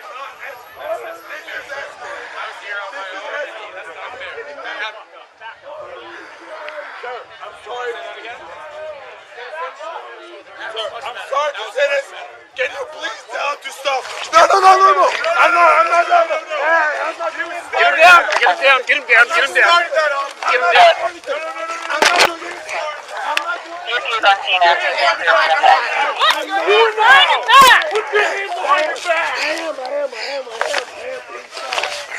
I'm not doing it. The Melly brothers filed a civil lawsuit in federal court on May 2, 2019, alleging intentional use of excessive force by the officers as well as violation of his Fourth Amendment rights. The city ended up doing an out-of-court settlement, and the Melly brothers were paid a whopping $750,000. But if you think this officer got taught a lesson, wait till you see Sergeant Shoemaker and Sergeant LeGros with their ridiculous stance against an educated citizen. You're stalking us. No, you don't. I think that you you're already going to know find I'm out not. where you we already live. Know, you already know that I'm not. That is so I think ridiculous, you're going to find out where man. we live, and I think you're going to try to do something. You hear what you're saying? This is a citizen who goes by the name of Pitbull Cop Watch Las Vegas on his YouTube channel. He was stopped by Sergeant Shoemaker and Sergeant LeGros for filming, which they believed could be to stalk and kidnap. Thankfully, the citizen knew his rights well and was aware of just how ridiculous the excuse to stop him was.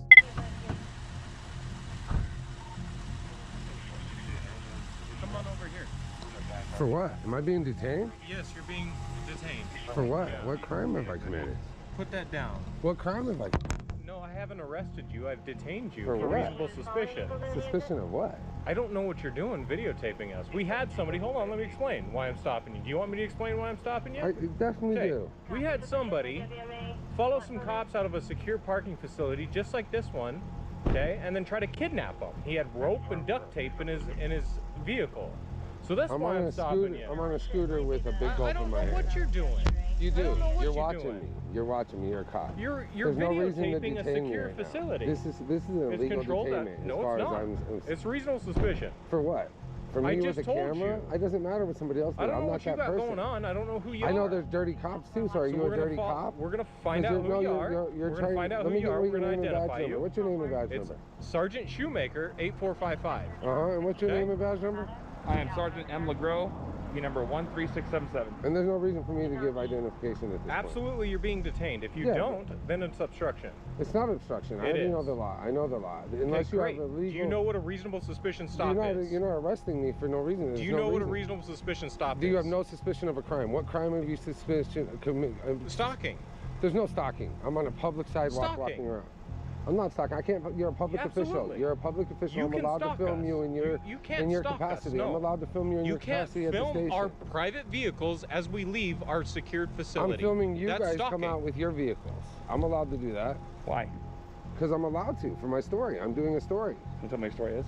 I can't because why would I disclose it? Then I won't get it for the media.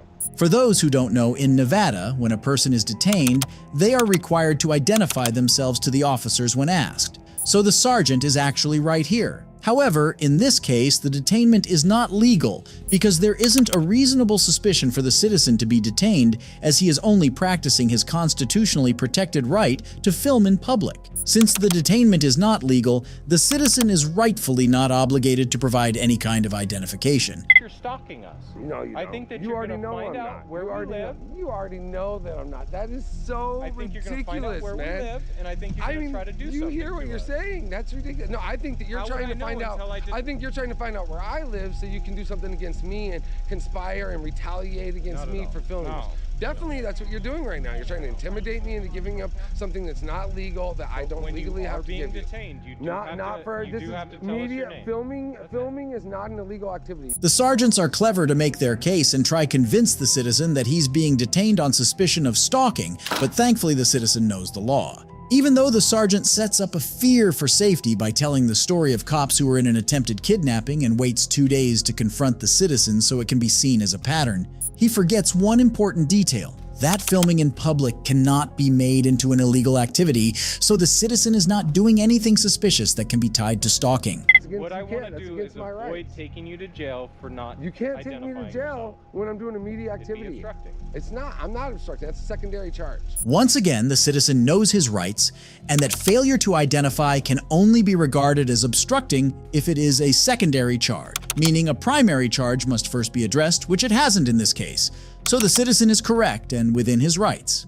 If after your homework and you're satisfied, after you look it up for your own 2 eyes, that if you're being detained, and again, and if you read the stalking law too, it's a course of conduct. So if for whatever reason we end up detaining you a couple days from now because you're out here doing the same thing, you'll be armed with the knowledge to know that all you have to do, you don't have to give a driver's license, all you have to do is give your first and last name, and that's it. Now, if I came out here, let's say, which I don't think I will, but if I came out here tomorrow, the next day, or whatever, and I'm filming, you guys have already talked to me, you already see me. No, we haven't identified you. So then would you try to identify again at that point? Yes. It could be done and over with if you just give us No, your but first and last I don't name. want to right now. That way we'll throw it up in briefing. Hey, this guy is doing a news report. This is his first and last name. He's out here videotaping just for his channel, and then that way all of us know. But now the report that I have to put in the station is we got a guy out there. He won't identify himself. He's videotaping POVs leaving the station. He may be a candidate for a stalking suspect, so just be aware. Make sure that you're clear on it. Yep. You may get stopped again, but hopefully you will then know, okay, I know what they're doing. They're stopping me for reasonable suspicion. All I have to do is give my first and last name, give them a reason, hey, I'm doing my news story. But the news story is my exclusive, and I'm not telling you about my news story. Here's my first and last name, okay? Despite the ridiculous excuse the sergeant concocted to confront the citizen, he is unable to do anything or even identify the citizen who was well versed with the law. After going round in circles with their lame excuse, the sergeants finally learned their lesson and let the citizen go. This just goes to prove how important it is to know the law and call out cops who are spouting some ridiculous stories just to trap you. Next up, we take you to Griffin, Georgia, where Officer Matthew Boynton is under investigation for stealing a gym bag full of clothes, underwear, and dental retainer belonging to his now former wife, Jessica Lester. Previously, Jessica had filed a complaint saying that Officer Matthew had stolen these items. But Boynton lied to the department, saying he did not have any such items. Do you think this is a simple case of theft? You're about to be shocked. So Jessica came in, she filed a report. Okay. I talked to you about it. You wrote a statement saying you didn't have any of her items. Right. The report specifically said her retainer and stuff like that, her clothes. Okay. Do you know anything about where her clothes or retainer might have been? Like I told her before, the only thing that we might have had would have been in that white trailer, and my stepdad has not mentioned anything else being in there. Jessica filed a report against Boynton for stealing her belongings after the couple separated. Why did they separate? Well, in 2016, Jessica Boynton Lester was shot in the head with Boynton's service weapon. She survived the shooting. The shooting was eventually ruled a suicide by the Georgia Bureau of Investigations, and Matthew Boynton was cleared in the shooting by the GBI. But after this investigation, the police started to think that Boynton is not as innocent as he seems. And we gave everything back that we had, because she had put some stuff in like it's like a little foot chase thing. You open it up, it's got 2 little boxes. I think we used to use it for like diapers and stuff now, but I mean, everything that she had that I knew of was gone. I got rid of everything I knew of. Got rid of a house, so either give that to her or her family came back and got it. You know, like she had a big kitchen table and some other stuff that her Aunt Kathy and Uncle Tim come and got. just different. I think my stepdad actually took a whole bunch of stuff over to her grandparents' house at 2464 East Milner in Pike, which is like right by my parents' house. Okay. So when did you move to Lumay Road? That would be sometime in March. March. Through the course of that move, did you find anything that belonged to her at that point? No, because if I would have, I would have turned it over to her. Because I have no need to keep her stuff. The only thing I had at that point was that computer, and me and you had talked about that and gave it back to her. Because she could let her and talk to Bird. Okay. So,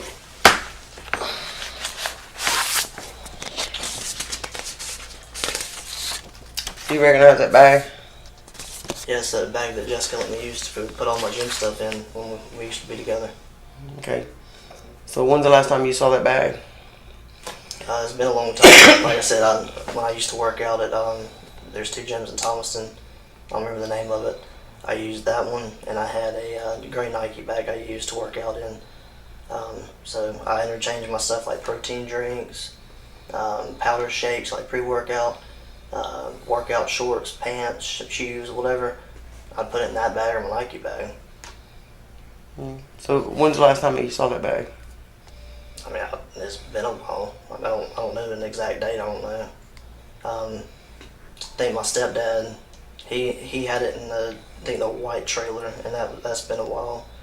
And he brought it, but I haven't been through it or anything. He put it in my storage thing in my house, which is like when you pull in the driveway. It's a little storage thing on the right. You open the door and it's got all my stuff in there. I had to clean some of it out recently.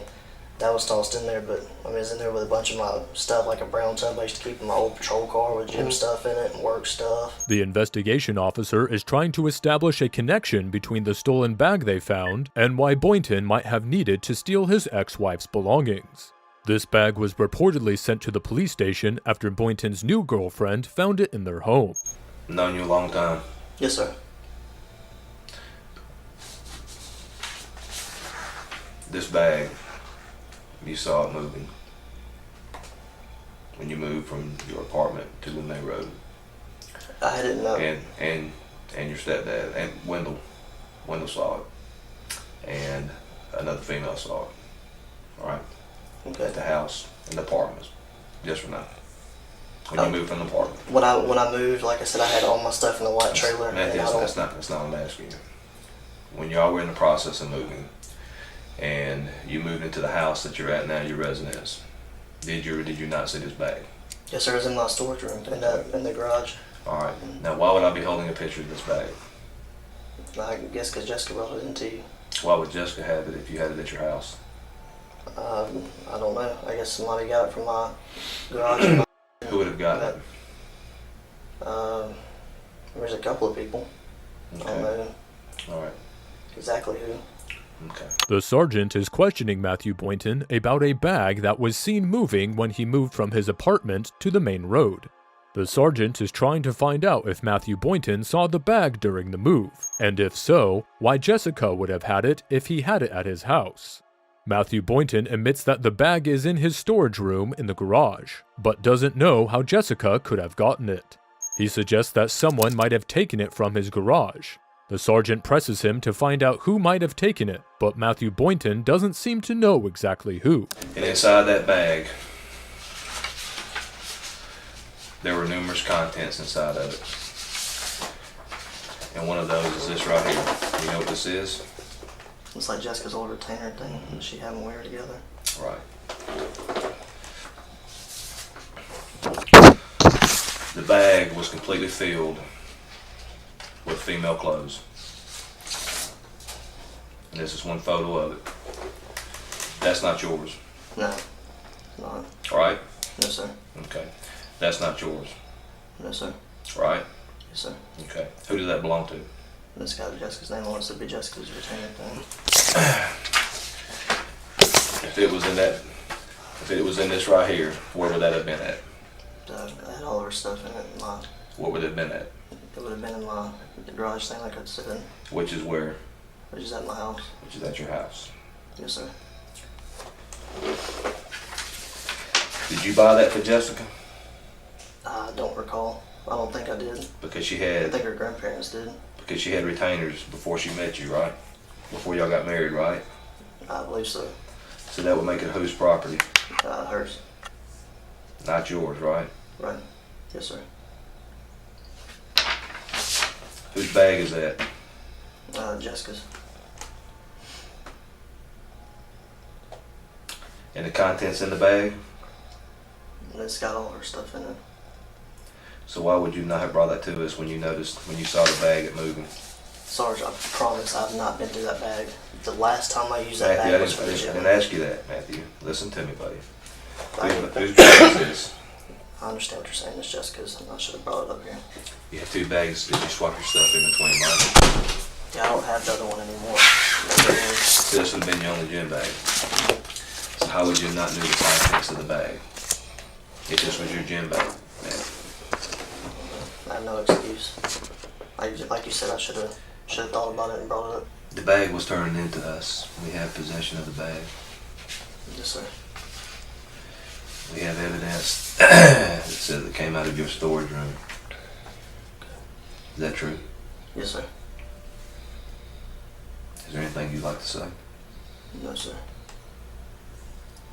I said I was just done with my part. Do you believe that statement to be accurate and true? Not now. Did you believe it then? No, sir. Why would you say you didn't have the damn bag when you had it? You know you can't give a sworn statement and lie on it.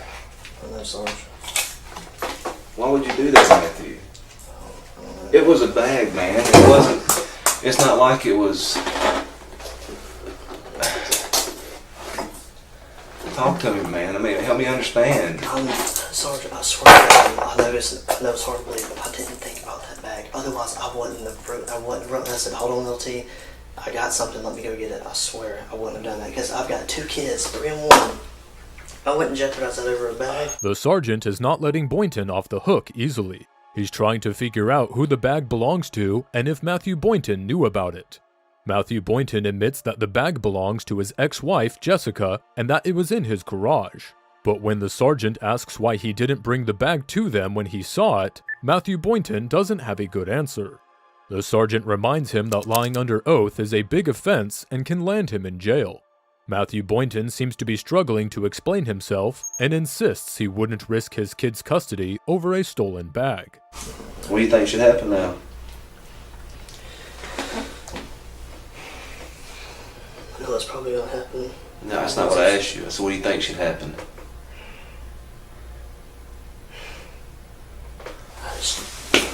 There's no kids, man. My kids are daddy's boys, man. If I would have thought about it, I would have done it. Of all the stuff that you see about you, you know if you were in possession of something that belonged to her, you know you could have brought it to me.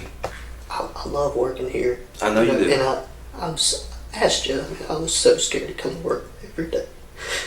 Why? Because every time I did, it was always 11:79 or 10:22 to 42 come up here. I mean, it's always something. I don't know, maybe I thought if I brought it up here I was going to get fired and whatever, man. I don't know. I'm so young and stupid. But Matthew, you know doing the right thing regardless, it doesn't matter. If you do the right thing, you can live with yourself. At this time, Matthew finally breaks down and understands that if the theft is proven, he will lose the custody of his children. He will be relieved of duty, and he might even have to serve jail time. Things are not looking good for him at the moment. I don't know what I was thinking then. I don't know if it's because I was scared. I mean, I told you, I come to work every day scared now. There's no excuse. I'm not trying to make one for myself.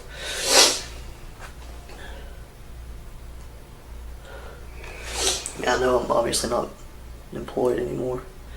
It's just like, the only thing I can think about now is my kids, man. My kids. Matthew was arrested for theft, and an internal investigation was launched to deduce whether he had anything to do with the suicide of his wife. He resigned before he could be relieved of his duty, but was later cleared in the investigation. This caused an uproar in the media, where several online viewers alleged that Boynton was only cleared because he was a cop. After this incident, Matthew Boynton is forced to live in a life of anonymity, but he's still looking for a new job. While Boynton can no longer serve the community of Griffin, he is still a certified police officer in the state of Georgia, and can put on his uniform again and serve as a police officer at any department in Georgia. Whether he gets a police job or not remains to be seen. But all previous arrests fade in front of this one, another drunk cop who got busted while being severely intoxicated. You understand the position we put each other in. You by drinking at Cindy's and driving, and me by being the one to stop you. Okay, this is my worst nightmare. I hate doing this.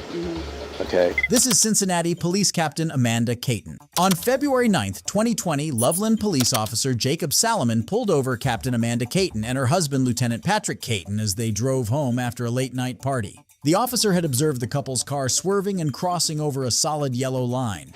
Okay.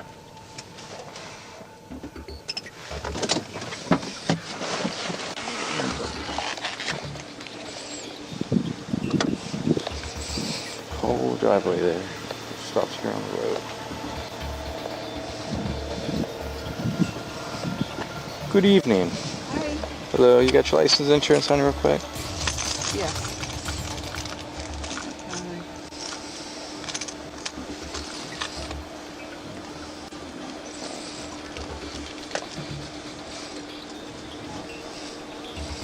Alright, the reason I'm stopping initially why I stopped was you made the turn at the 5-way.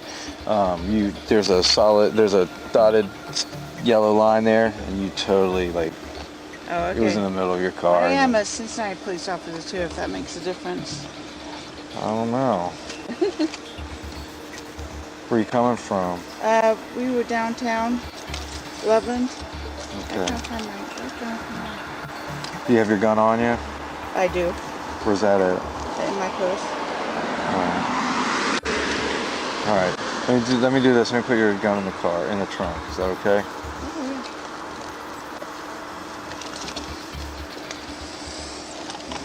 Northeast Police 2. That's not what I meant, but 11, I'm gonna need you on this one.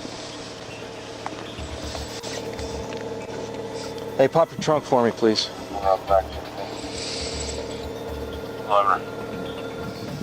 I was gonna put this on your seat.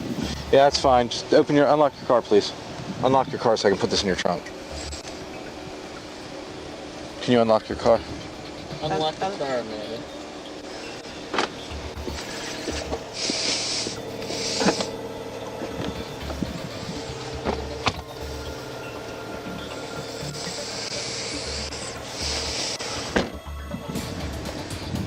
Okay, here's the problem. I smell alcohol on you, okay? And your speech is slurred. And you had your gun on you. I'm putting that in the trunk, but your speech is slurred and everything. I don't know what you want me to do. I can't just... I see your badge, but I'm telling you, your speech is slurred. You reek of alcohol. You put me in a bad spot. You want me to drive home, officer? No, that's not how it's gonna work. You got your gun on you too? I do.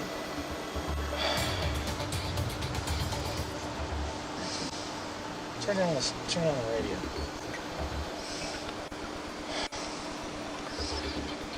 All right. We're about 4 blocks from our house. Yeah, we did. You don't understand the circumstances right now, okay? I don't.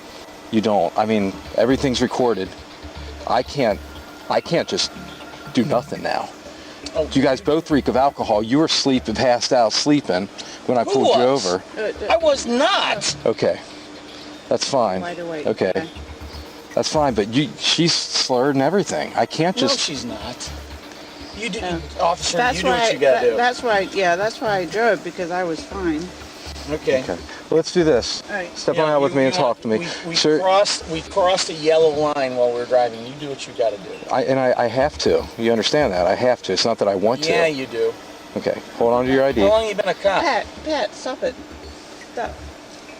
Sir, you've got your gun on you and you're intoxicated too. I am not. Don't. I am not. Pat. She just said you were. That's why she drove home. She didn't. She said that's why she drove home. I said no. She drove home because she's not intoxicated.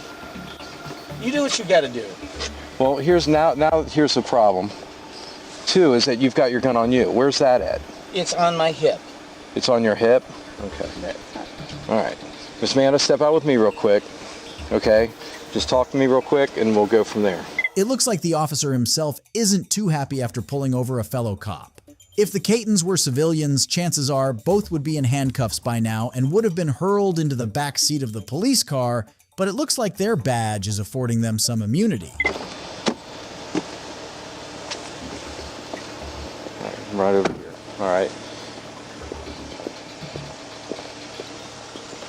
Have a seat right there for me, and we're going to chat. A seat? Yeah. Where do you work? Cincinnati Police Department. I know. What district are you at? I'm just transferred to inspections. What's that? Inspections. Okay.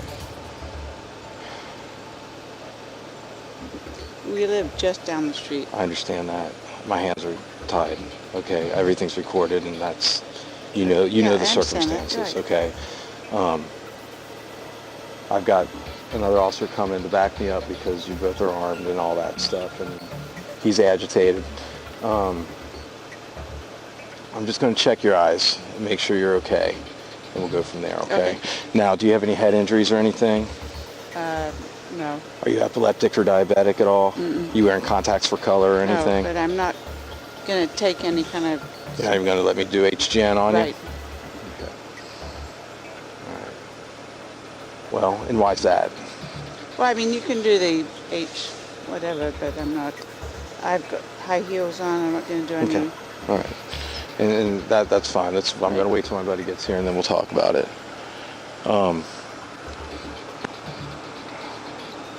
Regardless, I'm not charging you for the gun. What? Regardless, I'm not going to charge you for the gun. Okay? I'm not going to do that to you. The officer has not only been a bit too lenient with the couple, he also decides to waive off the felony of carrying a weapon while intoxicated, all by himself. Talk about being judge, jury, and the executioner. As the officer performs the HGN, a nystagmus is evident, which means Captain Caton is most probably intoxicated. And you said you won't do any tests, you won't take your shoes off and do any more tests, right? Yeah, I mean, I've got high heels. I know, you could take those off. You got gym shoes in the car or anything? No. You know you've had too much to drink. You know you drink too much to drive. We live just down the street. I understand where you live, but you know But I haven't had too much to drink.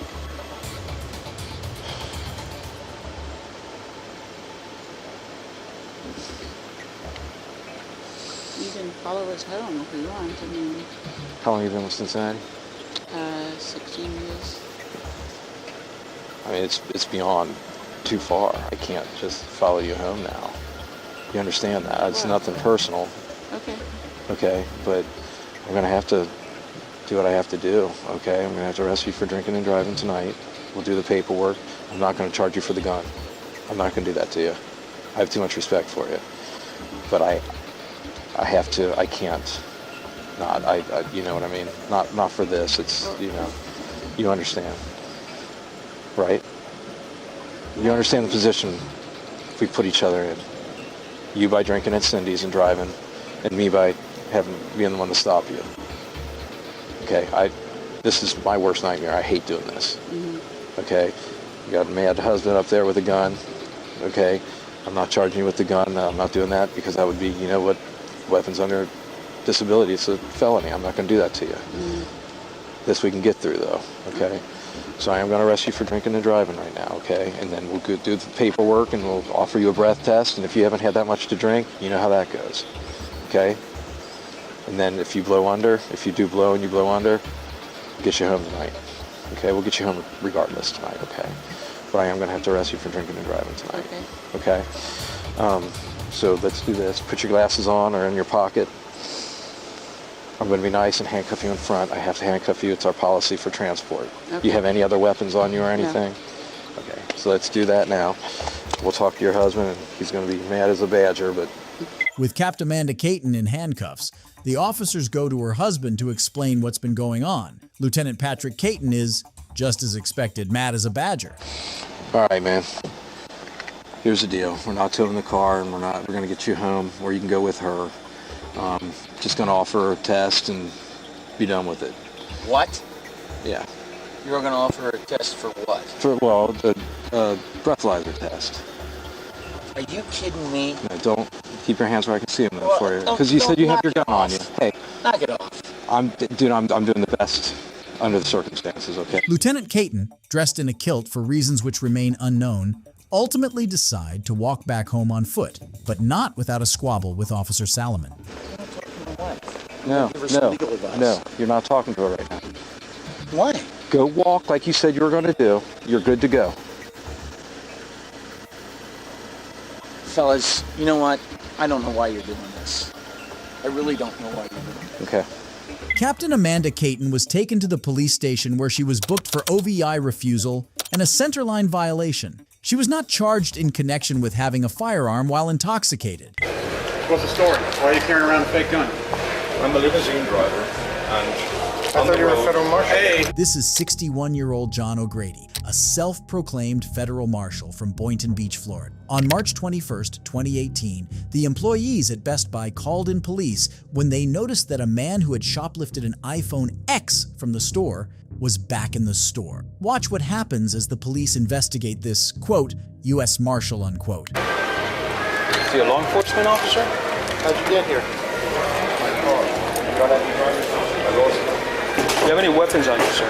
Yes. Okay, where's it at? On my hip. Okay, so we thought, are you a police officer? I'm not. No. Okay, all right.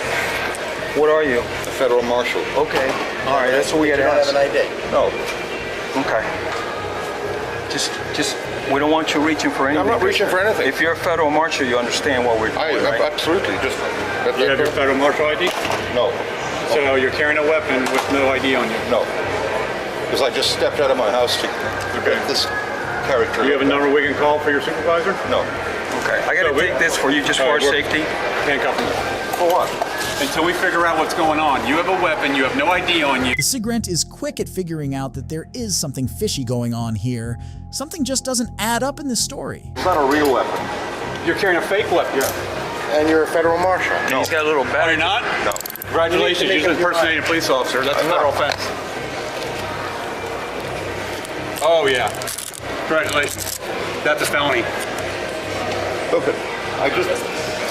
Good eye, Alex. What are you? Set of keys. What's the story? Why are you carrying around a fake gun? I'm a limousine driver, and I thought you were a federal marshal. Hey, here, you got a badge that says U.S. Marshal. You're claiming to be U.S. Marshals. You have a badge. What does that say on it? Marshal. So why are we carrying around fake stuff? You know it's illegal. No, I didn't know it was illegal. Yes, you are displaying yourself as a law enforcement officer.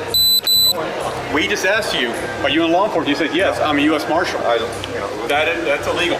That's a felony. Oh, absolutely not.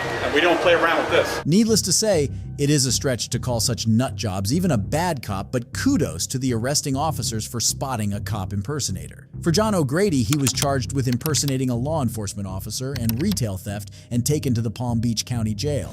But not least is Sergeant Walker, who had to face the music for his explicit racism and poor de-escalation skill. The gentleman right there that called me.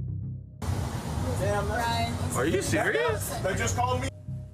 This is Sergeant Chad Walker, a 14-year veteran with the Columbia Police Department. On August 29th, 2020, in the wake of COVID lockdowns, Sergeant Walker was supposed to ensure that no alcohol gets served past 11 p.m. However, things took a turn for the worse as the officer tried to shut down a bar in the 5 Points neighborhood. We're getting everybody out. Yeah, but you got alcohol. Put it down. Put it down. Governor's rule, you can't have any more alcohol after 11. Sir, if you drink that, you will go to jail. Go out, leave, let's go, now. Your hand was on it, sir. And you're a little colorblind, sir. Right, stop calling me ignorant. Let's go.